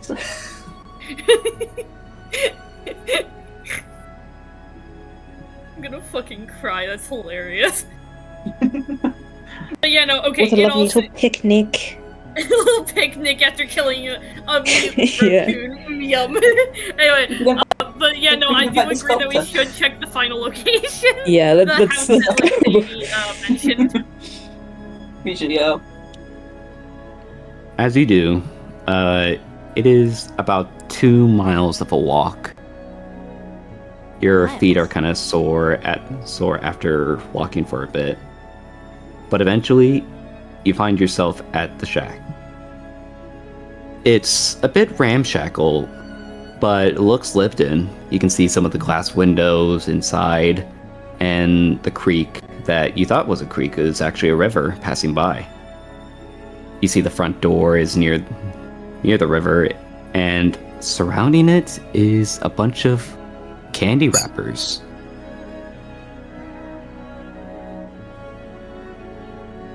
So, is the witch from Hansel and Gretel real now too? In this place, anything can be real, but it is very strange that candy wrappers of all things would be around. They did say something Mm. pink and sloshy. I assumed it was their skin, but Like turning into candy. Oh my god, you guys! That didn't it smelled like flesh. candy. That was some disgusting candy if I've ever seen one. It didn't smell good. Do you think it was Didn't- ginger? No. Sorry, my brain couldn't comprehend the question. I'm just ginger, huh? Gingers? They don't exist no more. They went extinct in 1907. Ryan, you're Well, older than I am. Yeah, that is a factual lollipop I have for statement. you. It's totally apple flavored, not ginger flavored. Guys, should we check out the scary hut? Yeah, let's go. I was about Should to we recommend not? the guys. We 'Cause, should like, probably it check the seems hut. lived in. Yeah. Huh? It seems lived in. Do we knock? Let's knock D. first. Okay, here's the thing. Okay, wait. Hold on. D, you may have a point. What we can do is we can knock on the door, but be prepared for anything. Some sort of secret attack, doorway, or just some random hobo living in the middle of the cursed field eating candy, which I highly doubt considering everything else. Yeah. Oh wait, this is the same place where he got gutted. Never mind. Yeah, I'm just like, be gone. Should I go first again? I mean, I am the defense. I First line of will defense. be behind you with my crowbar ready though. Thanks, I'm bestie. gonna be behind Nathaniel with my rifle. Thanks, I'll be second behind bestie. Alicia with Anna? my gun. Thanks, D. No, that's And I'll be mean. behind 1, 2, 3 with my pistol. Then Thanks, Sadie will be third behind bestie. Lorelai with her baton. Thanks, fourth No, wait. Like a bestie. Scooby Doo reference. And what? Scooby Doo, but a lot more metal. Okay, and what happens to Sadie? Where is she gonna be? What's her placement? Okay, let's Oh, put she's her the in the fourth. middle. Let's She put her is. in the middle. Let's She's put her in one the of middle. Very the- end. In the She's middle? at the very Okay. end. Oh, Okay, good. in the middle works too. Alright, I gently open the door. As the door slowly creaks open with a loud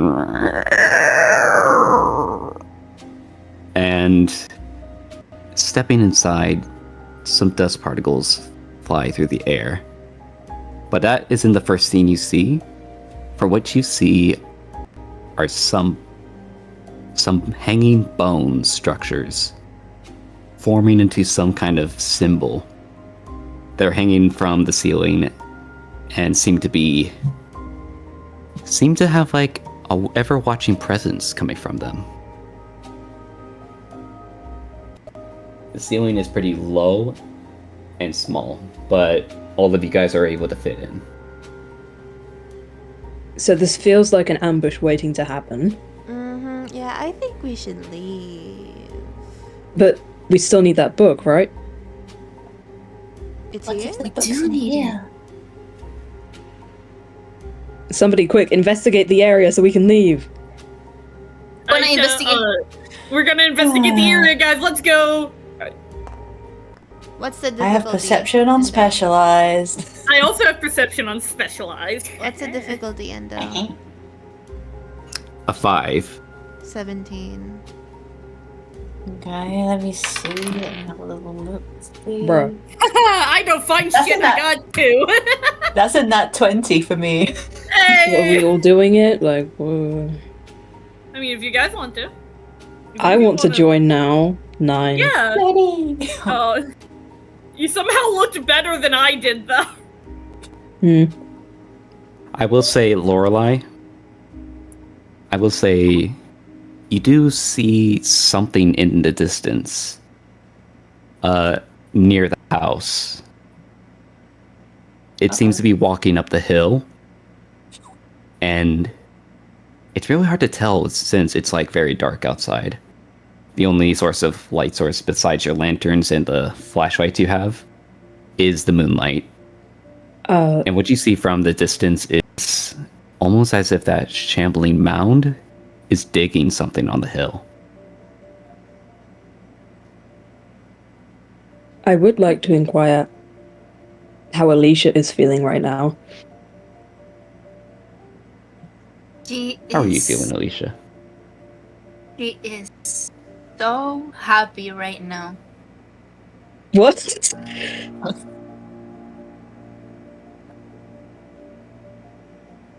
Is that it? Oh. Yes. Oh. She's feeling relieved. Oh. Relieved over what? Relieved. Okay. Well, I guess there's no book in here. Up there. Did we find the book, Endo? That's not good. Yeah. Did you find what? The book. Book. I rolled a 17. If Lorelai didn't find it, I rolled Lor- another. Well, I For rolled a nat inside the 20. shack? Yeah. I will say that you don't find much, but with a really good examination of the room, near the wall opposite the door are some floorboards that are somewhat messed around as if it was open from below. You can see like some of the dust particles kind of leaving from it. Oh, we're getting deeper. What you smell, D? Danger. That was metal as well. Thank you. All right, Ryan. Stay in our positions. Sadie in the middle. Let's go. All right. We want to Protect investigate the Sadie. bound, or do we continue looking for the book? Well, those floorboards we might want to check. Yeah. Are they loose floorboards? Can I Yes, they just are. pick them up? Yeah, it's Can I pretty just easy. But I will say this: if anyone is wanting to enter into the shack, I'm going to need you guys to roll a speed defense roll on a difficulty of 5 I in thought we order were to al- not to we hit were the already in. skeleton. Yeah, I thought we were already Yeah. in the shack. I thought you guys were outside, or at And least dog. Inside. How are we supposed somewhere to near the investigate entrance. if we're outside? No, I thought you had like the flashlight to shine in. True. Okay, let's ignore the. I will say it is going to be a little bit difficult as you do kind of knock into some of the skeletal string things on the ceiling. In making your way over to floorboards, you can easily open them up. Opening up, you see a dark tunnel of dirt and mud. It seems to go down pretty far, but there's a bit of wood to the side that seemingly ramshackled into a bit of a sturdy ladder.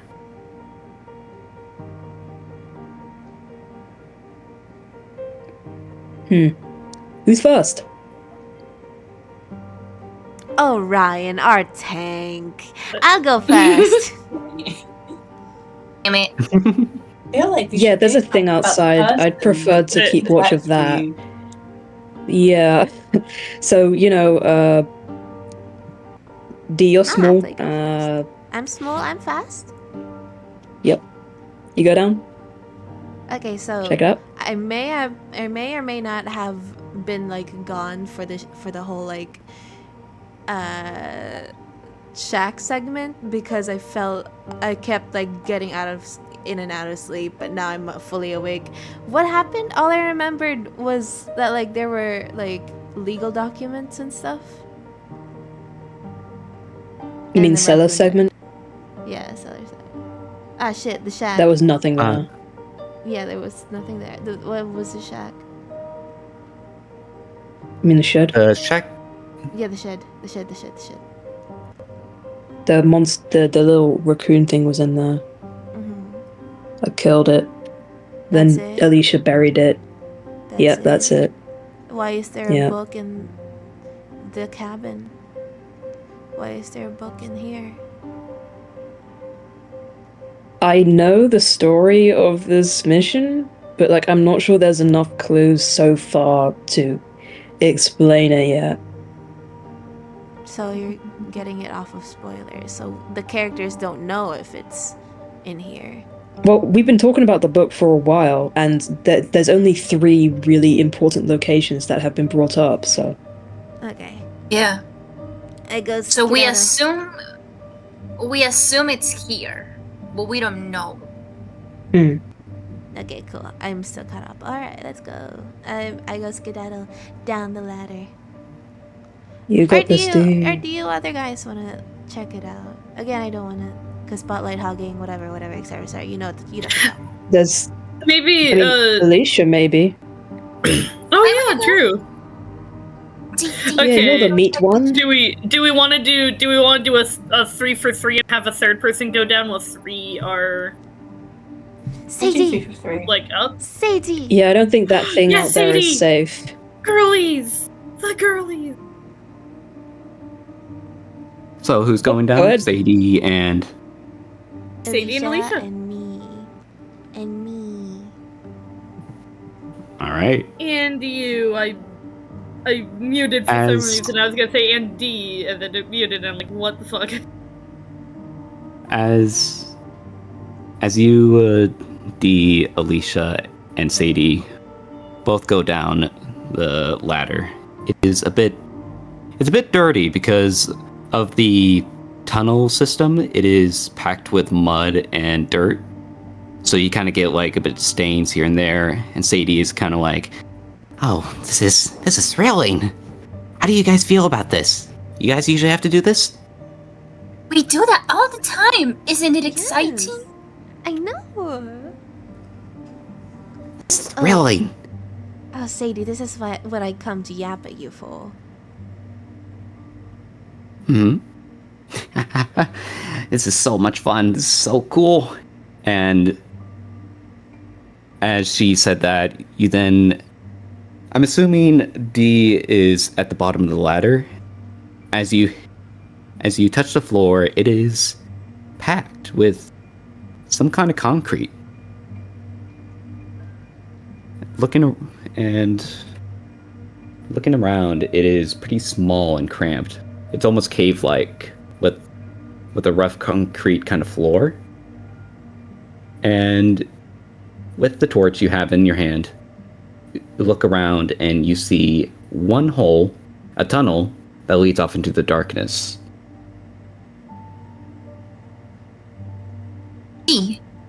Weren't you suggesting that there was a secret entrance to the house?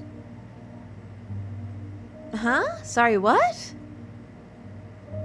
Well, when you said the door was blocked, and you said that someone must have brought Timothy in the house, but the door was blocked, and you suggested that there was a secret entrance to the house. Oh my goodness. I'm so smart. I'm so smart. Alicia, you're so smart. But also, that's terrifying. Yeah, the door was locked, but the door to his bedroom was open. So it had to have a secret tunnel. Do you guys want to go in? I do. I don't see why not. I do. All right, let's go. Skitty.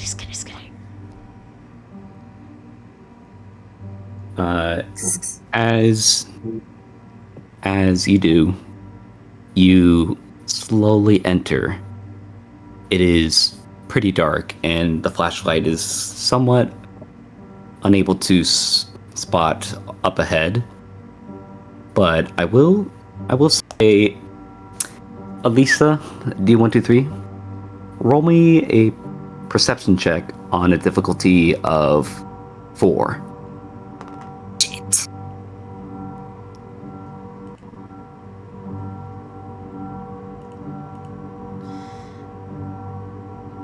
So that's a 4. I got an 11. Alrighty. We don't see Alicia? Alicia? Yes. You're able to spot this before D does. What you see on the floor is some kind of string, kind of tethered. It is very thin, but you assume it's some kind of tripwire. And because D123 didn't spot it, Bro. D123? She failed the roll. They both failed the roll.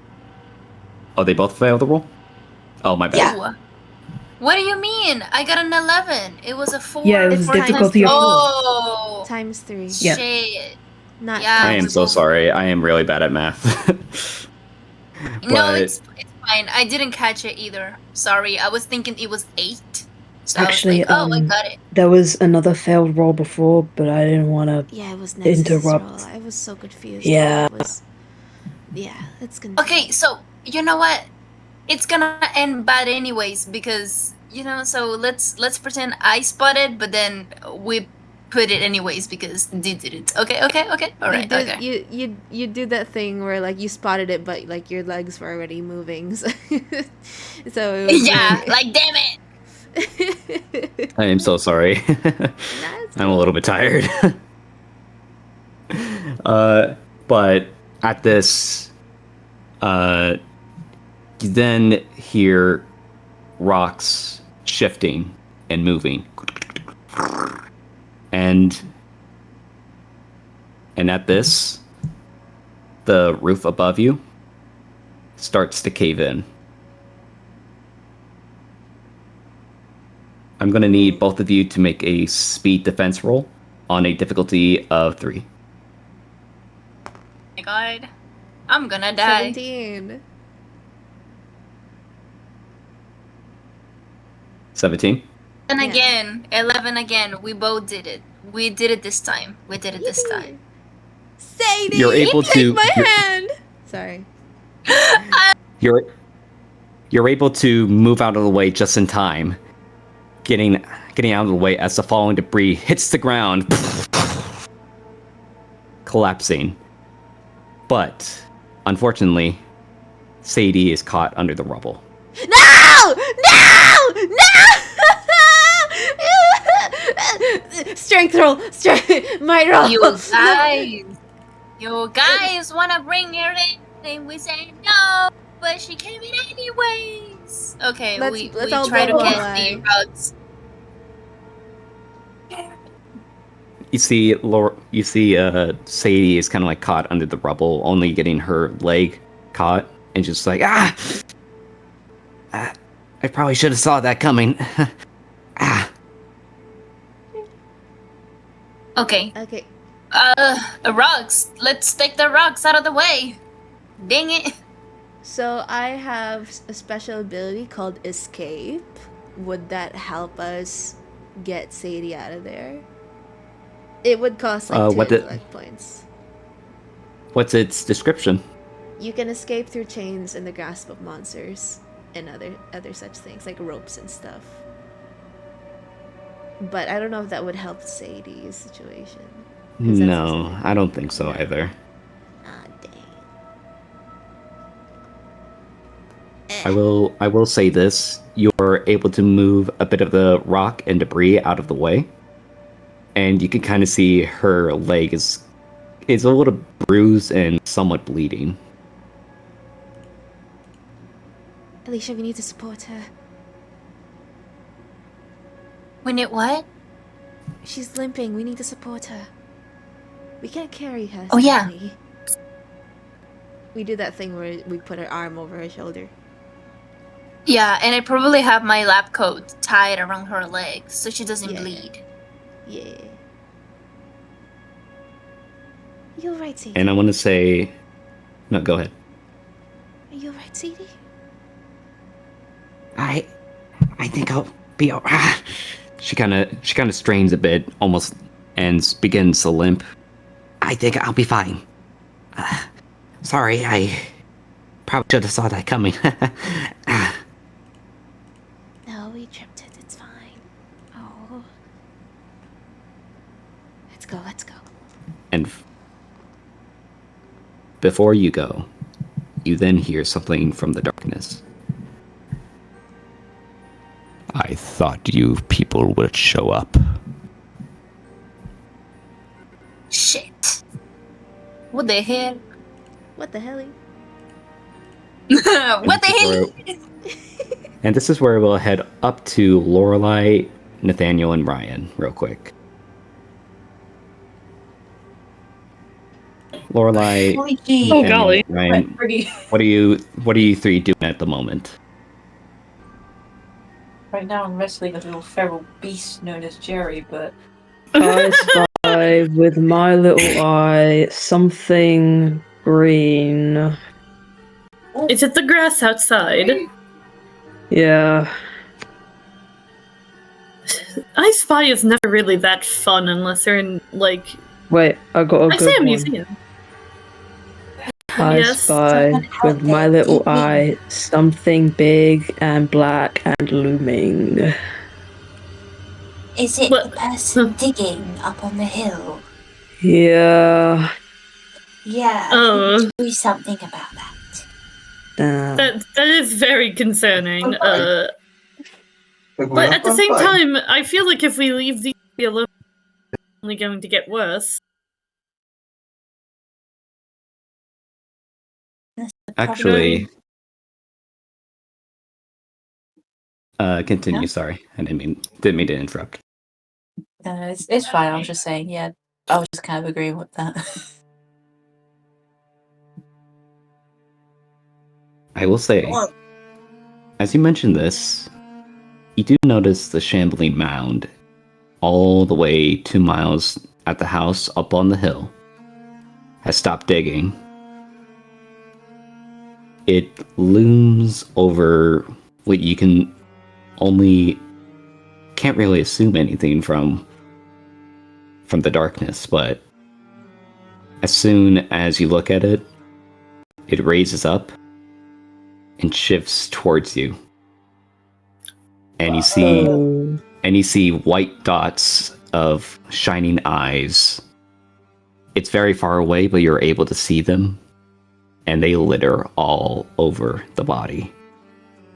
Shit. I don't like being downstairs with that description. Like, all I can see out the windows is blackness. I'm scared.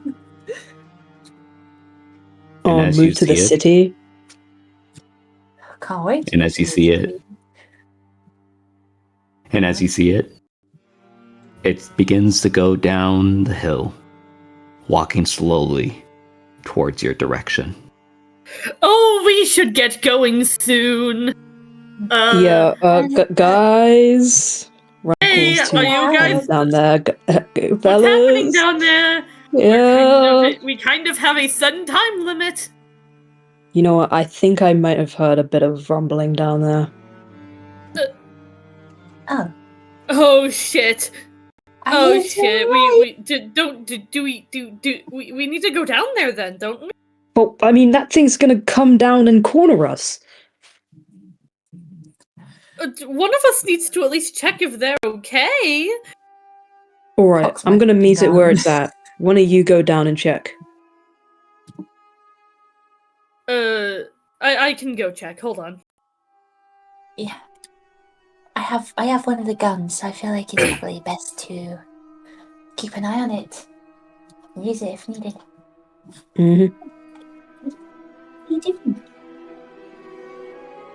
Also, to give Mushy some context, the dark figure that was digging is now walking towards us with like a bajillion eyes all over his body, and we're just like, and Ryan heard some rumbling, some Nathaniel's coming down to see what the fuck happened to you guys.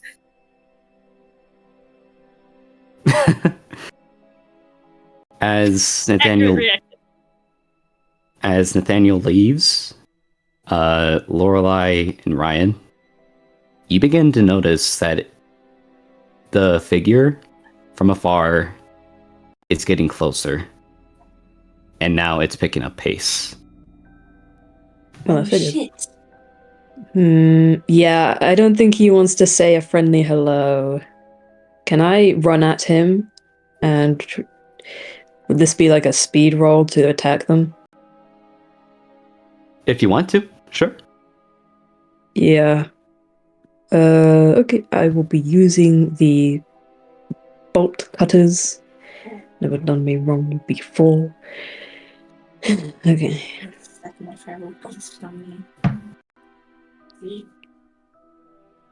What'd you roll? That's a 2. Oh my god. I will say this. As you're running towards the figure, is that what you're doing? Yeah.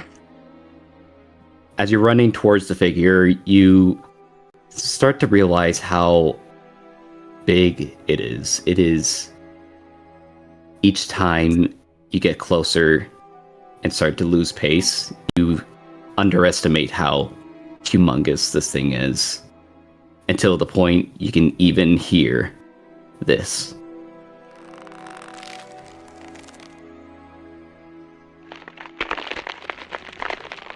Cracking bones and flesh, louder than the sound of thunder, as it barrels towards your direction. And this is where we're going to leave off for now.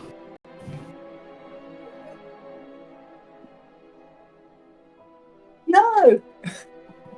It's been 5 hours, to be fair. I'll be Okay. there. That's fair, yeah. Yeah, I'm sleepy. It has Well, been indeed 5 hours. So we're